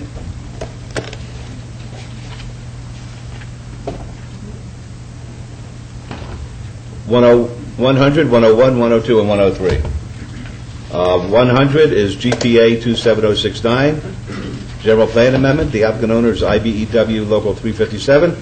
Request to amend a portion of the southeast sector plan of the General Plan from M, medium density residential, to SC, service commercial, on 3.30 acres adjacent to the northwest corner of Land Boulevard and Harris Avenue in Ward 3. The Planning Commission staff both recommend approval. 101 is ZON 27068, rezoning related to GPA 27069. Applicant owner, IBEW Local 357, request for rezoning from C1 Limited Commercial to RMHP Residential Mobile Manufacturer Home Park to C1 Limited Commercial on 3.30 acres adjacent to the northwest corner of Land Boulevard and Harris Avenue. 102 is VAR 27067, a variance related to GPA 27069 and ZON 27068. The applicant owner, IBEW Local 357, requests for a variance to allow 219 parking spaces where 277 are required for proposed commercial development on 3.30 acres adjacent to the northwest corner of Land Boulevard and Harris Avenue, Ward 3. Planning Commission staff recommend approval, subject to conditions, and that's the same one. I've got two of these. 103 is SDR 27066. Applicant owner, IBEW Local 357, request for site development plan review for a 35,000 square foot office building and meeting hall on 3.30 acres adjacent to the northwest corner of Land Boulevard and Harris Avenue, Ward 3. The Planning Commission and staff recommend approval, subject to conditions. Your Honor. These are, yes. I'm sorry, go ahead and finish. I was just going to say, these are public hearings, which I now declare open. I just need to disclose and abstain from agenda items 100, 101, 102, and 103, as I am a member of the International Brotherhood of Electrical Workers Local 357. All right, thank you. Yes, sir. Good afternoon, Your Honor. How are you? Council members, my name is Tom Stetson. I'm the president of the International Brotherhood of Electrical Workers, Local Union 357. I reside at 6005 Fawn Avenue, Las Vegas, Nevada, and I do represent the owners, and the owners do accept the recommendation for approval. All right, thank you very much. Are there any questions? All right, folks, public hearing, if you'd like to be heard. Well, this is real Donnie, but 1, 2, 3, Sir David. I'm kind of like Ward 6 there. I'm a retired electrician. You need to abstain then. Well, really? Okay. No, if I never get to approve anything in my life, I got to look out for the Brotherhood, being a member of the International Brotherhood of Electrical. Well, I read in Cleveland, 569 in San Diego, and 357, whatever. But the idea, I got 45 years pen, whatever. What I'm really saying is, hey, guys, this is my last day, and if I don't help them, who can I help? So, like you said, I am a part of y'all, so therefore, my statement won't count. I'll be, ruining whatever. But the truth is, whatever 357 is trying to do, hey, they're on the right track. They might as well build something like everybody else. Good luck to all of us. And thank you for letting me say something. He abstained. All right. Me one. Teddy Russell, a resident of Las Vegas, the next mayor of Las Vegas, a member of Telephone Workers Union, IBW-CIO, before I went into AT&T. Commissioner Chris G. thinks that one of my planks for my campaign as mayor is mandatory unions. On the serious side, we are coming into a renaissance of union representation. I am for this 1,000%, and I'm also for the actions in Washington, D.C. to make unionizing or collective bargaining more equitable and more just. So congratulations, I do recommend approval. Anybody else from the public? Yes, sir. Please give us your name. Joe Levante. I represent Callahan, which owns Millennium Estates, which is just adjacent to the new parking lots, et cetera. We don't oppose of anything. We would just like to, I guess, have access to what they want to do, like what it's going to look like with the design, et cetera, so it won't impede on a part of our property for street and curb appeal. It's going to be beautiful. Yeah, I'm sure it is. I just, first time doing this, I just wanted to make sure that... Your Honor, if I may refer to my architect? Sure. Please identify yourself. Brian Henley, KGA Architecture, 4495 South Polaris. We've got right here the plans and elevations for the property. If we can... You can just get into this. It's right here. You can see on this site plan, we've got landscaped parking area, including an intense landscape buffer here adjacent to your property. Okay, this is the back wall. Yeah, it is. Is this going to be fenced-in building, parking lot, or open? It will be fenced in the back here. There is a 4-foot low perimeter wall here, which can be closed off at night, so you won't have trucks parking. Well, 'cause I know they do a wonderful job on security in the evening times, since we do have a property there. No, it's great. I was just wondering, could I get a copy? Well, we can't do it this way. No, but I just... We don't whisper. Oh, no, I'm sorry. I just wanted to know, if we could... I'm sure that they'll be very cooperative. Yeah, okay. If I may, Your Honor, you can visit me at the local Union Hall, 4322 East Bonanza Road. My name's Tom Stetson. I am the president, and we'll chat with you about that, and I'll show you some pictures. Okay, thank you. Good.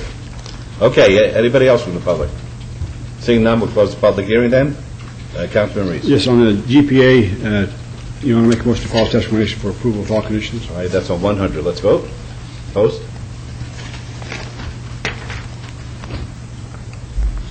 Motion carries. And on 101, you want to make a motion to follow Planning Commission staff's recommendation for approval of this item with all conditions? Let's vote, please. Opposed? Motion carries. And on item 102, on the variance, they do have other property in the vicinity. I don't think that there's going to be a problem with parking at all, and so my motion will be for approval of this item also with all conditions. Very good. Let's vote. Opposed? And on item 103, before I make my motion, I want to thank Mr. Stetson and his entire organization for their due diligence in seizing this property, buying it, purchasing it, and coming with the plans that they have. In this area, we have the Teamsters Union, we have the Laborers Union, we have the Carpenters Union. Yeah, I guess you call this Carpenters Hall, Carpenters Road, whatever you'd like. They have the plumbers. Oh, I forgot the plumbers. The plumbers local. They have a training center down there that is second to none, as well as IBEW. They do a lot not only for the community that they're in, but also for those people that go down there and go through these schooling projects that they have. They do a tremendous job. At this time, I think you can see the success that they have because of them building this wonderful edifice on Lamb Boulevard. Lamb Boulevard is kind of a mixed-use hodgepodge. We have churches, we have schools, we have shopping centers, we have churches, we have union halls.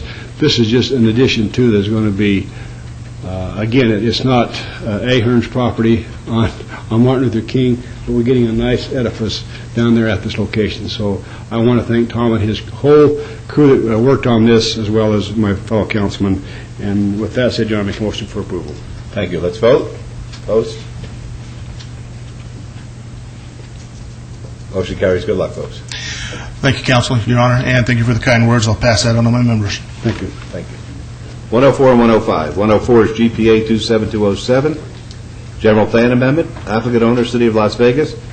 Request for general plan amendment from ML, medium low density residential, to PROS, Parks, Recreation, Open Space, on 4.91 acres located on the east side of Sand Hill Road, adjacent to the north side of the Las Vegas Wash. This is in Ward 3. The Planning Commission staff recommend approval. 105 is ZON 27211. Applicant owner, City of Las Vegas, request for a rezoning from RE Residence Estates to CV Civic on 4.91 acres located on the east side of Sand Hill Road, adjacent to the north side of Las Vegas Wash. Ward 3, the Planning Commission staff recommend approval. These are both public hearings, which are now declared open. Is anybody here on behalf of the city? Mr. Mayor, these items are to further the goals of the regional Las Vegas Wash Trail as it goes through Ward 3. Much work has been done to acquire these small parcels to provide park and activity nodes along the trail. And as the mayor and Mayor Pro Tem know, we're very proud of this project, and we look forward to making it the jewel of the east side, if you will. Well, Your Honor, I just got one question. There's no cameras here. Where's Perigo? That's a good question. Well, If I may, he was exhausted from this morning's presentation, and he's back at the office, yes. It's the first time he's worked in about the 8 years that I've known him. Sorry, Tom, I just had to throw that in. This is going to be an addition to the trail system that links the whole county up with the cities, North Las Vegas and Las Vegas. It's a great project. Just to the southeast of this location, we're going to have another part of the trail system where we're going to have horse trails where people ride the horses down into the wash. This is a huge, huge thing for providing parks and open spaces to an area that has been in much need of parks and open space for many, many years. And I'm just tickled to death the city's going to be able to finally provide this at these locations. You can see we're going to be having 2 parks, one on each side of the wash, and we are going to have a walk-across bridge so that people don't have to think they're going to have to walk down into the wash to get across. We are going to have a bridge there. It's going to be real nice, Your Honor, and I would follow Planning Commission and staff's recommendation for approval of this item 104 with all conditions. Thank you. Let's vote on that, please. Excuse me, Mayor, we Oh, yes, public it's a hearing. public hearing. Oh, okay. I'm sorry about that. It was so heavy, you rushed this thing along. I just want to say this, Mayor Pro Tem. I know my name, Anthony Hodges, whatever. A little late in the day with that one thing. What I'm saying, you had a big day, and your ward has really been coming up today, boy. I mean, Ward 3, you got a lot going on. So that's what I want to say is good luck to you, and I'm going to miss you. Thank you. All right, there's been a motion on 104. Let's vote, please. Opposed? Motion carries. And 105, please. Make a motion for approval of staff conditions following Planning Commission recommendation. All right, let's vote. Opposed, please.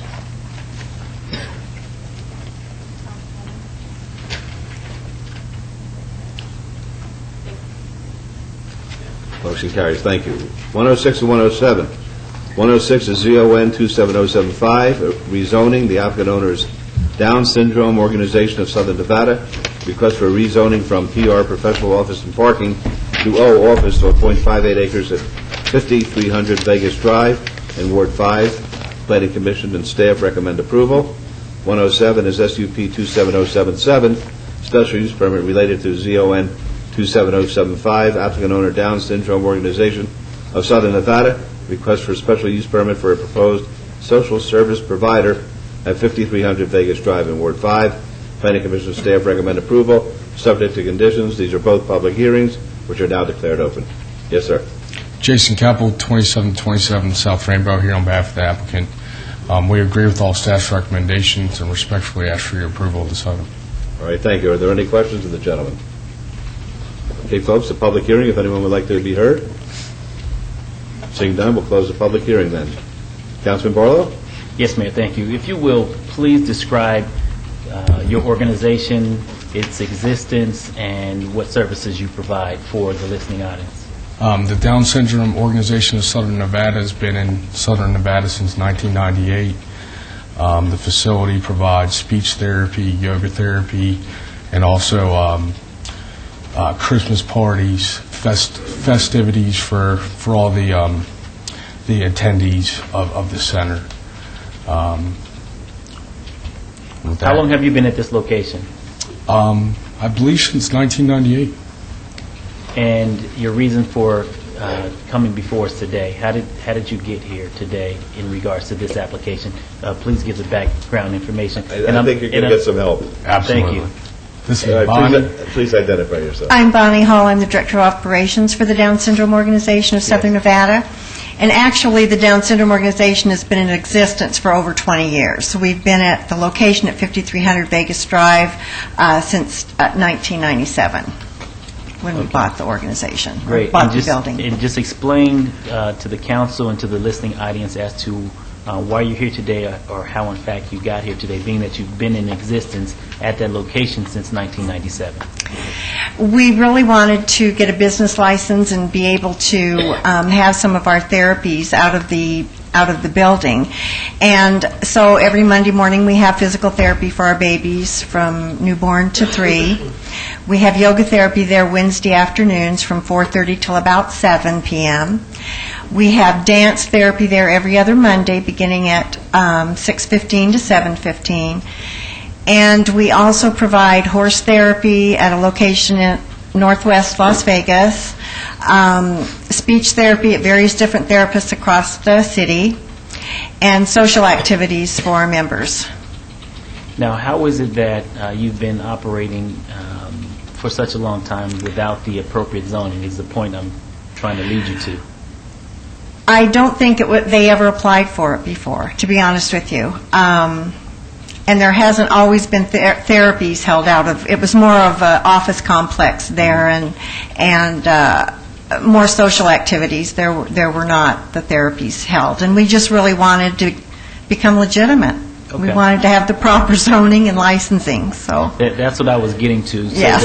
so that everyone will know, because Ward 5 is inundated with so many social programs, and social facilities. I didn't want to mislead anyone by leaving them with the impression that we're adding another social service provider to our inundated inventory.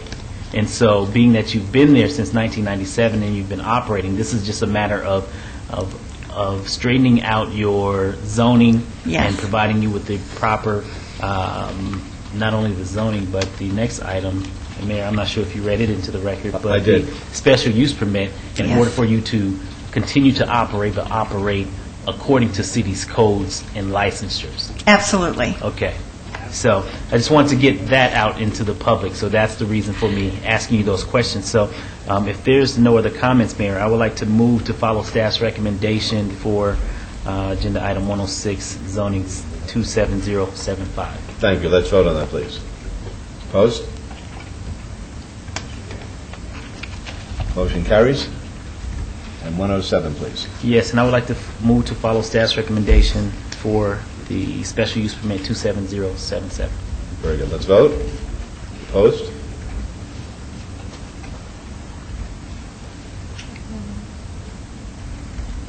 Motion carries. Good luck legally. Thank you very much. Thank you so much. 108, 109, 110. 108 is ZON 27079, a rezoning. The applicant owner is Jim Marsh, American Corporation. Request for rezoning from you, undeveloped TC Town Center to TC Town Center zone on 1.01 acres on the east side of Riley Street, 275 feet south of Centennial Parkway in Ward 6. Planning Commission staff recommend approval. 109 is WVR 27425.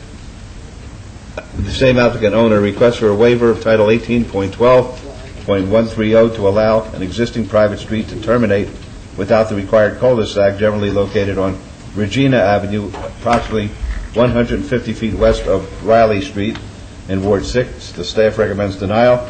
Planning Commission recommends approval, subject to conditions. 110 is SDR 27078. The applicant owner is Jim Marsh, American Corporation. Request for a site development plan review for a parking lot and a waiver of town center perimeter and parking lot landscape standards on 1.97 acres at the southeast corner of Riley Street and Centennial Parkway in Ward 6. There's a note that no waiver is requested. The staff recommends denial. The Planning Commission recommends approval, subject to conditions. These are all public hearings, which I now declare open. Yes, sir. Paul Sansucci, 6701 Dorita, Las Vegas. We concur with the recommendations for planning with their amendments, and we have been working towards fixing the issues such as relinquishing all the waivers for the landscape requirements. As far as the waiver for the cul-de-sac, if you see this area here, that is in yellow, that's the area per Title 19. Cul-de-sac only has to be 200 feet to require the turn radius. Also, point of fact, both those residents either exit to the roadways either on the south street or onto the lower part of the cul-de-sac. All right. Are there any questions to the gentleman? Folks, a public hearing. Would anyone like to be heard? Real swift. Here we go again. You got the staff and the planning.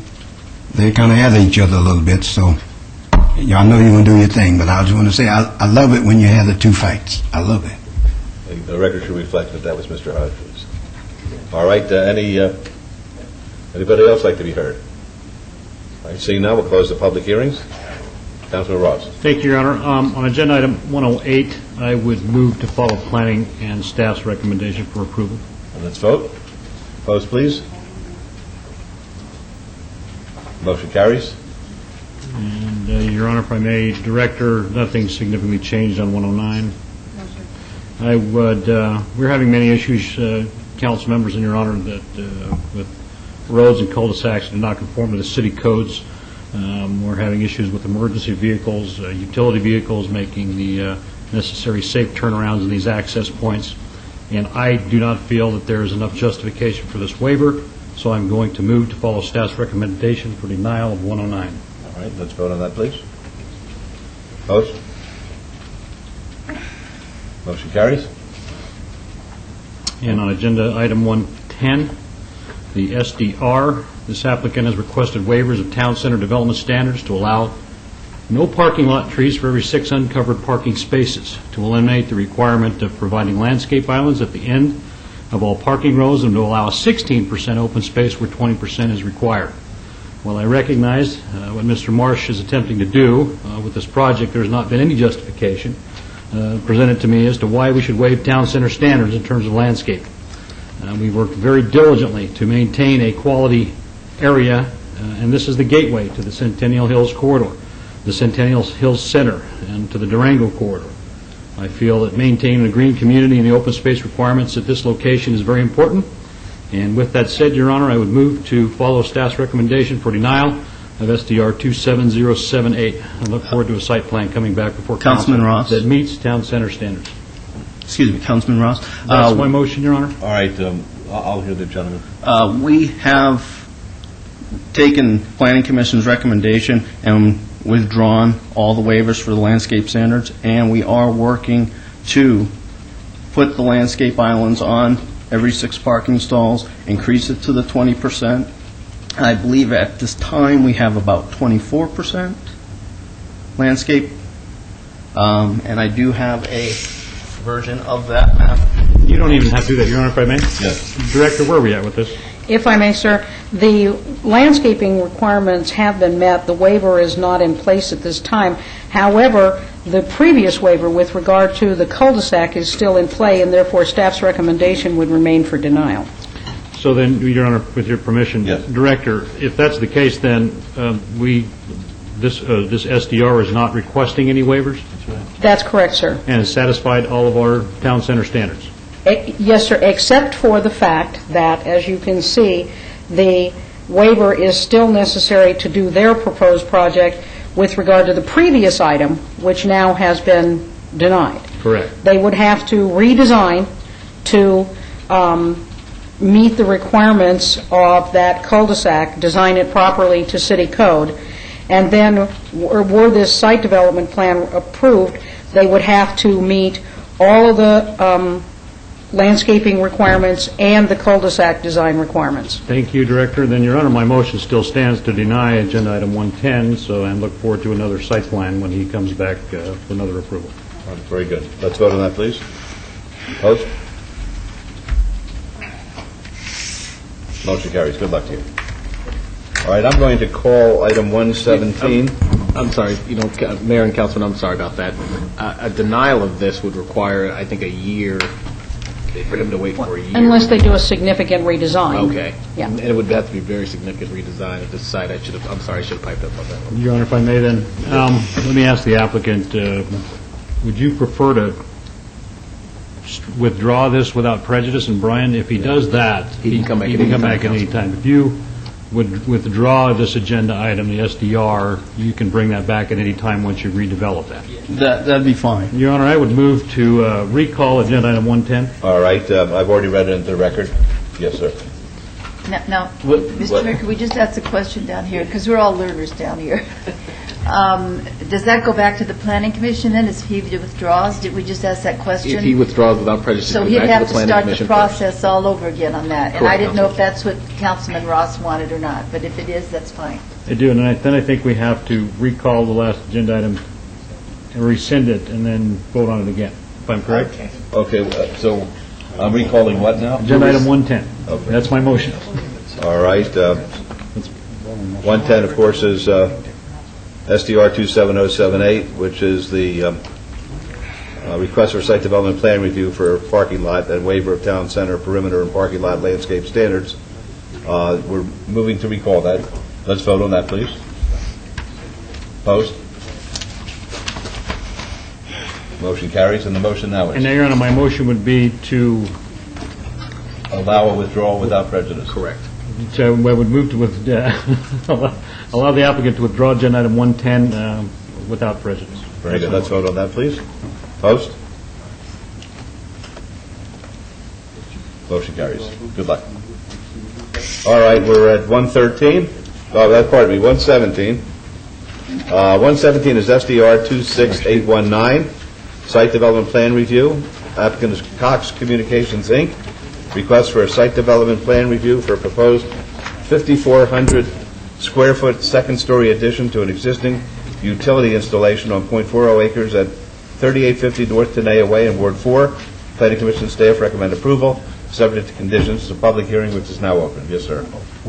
Good afternoon. I'm Winston Henderson, Henderson Architects, 1555 East Flamingo, on behalf of the applicant, Cox Communications. We concur with staff recommendations and request your approval. All right, thank you. Any questions of the gentleman? Folks, the public hearing, does anyone want to be heard?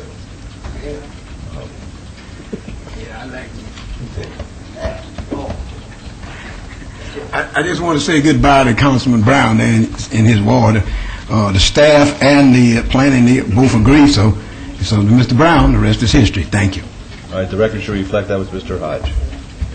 Okay. Anybody else? We'll close the public hearing then. Councilor Brown. Thank you, Your Honor. I would move for approval subject to staff conditions. Let's vote, please. Opposed? Motion carries. Thank you. Good luck. Thank you. 113 is RQR 26324, required 5-year review. The applicant is Lionel Sawyer and Collins. The owner is Fisher Brothers Las Vegas, LLC.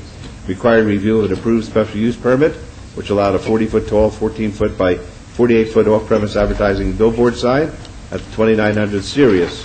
The sign in review is located at the northeast corner of the property, and the owner applicant is Fisher Brothers Las Vegas, LLC. The Planning Commission and staff both recommend approval, subject to conditions. It's a public hearing, which is now open. Yes, sir. Good afternoon. Lucas Tucker, 300 South 4th Street, here on behalf of the owner and applicant at Fisher Brothers. We're pleased to have the recommendation of staff and Planning Commission. We are agreeable to all conditions except that we would ask condition number 5 be modified. This is with regard to the bird deterrent devices. Upon the advice of our client's contractor, they installed pigeon pans, which are apparent here in the pictures. Upon the advice... You have 4 here. 1, 2, 3, 4. It was the advice of their contractor that owls and spikes don't really work, and so they installed the pans to remedy the most obvious problem from the pans being the pigeon droppings, from the pigeons being pigeon droppings. So we would request that that condition be modified to say that the pigeon pans will satisfy that concern. And with that, I'll be happy to answer any questions, and we ask for your approval. All right, thank you. Are there any questions? Yes, sir. Yes. I can't resist. How do you know where to place the pigeon pans? I have spikes on one of my properties, and the spikes seem to work. I'm not saying that your persons are wrong when they're saying the spikes don't work, but how do you know where to place the pans? That would be, I guess, a question for the contractor, which I did not raise, but I know the contractor actually has built and modified many billboards around the city, so I'll trust their judgment. Although if you, maybe want to revisit the pigeon pans in 6 or 9 months to see if they're satisfying the concern, we'd be willing to accept that. I just literally asked that question out of total curiosity. Mr. Mayor? Yes. I think that Councilman Wilson needs to contact the pigeon pan specialist, and then you'll get a good answer. PPS. Okay. Absolutely, upstairs. All right. We got to say happy birthday. No, it's not my birthday today. My birthday's past. But we missed it, so I think we should anyway. Thank you, Councilman Reese, for the recommendation. Happy birthday to you. Happy birthday to you. Happy birthday, dear Councilwoman. Happy birthday to you. It was a lot better. It's a good thing that Councilor Brown wasn't here. Councilor Brown, he's the one who threw us off this morning. Right. Thank you very much. Okay. Any other questions or tunes? Okay. It's a public hearing. Oh, I say, good afternoon, Teddy Russell. Distant relative of mine, Winston Churchill, has a huge statue near Westminster Abbey. It's electrified so that the pigeons might never land. One of your competitors has, I think it's Lennar Advertisers, has a pigeon whacker. Now, I live to see the day that I can see the video on the pigeon whacker.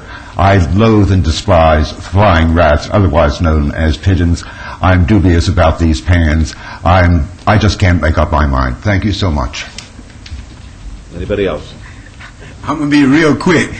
Pigeons are an international nuisance all over the world, okay? And I guess they have minds of their own. And good luck to whatever you can do to stop them, because pigeons are pretty good. And that's all I really got to say. But this is something that you do the best you can. But pigeons are pretty smart. Thank you. All right, that was Mr. Hodge. Joe Baviglia, I couldn't help coming up here on this issue. I think these pigeon pans are actually pigeon catchers. When they land on the pigeon pan, they catch the pigeon.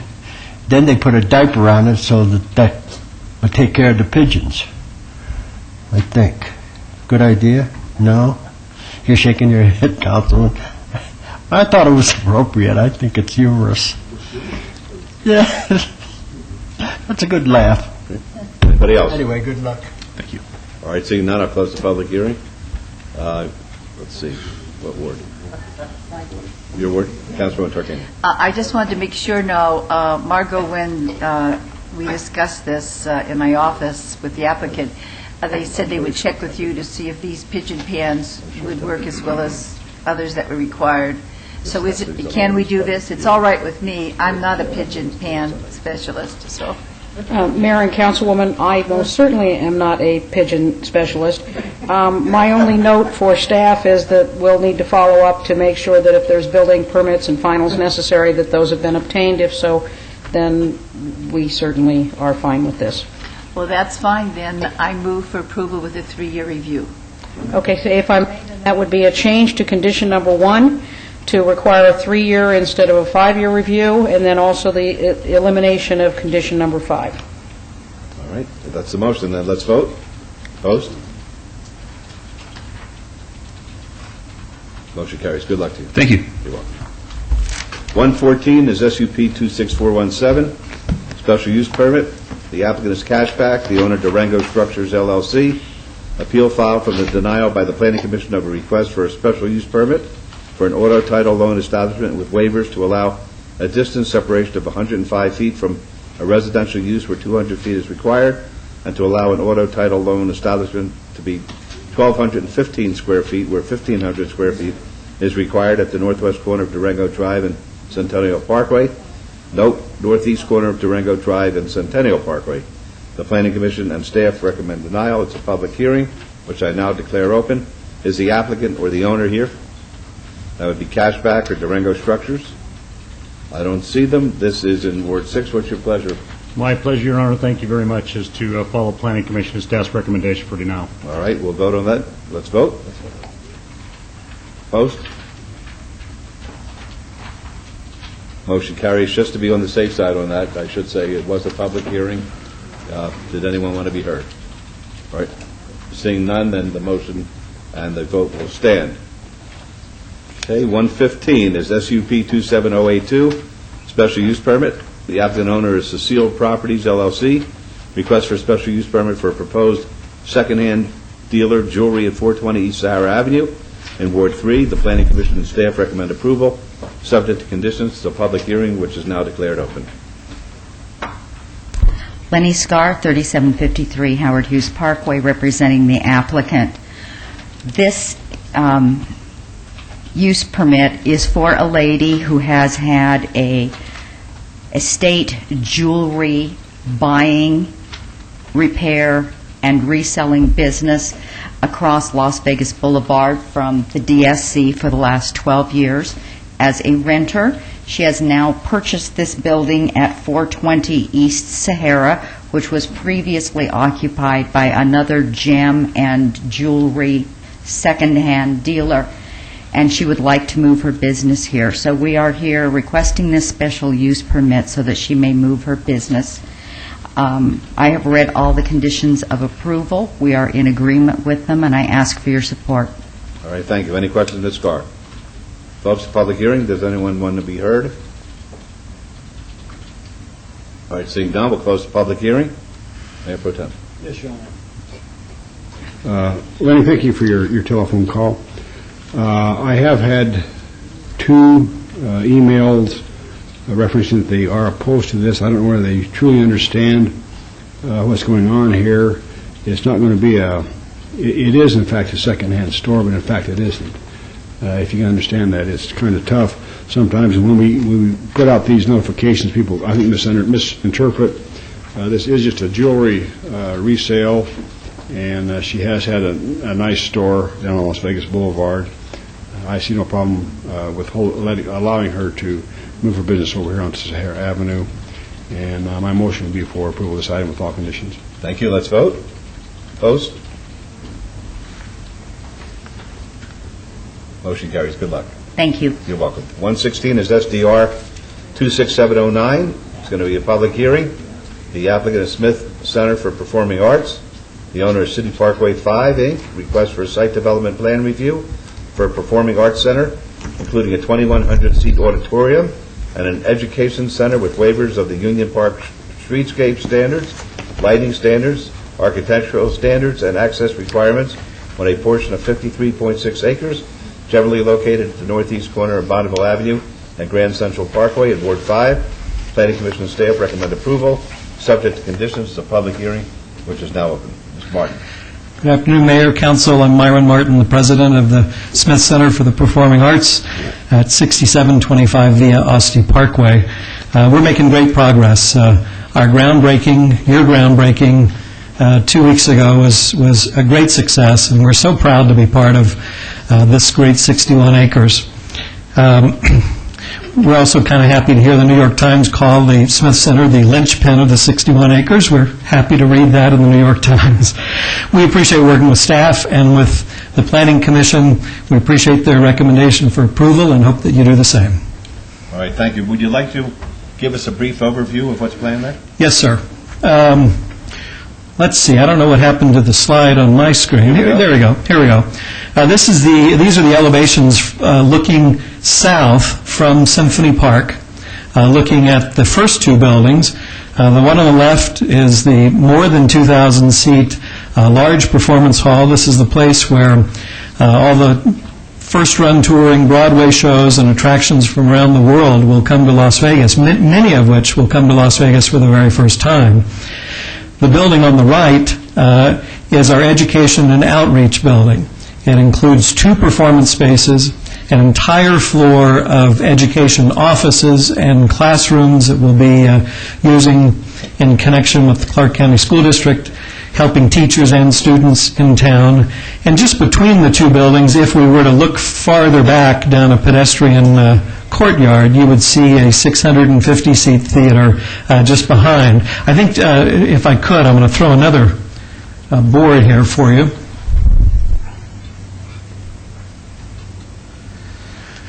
This one starts to show the landscaping plan, which was part of the Planning Commission recommendation for approval, which shows not only trees and landscape around the building, but it starts to show you this courtyard area out in the center that connects all 3 buildings. I think it becomes a great public space that extends the Symphony Park out in front of us, creates a place that people can meet and each other from all 3 performance spaces before and after and at intermission times. So we're really quite proud of the European influence of the landscape and the extraordinary design. When we presented to the Planning Commission, Gregory Haas, our architect from David and Schwartz in Washington, D.C., was here with us and was able to talk about their inspiration for this building. But it clearly is a truly world-class building, one in a town where we tend to tear our buildings down every 30 years that will last for 100 or 150 years or more, and we're quite proud of that. So thank you. Thank you. It's the type of building that you see when you go to Europe, to the great cities of Europe, where the entire community actually is built around the Performing Arts Center or the Opera House there, and this has the same kind of classical lines that you discovered when you went back there. And I love the idea that it's juxtaposed with the very ultra-modern, controversial architecture proposed by Frank Gehry at the Rouveau Brain Institute. So seeing those 2 sites and discussions that we're having with other potential developers who are bringing in more world-class architects, this could very well be known for a lot of different things, but one of them is that it could be a home for some of the greatest geniuses of our time where they show off their work product. So it's very, very exciting. Very exciting. Okay, Councilman Barlow? Well, it's a public hearing, sorry. How'd you want to do this, David? I got to say something because I was at the groundbreaking, and I hate to say it, Oscar, y'all just really outdone yourself on this one. This is amazing, and many of these things I probably won't be around to live to see or whatever. But I just want to let you know that, boy, some of the things you got going here, the rest of the country really needs to sit up and take notice. Whatever happens as far as pulling out of anything, the state of Nevada and the city of Las Vegas is really in the forefront.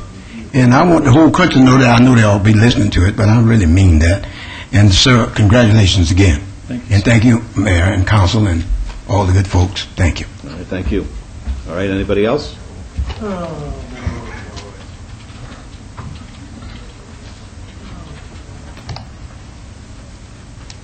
Teddy Russell, resident of Las Vegas.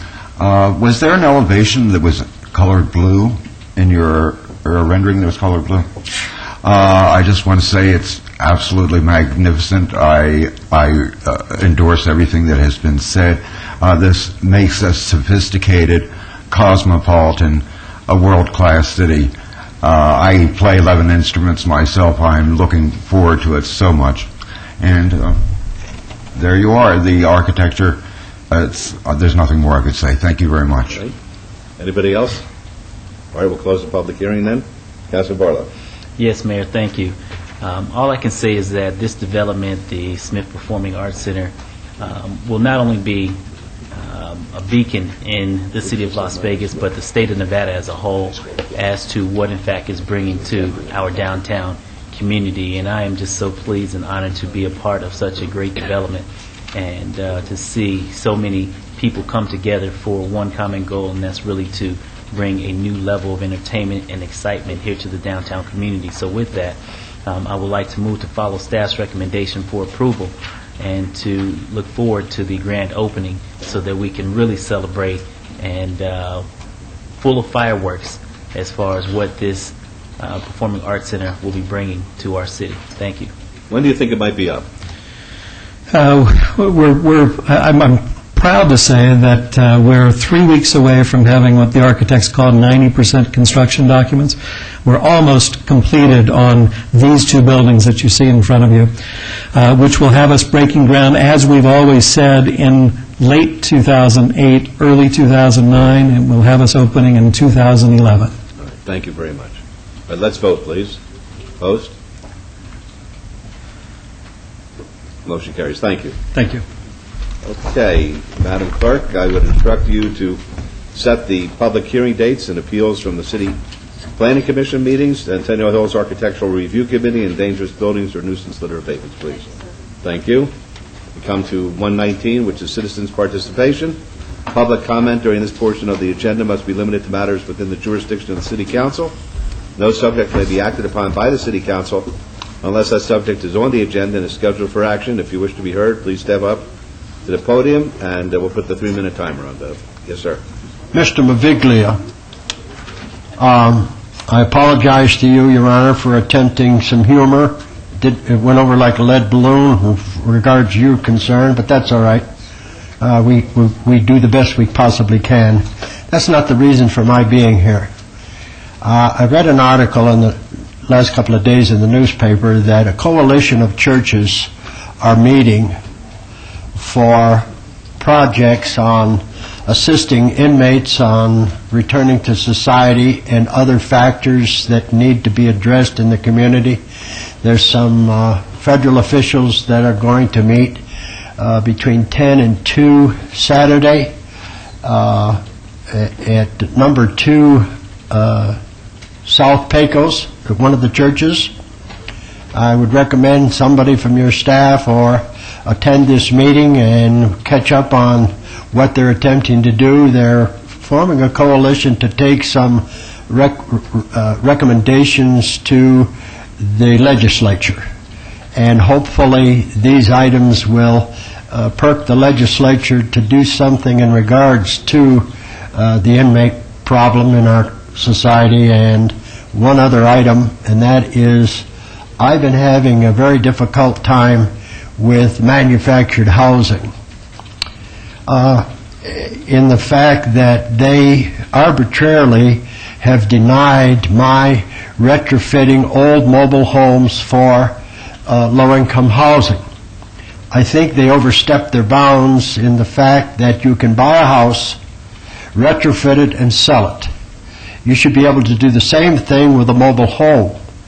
The fact that the mobile home happens to have some age, if it is completely retrofitted, and hopefully by the prison system here in Nevada, these mobile homes can be the true low-income housing that is needed. And with a mortgage, no down payment mortgage for individuals that are getting out of prison for low-income housing, it gives them an opportunity to build some equity in their future.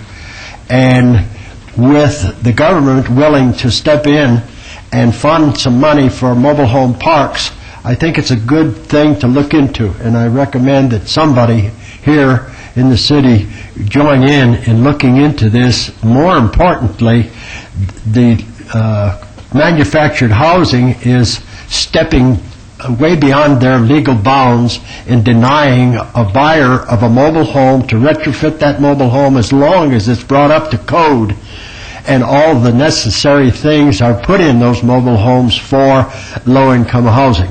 One last point, and that is these mortgages will be tied to a maintenance clause on the mortgage.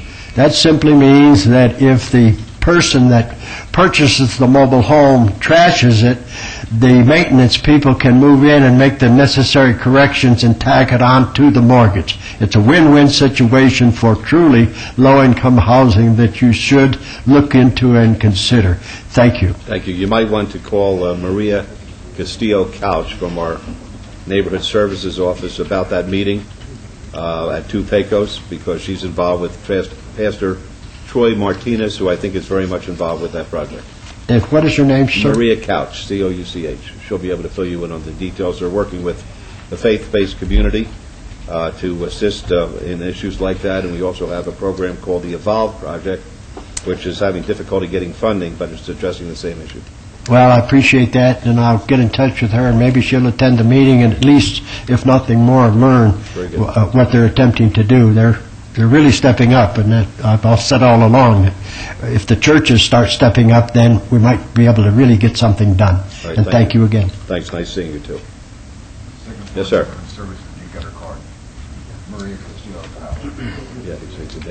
Hello, I'm Rasan Joshua Collins, a Christian activist and a local street preacher here in Vegas.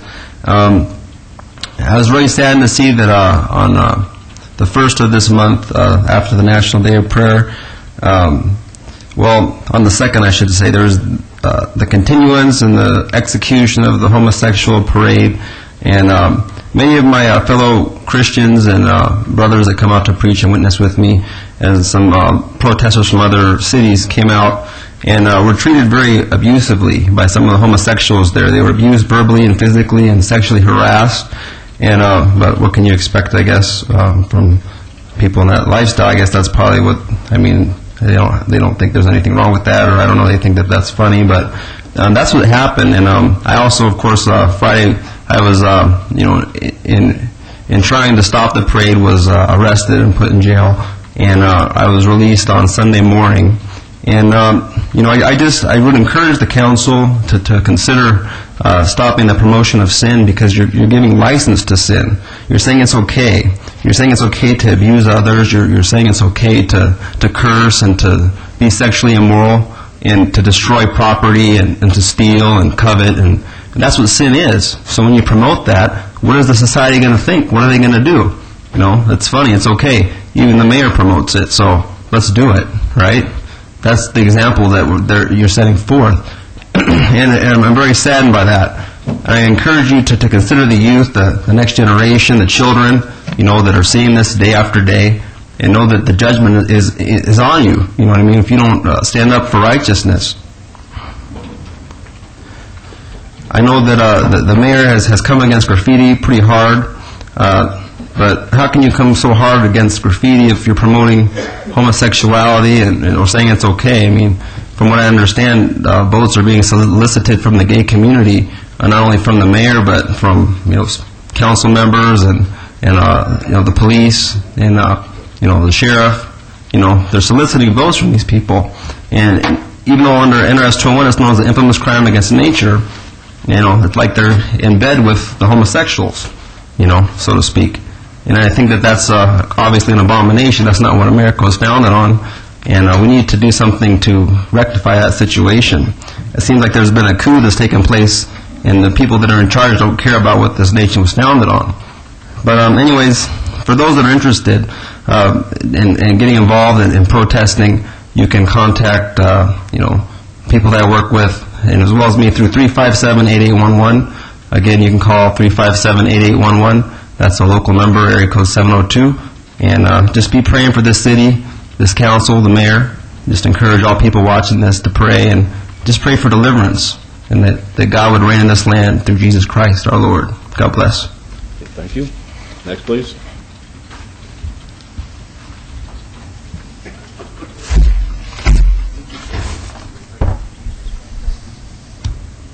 Clerk, Christoph? Mr. Christoph? Mr. give Christoph? one to each person right now. Mr. Christoph? Thank you. First of all, I go to the county because I live in the county. My name is Christoph, and I've been a citizen for a long time. But you've got people, 4 guerrillas out there pushing people around and saying, get over there, when they're incompetent, and all they know how to do is push people around. I go to the county, walk in, sit down like a gentleman. But this front, it looks like the Gestapo headquarters. And you can understand people don't want to come here no more. Why are you doing this to them? I don't know. But you don't need that behavior. Now let's get to the point of this. It's upside down. 4 times, Your Honor. Upside down. It's upside down. Excuse me? Your drawing is upside down. What? Your drawing is upside down. Oh, that's the way it is with your people. I'm not mad at you personally, but when I call your office to have an audience with my banker, Mr. Dulles, who's the CEO of Nevada State Bank, to sit down and work out a plan to support this Veterans Memorial Monument Park, I take a concern when people don't call me. Your secretary 3 times says, Mr. Christoph, he's busy, but I'll tell him we're going to make arrangements so you can come in to speak to him. That was 6 weeks ago. Now, this report is just 1/10 of what I'm going to send off. If this attitude and not working with us and the people of the state of Nevada to make it possible. Memorial is coming up at the end where we have no recognition whatsoever for our veterans, other than somebody may go down here, a city official or from the county, just to make a little pledge. That just to me is like an idiot doing nothing for the men and women who gave their lives for 68 years. Now, people are talking about your project, and I'm going to tell you, Your Honor, I'm not part of it. But if you can spend over $200 million for a new city hall and a museum, $51 million, and a nice park that now finally popped up, $12 million, and another one for $50,000 on Washington Street, then what is wrong with people that want to work with your city people to make it possible for Veterans Memorial Monument Park? Aren't they entitled to be heard? Aren't they entitled to have recognition? Because to me, people are getting not too happy about why you want to have an extension on your mayorship here when you're not reaching out. When you made a pledge 7 years ago in front of me, I want to take care of the small people in our community. But your concern is, let's take care of the big people. And every time you turn around, you're promoting the big people. But when something has been not your fault, come forward, or given their lives for their country and come from this community, people shrug it off. Your pro tem mayor called me in about it almost 2 months ago. Continue to say no this and no that. And I'm going to tell you, Your Honor, if that's the attitude of the pro tem mayor, not at least getting together with you, and when I make a call to you in good justice, then I am mad, and the people are mad. And they take it very seriously when you have people to say, we got no money. Well, read some of that documents, and I got more coming. The money's been wasted for 2 years on special interests, and the veterans, all of the United States of America, men and women they're not worth anything. Everybody takes them for granted. And you're the only city that you said is the greatest, says We don't need a Veterans Memorial Park to recognize our men. Just go down to the grave site. So that's all I got to say. But I take it very clearly. You might have criticized me once a couple of years ago when I called to try to get to you. But if people can't get to you, and you've got people up there that says, "Oh, he'll call you," it's better not. It's better to say, "We don't want to hear from you." And it's the same thing you say that to me. The people in the city says, "The man has problems." So I just want to let you know. That's all. Next, please. But this is going to go national, because I'm tired of you sitting down with us. And I'm not joking. I do have the money, and I will pledge $100,000 just to let people know what you're doing wrong. Don't count me out. Next, please. This is my goodbye, and that's what makes us have such a great nation. All people have the right to say whatever they please. That's what makes us a great nation. But I just want to give you these 3 pictures right quick. And one of them is about our country as a nation. In 1847, this is what the United States looked like. So will you put that on your monitor, please? I'd appreciate it.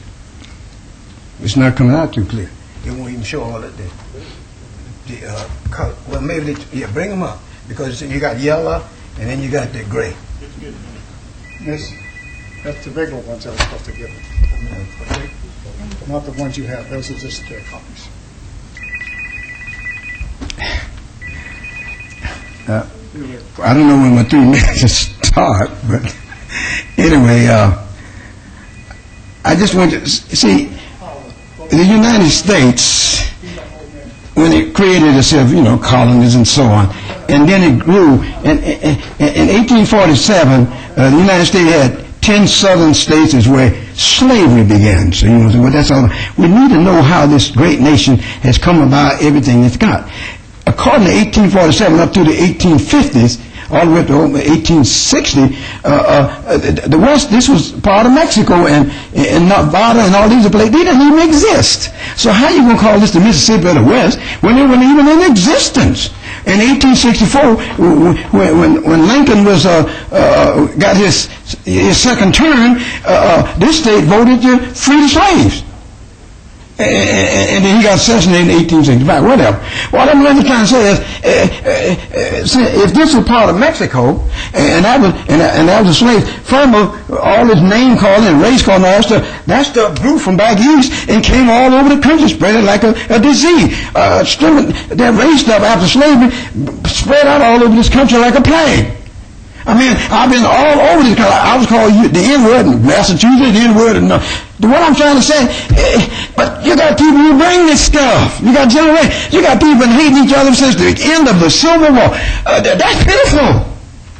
You know what I'm saying? So, I mean, if we can't stand the truth in this country, give it a break. But I got to defend the Bible on my way out. In 1940, the University of Reno had this black football player named Mario Motley. And Governor Wallace in 1963 said in the University of Alabama, "Give me a break. This is a great state."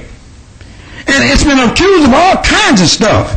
It voted for to stop slavery in 1864. In 1964, you had this man, Mr. Cannon, the senator, whatever, voted to stop the filibuster so he could pass the 1964 Civil Rights Act. Please, give me a break. Give Nevada a break, please. Now, I got a letter from Mr. Obama, and I don't want to let y'all read it, but this is the last letter I received. And the poor young man, he said, he thanked me for being a great American or whatever.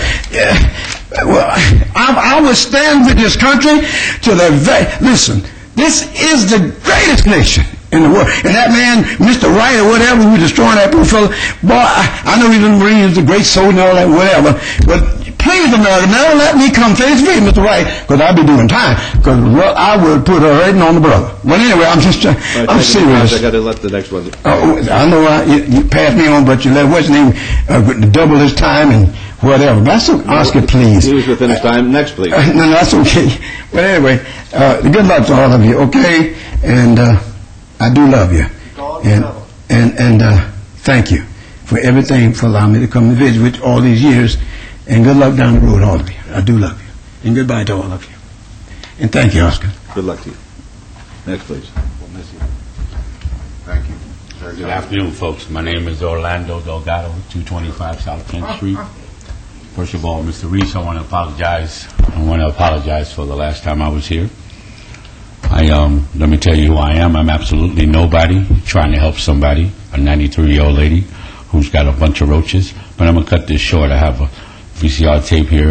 Yesterday I went in, filmed everything, and I put it on the VCR. That's the fastest way I can do it. I've been helping this lady for a year. I haven't been able to get the right help for her. Mayor, you missed it every time I came in. If I may leave this, and you folks look over it and see what you can do to help me. I realize she lives in the county, but you need to look at this, folks. I'm going to cut it short, and please let me know. My card is in here, and let me know what you see and what you can do for me. I'll give it to Orlando. I know you folks Make want that to go home. available to Mr. Sanchez, and he could check it out, please. Okay. We can. If you have time, you can check it out right now, folks. Your Honor, if I could, I'll ask Orlando, could you please let me know so that I can follow up on it? Oh, there's two Orlandos. Okay, thank you. Anybody else?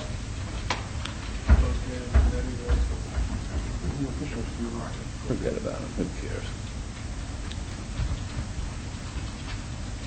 Good afternoon, Mr. Mayor, Council. My name is Teddy Russell, resident of Las Vegas. I do apologize I was not able, for health reasons, to be here earlier for the morning session. I would like to know, and maybe Mr. Scott can help me, is the new wedding ordinance or regulation, is that passed yet, or is that for the future? Future. Through you, Mr. Mayor. Future. Okay, I am entirely in favor of that. There are too many shenanigans going on 3rd Street. Item number 38 for the new bus terminal, I am entirely in favor of that. Months ago, I wrote to Commissioner Weekly, and what I would like for the next block south is the Oscar Goodman Downtown Library. That would be what is called the Centennial Building now, would abut up to the property of the Phoenix Building. What I would like to see is a real downtown library with a cafe, maybe Wolfgang Puck, Joel Rubicon, but it would be suitable to honor this great mayor, and also we really do need a cosmopolitan library downtown. I'll be working at the county level to make that a reality. I didn't want to spill the beans, but the way this thing runs between the county and the city, these things occur. Also, I'll be working at the county level and at the city level for reconsidering the SOL security contract. I find that they've been abusive to their employees. They've been abusive to me. They pay $6.50 an hour with no benefits. The very picture of low bidding, as it used to be our only alternative. We have other means at the county and the city level than just low bidding. I find the performance is much less than satisfactory. I also have been working at the county level, and that was Commissioner Rory Reed. There's no reason why I should be disbarred as a witness at weddings when I don't even solicit. As long as you're in the NRS, as long as you're 18 years old with valid ID, you are not to be prohibited. It's a constitutional right. I will be speaking at the Las Vegas Convention and Visitors Authority, but a preview, we've got a couple good movies coming out, especially what looks to be so fun is What Happens in Vegas. Stars Cameron Diaz and Ashton Kutcher. I watched The Rushes. It's going to be a great promo for a great city of Las Vegas. I have about 15 minutes more worth, but I'm going to be gonged out any moment now. I'm supporting Senator Reed's energy program, which he just put out today in the Reed Report, which suspends filling the strategic reserves for 90 days or until the price goes down to $75 a barrel. Never happen.